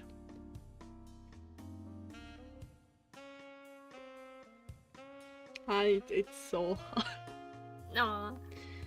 Do you tend to have like favorite characters or all of them? I usually have. I'm like, all of them are amazing, but I especially like that one. Well, tell us about them. But also, I'm a stranger. For example, there is always a villain in the story who's like the most hated, and I'm like, I know you why you done that thing. I still don't like you, but I understand you. Yeah. Why your existence exists. Which story to pick? Which story?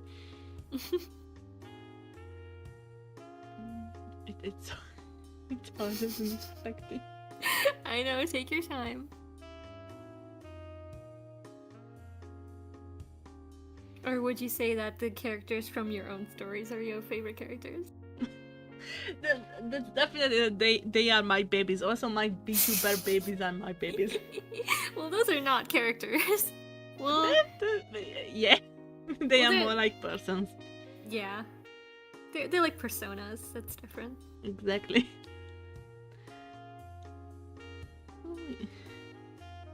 It's harder than I expected to pick The on. clock is ticking. Let me set a timer. Yeah, we might need a timer. This is a challenge. Like, this is a disguise challenge.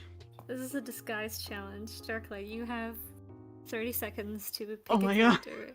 3, 2, 1, go. And that which shows. Which You have 20 seconds. Oh my god, oh my god, oh my god.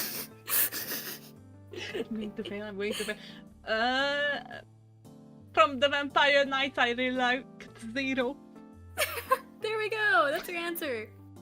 What's his name? Zero, Kiryu Zero. He was the white-haired dude. He was the safest love option for the main character that the main character of course didn't choose. I watched like 2 episodes of that show like 5 years ago. I watched both seasons and I even went to read some of the manga That's beautiful. and the sequel manga. And did you enjoy it? That was the first anime that I started watching with dubs. Not dubs, with subs. Oh, yeah. So at some point, everyone graduates to the subs. Yes. For me, that was the show that I started, and I also have dyslexia, so reading was difficult all the times. Yeah, that's good. And because of this show, I started picking up on reading subtitles. Vampire Knight taught me how to read. Yeah. Thank God. Basically, almost all Whitehead characters were my favorites. No, I've also been there. It's always the white haired or the blonde ones for me. Same. Yeah.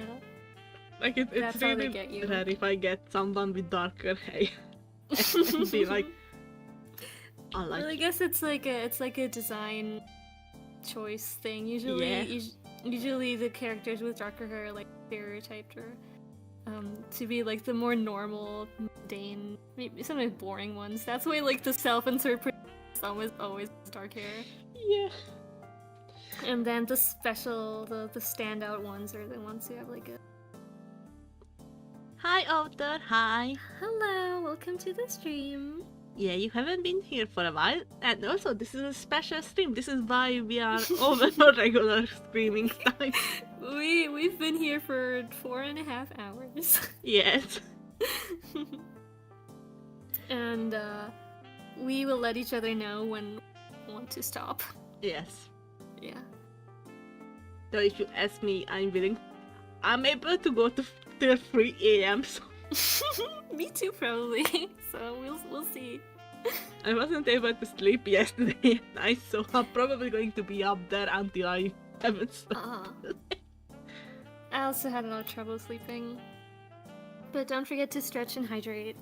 Yes, yes. Thank you, Clover. Thank you, Clover, for reminding. Clover, you're the backbone of the stream. Yes. Clover is precious. We love Clover. We do. Clover is really amazing. And everyone is amazing. That is so true. Soup inhalation. Are you eating soup? Soup.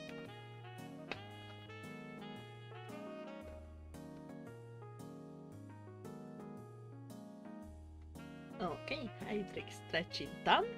Should Very we spin? good. Yes, we should.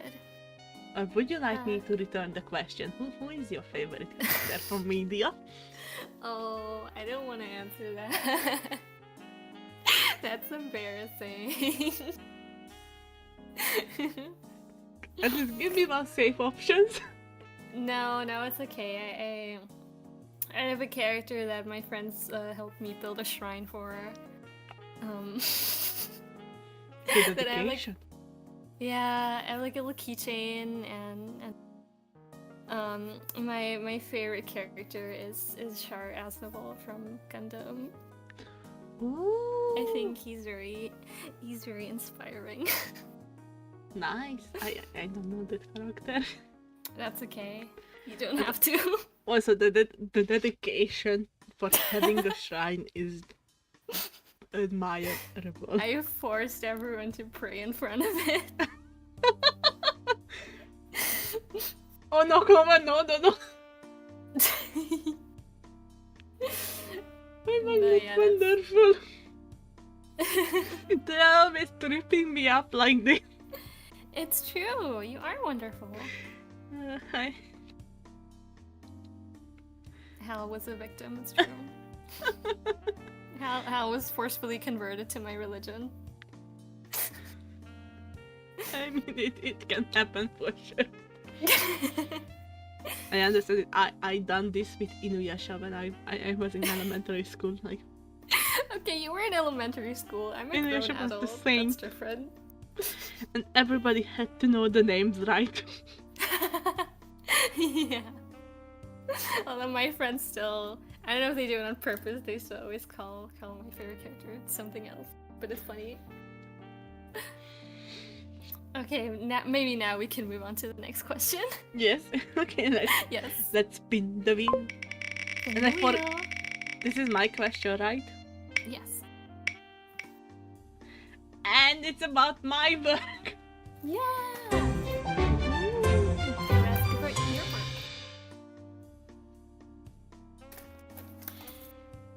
I almost asked something that I already know the answer to.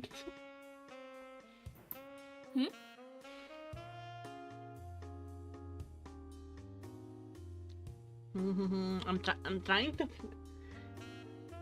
First, I wanted to ask which is the favorite characters that you like from my stories, but then I already told you. I kind of know the answer. Yeah, you know the answer. I know the answer, so rather I want to ask, what is the thing that I got you on with this story that you got interested in with Issa? You mean like what got me interested in it? Yes. I think just hearing you talk about it and hearing how passionate you were about it, that's what got me. It's always important that the creator is very invested in their own work and that you can feel their love for it. I think that's what got me. I'm about to cry. Especially because you had already made that older animation with your own song for it. That touched me. Yeah. That even you also made your own song for your story, and even with like a beautiful animation and so much artwork for it. So much artwork for it, and it's I spent so much time just like looking through all the pictures. Oh, that's just a few. There's so many. I couldn't even find all of them. You keep showing me more that I haven't even.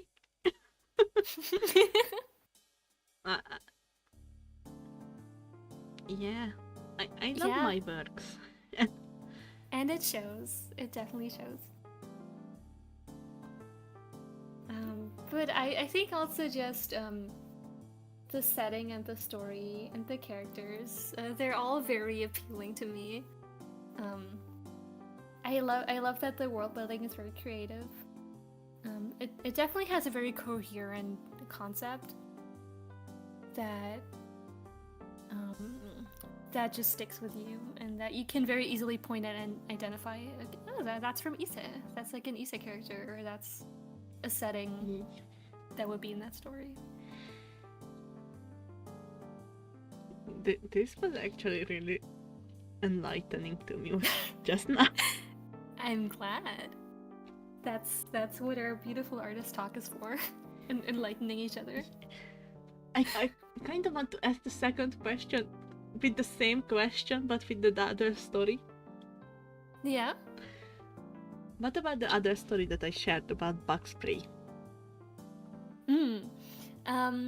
I definitely have a bit less of an impression of that because I haven't seen any art of that. I only really have like your description to go off of. Yeah, and the art that I shared was very little. I don't even remember if you showed any art. Yeah, I showed art. Oh no, maybe I forgot. I'm sorry. Yeah, I thought that one was also pretty striking. I will say I'm definitely still biased towards Issa. That's still my baby. I'm like the what's it called? The godparent? Or something like that. It's The what? Can you repeat that? I'm like the godparent. Like you're the actual parent of the story, but I'm like an honorary parent. You are like, okay, I know that's your story, but this is my story now. You basically adopted my story. I did, yeah. But yeah, bug spray I definitely have a little bit less of a personal investment in, but I still think it has a very striking concept. And a lot of potential. I think Issa already has a lot of realized potential.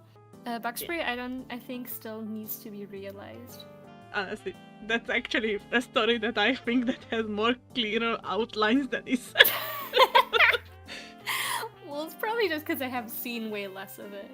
Yeah, probably. Like I haven't seen very much artwork, or this. Also, probably because Bug Spray was intended to be a video game, and it is not currently a video game. It's currently just a walkthrough of different kind of backgrounds. That's why it's a game. I mean, that's also pretty good. But yeah, I think just like the premise of Bug Spray is interesting. Um, yeah, I guess the best way I could describe it is that I'm interested in the potential to see it unfold. With Issei, I'm already pretty satisfied with what's there. But you with Isa. I basically put Isa out like, here is the baby, and you are like, yeah, this is my baby now. Kind of, yeah. I mean, I also already made like a song for it. I know. Of course, I'm invested. What's it? You also started that second one that I said to let's wait on because Yeah, I did. don't There's spoil another- it. I would feel That's- bad to just get a song out of nowhere, and also it keeps me going on with the animation. Yeah, I'm definitely keeping a secret, but it is another Issa song. Of course it is. And that is amazing to make this song. So this is a secret. The audience will not know about it, and Darklight will not know about it. It's Only I something do. that even is mystery for me. But we will see in the distant future. Yes. Yes. And now I think we can move on to the next question. Alright, yes. Please spin the wheel for me. Spinny, spinny, spinny. Spinny, spinny, spinny, spinny, spinny, spinny, spinny, spinny.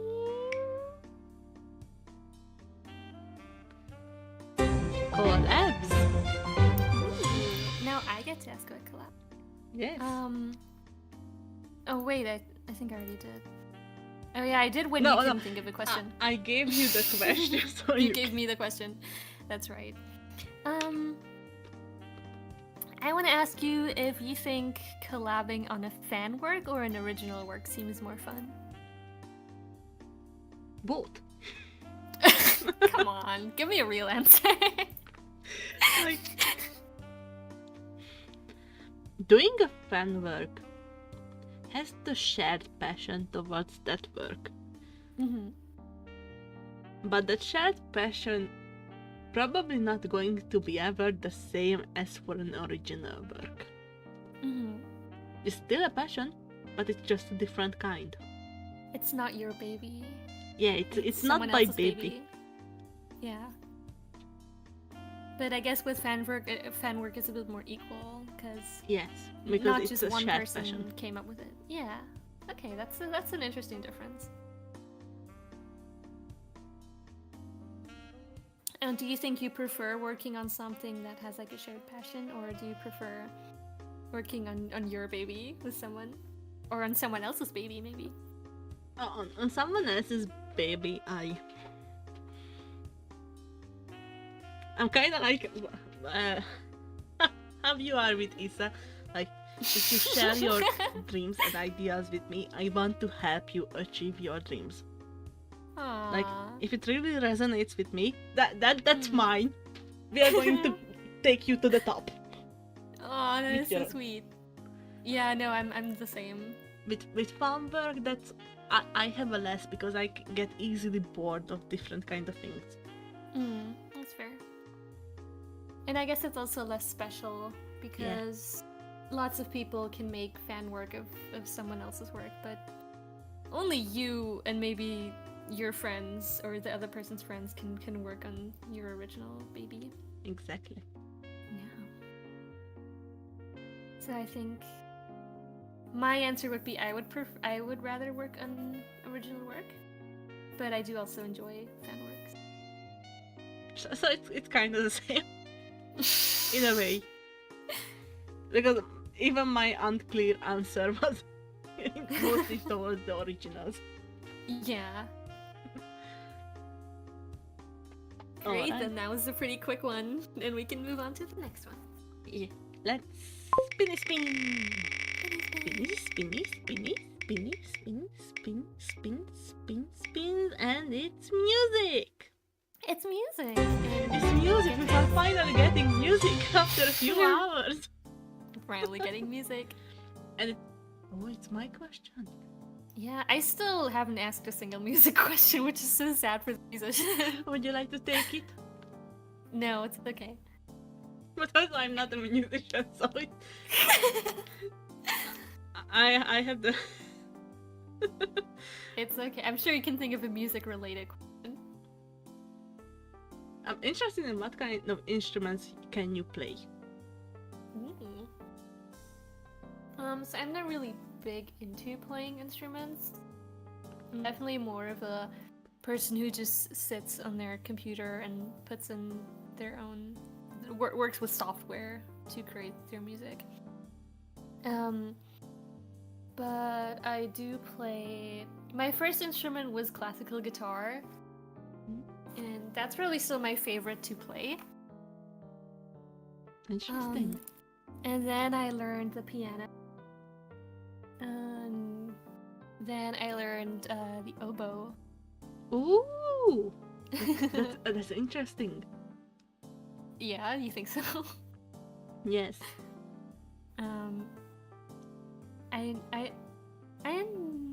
I liked playing it at first, but I think over time I really lost my interest in playing the instrument.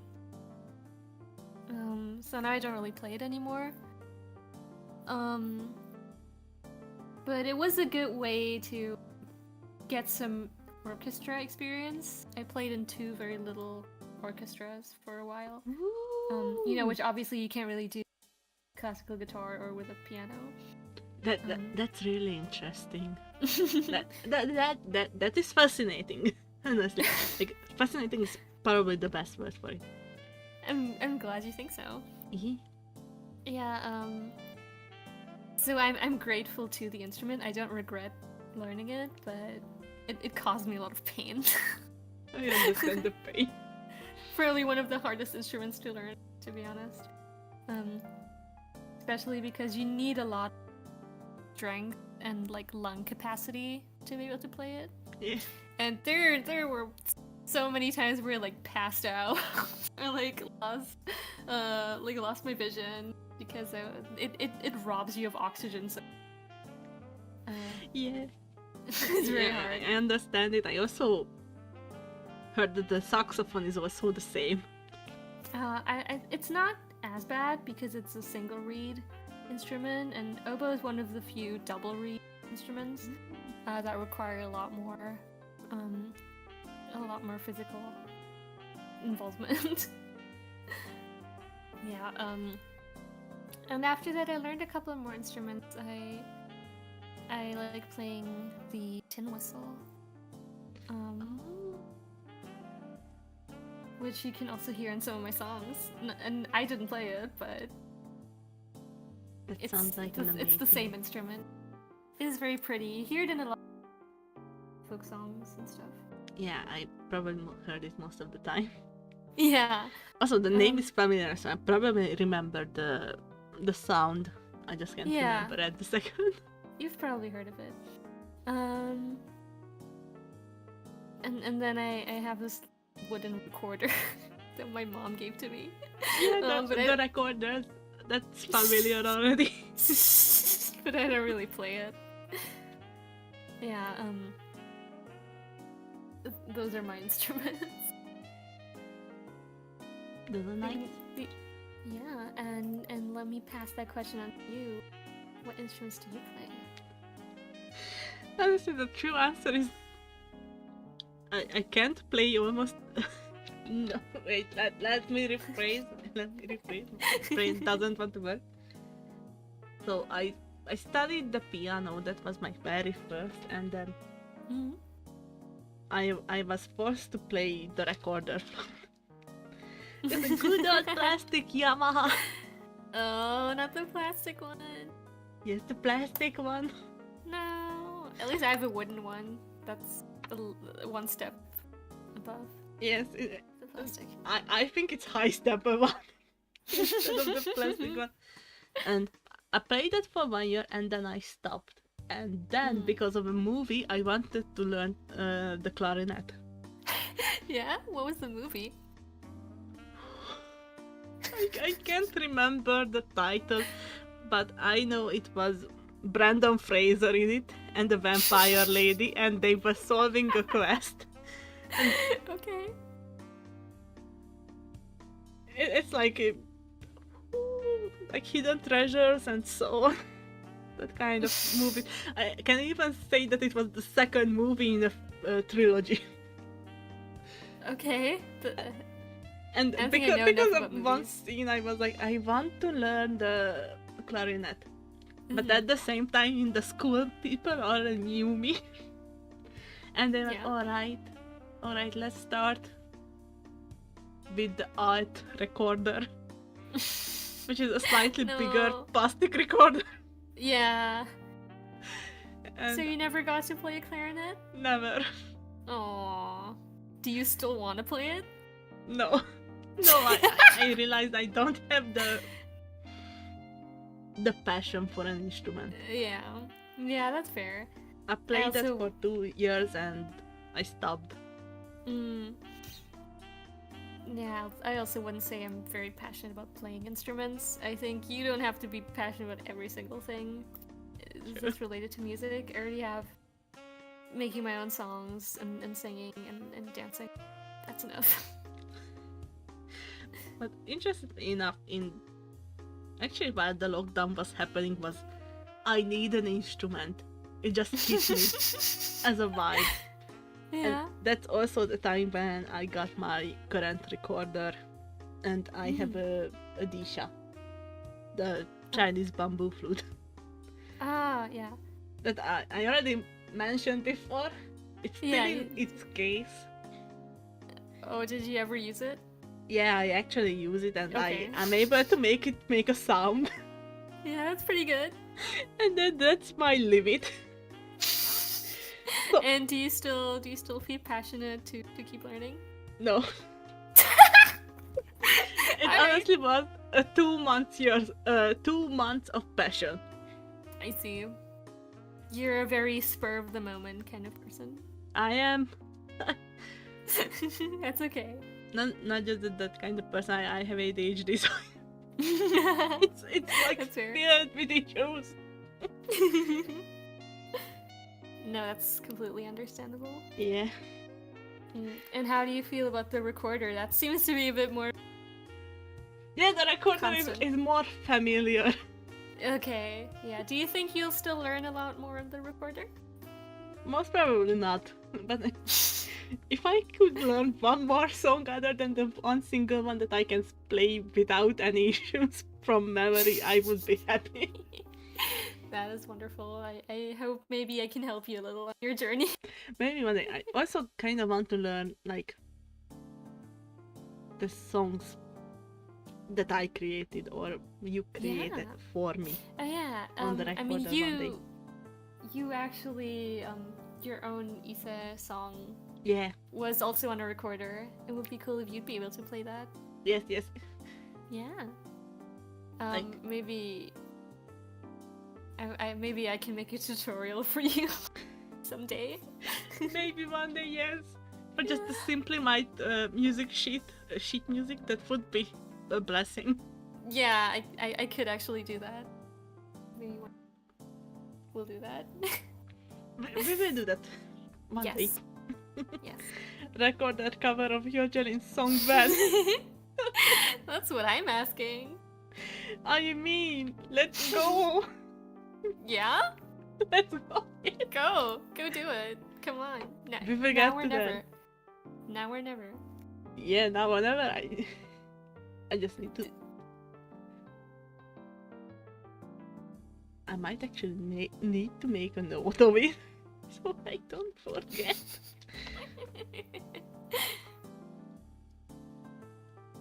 Do I get to pick the song, or are you gonna pick the Sure, song? why not?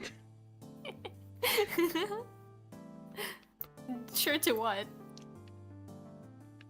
You know, the one limitation that we have is the range of notes that I can play out with this flute.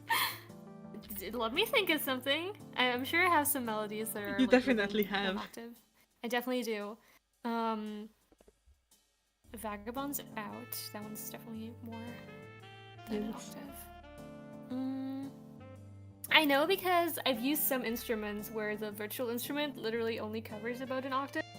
So I had to actually keep it within that limit. Ooh, interesting.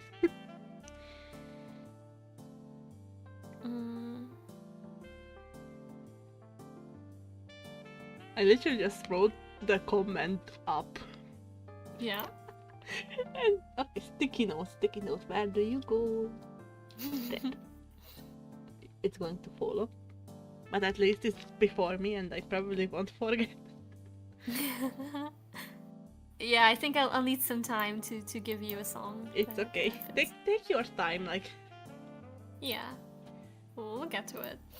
For now, let's move to Yes, new let's question. spin the wheel and Yeah. And it's my turn. I it's think. your turn. Yes. Let's go spin. Spin. Oh, it's lagged. Oh, that's okay. But it's We just need the result. art. It is art. Art is like I feel like I'm getting all the art questions, you're getting all the questions. yes. Which is funny.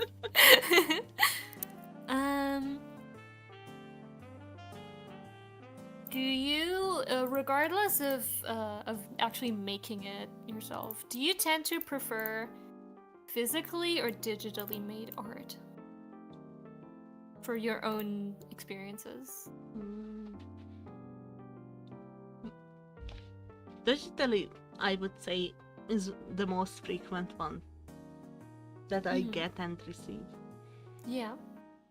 Also, that's the one that I can showcase to others the fastest. Yeah. But do you prefer it to physically made art? I never got transitional art.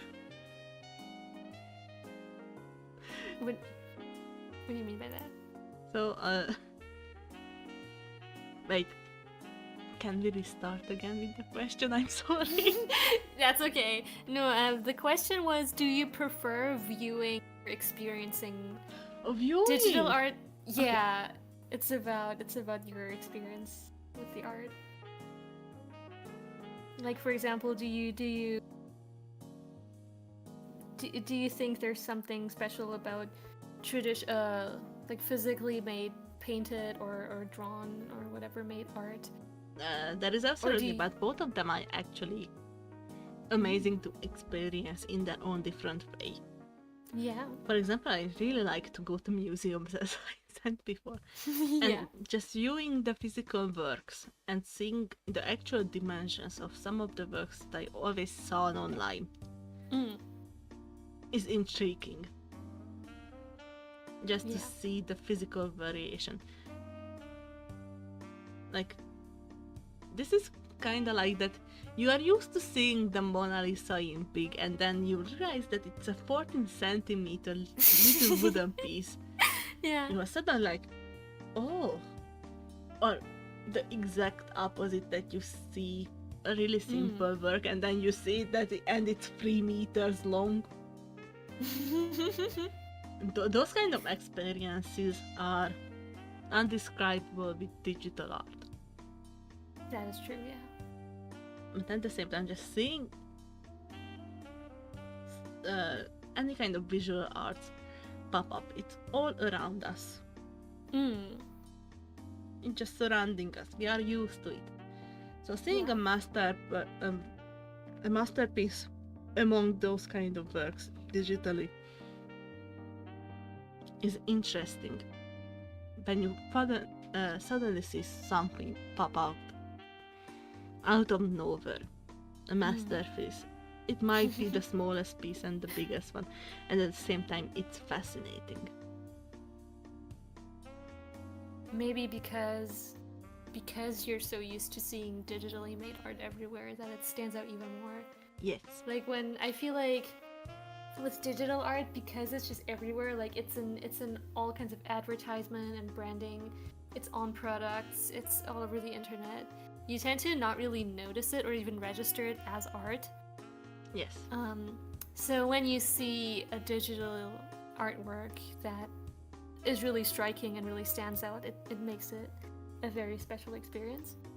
Yes. Whereas I think with physical art, it registers more directly as art. I agree with this. Yeah, that assessment was the best. I'm glad you think so. Yeah, I think it's an interesting question. I think both definitely have their own qualities, and I think you have to meet every type of art where it's at and on its own terms. Also, just seeing the different kind of places where you can place the same art and how much it changes the experience of viewing it. Absolutely. For example, the biggest example that came into my mind right away is the Biennale in Venice. The what? It's like a big artist meetup. Oh, okay. I've never heard of it. It's an artist thing. I only knew it because of my school too. And one of my teachers went there one of the years and showed the holiday pictures. Okay. And basically, very modern and simple artworks were not just simple, but sometimes installations and so on. One of them was in a gallery, like a full-on art gallery that's specifically made for the space, and the other place where it was shown was an old harbor, an old dockhouse. Yeah. A really industrial, just bare bone bricks and so on. And the same works had such a different view depending on the place where it was. It's the one thing that I can also make another example, but this time for music. When you suddenly hear an operette in a pub, or rock music at an opera, Yeah. it's still one of the things, but the experience becomes something else. And can you describe in what way Yeah. it changes your experience? I'm trying my best. okay. Like, it makes it even more special. I have to say this one right. Maybe it makes the experience more unique and memorable? Yes. Okay. Also, just when you combine the different kind of the modernness with, for example, a classical work, those can birth something new. Oh yeah. I mean, that's a very common thing to. I feel like it's almost already so overdone that it becomes boring again. Okay, true. But maybe that's just me. Like the amount of like pop songs that use something like famous classical melodies. Oh yes. Like Tchaikovsky's Swan Lake or something. Sometimes it's because we're doing this. Like, another one? Really? Yeah. But sometimes it's good. Sometimes they do Also, really well. also with Vivaldi's Spring Yeah. and very Beethoven's Feralis, it just yeah. flows out of everywhere. Yeah. Sometimes it needs a little more originality. But when someone does something like that in a very unique way, then it's very special again. Yeah. Yeah. For me, really, like, I had an experience. I knew that one. What was that? I went to see a musical play where it's supposed to be just classical music, and they suddenly bursted out a guitar and the bass and so on, and they combined the two Yeah. in a concert hall and made into a rock. That just stuck with me. Yeah. Because I'm assuming no one told you that would happen. Yeah. So it's very surprising. And it was a refreshing experience. I don't know how to say it right. The same when I think it comes to... That's a good word for it. Yeah. I guess an art equivalent would be like...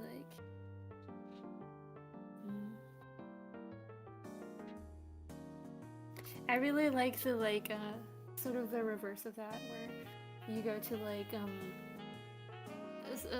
some sort of location that is supposed to be like very highbrow, very elevated, like a museum.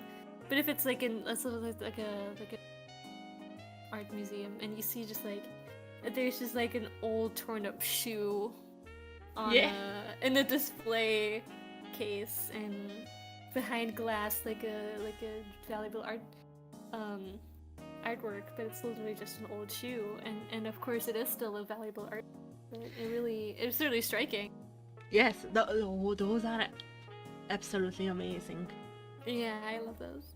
For example, like a castle museum, when the two is combined, and then what did I had in mind? But yeah, these kind of things when you combine something, for example, a Baroque castle, and you put a modern, even an impressionist painting just in there. Interesting. I feel like a lot of people would not even really realize that it's a weird combination. Yeah. Unless other than artists themselves. Yeah. An artist would immediately hey, be caught off guard, that doesn't probably. work over there. Like, I don't know, for example, me who, like, I know about, like, art history and the art movements, but, like, I still wouldn't bat an eye at, like, putting, let's give a very real-life example. If I'm playing Animal Crossing, and I'm making, like, a Rococo-themed interior, then, yeah, I'm gonna put an impressionist painting there. If it looks nice, if it fits the color scheme, why not? Yeah. Sorry if that's a crime. No, it's not a crime. It's just an interesting flavor. It's an interesting flavor, yeah. It is an interesting flavor. Hal thinks it's blasphemy. Alright, sorry. It's raspberry flavored blasphemy. But yeah, I like to combine stuff that's not necessarily conventionally like related, but I still think fits together. That's probably also why a lot of my music sounds interesting choices that maybe some musicians would call blasphemy. Yeah. You know, I have some unconventional instrument combinations that I like to use. I mean, let's go. If those two sounds the best together, then let's go. Yeah? Let's just go. Yeah, but I thought that was a good question. Now should we do another one? Yes, so let's do another spin. Let's do another spin. I think it's my turn. It's lagging again. No, it's your turn. It's your turn. Yeah, it's my turn, and Yeah. it's... Anything goes! Well, you heard the wheel. Anything goes. I heard anything goes, anything goes.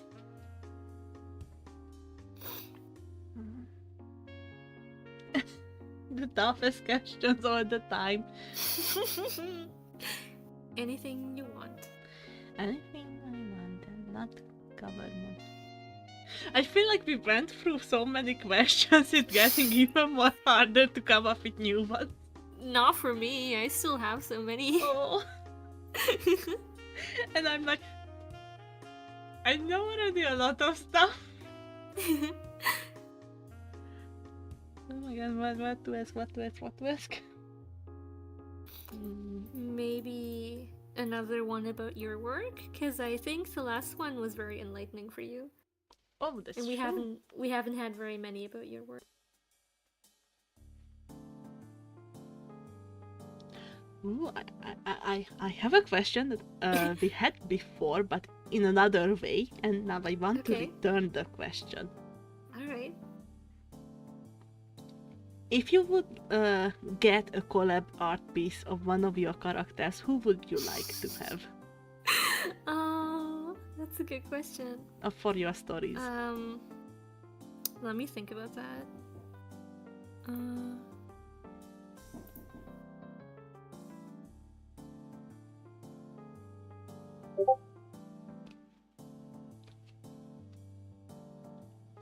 Alright.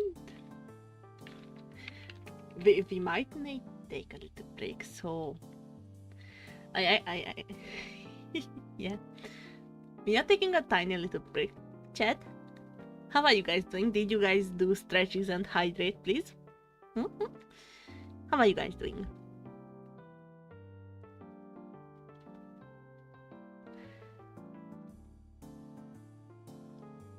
Wonderful chat.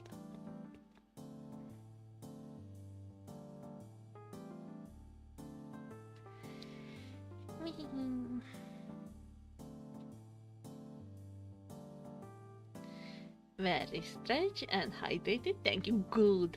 That's amazing. That's amazing.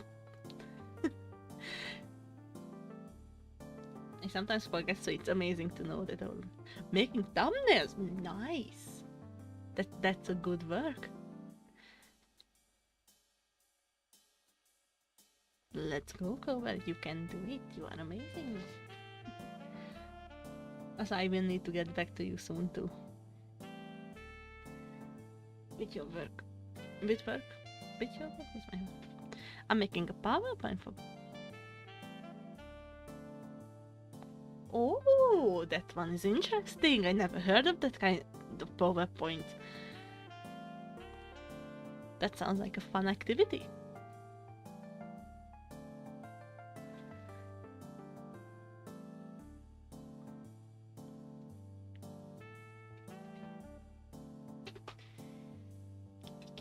Kitty. I started petting my kitty and now she's looking at me with a death stare. It's alright. We are taking a little intermission. So, where everyone in a group makes a PowerPoint. Oh, I saw a TikTok short about that kind of nights once, and I thought that was like an amazing idea just all together. That sounds like so much fun. Oh, last time mine was our friend group as a monster hunter. Monster hunter monsters? Oh, that's actually a nice topic. May I ask what is your topic this time?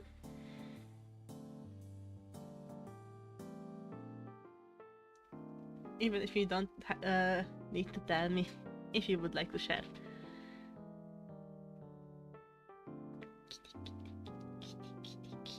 I woke my cat up. It's alright. Actually, that was the time before the next one.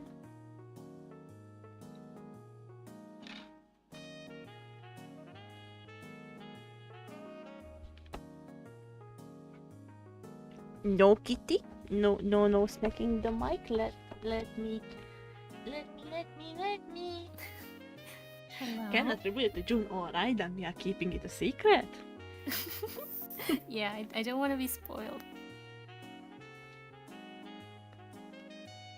So where were we just a second ago? I can't format it, right? I don't remember. Oh, it was which character I would want to get a collab Yes. thing on? Yeah. Do you have a specific thing in mind? Like a music video or a...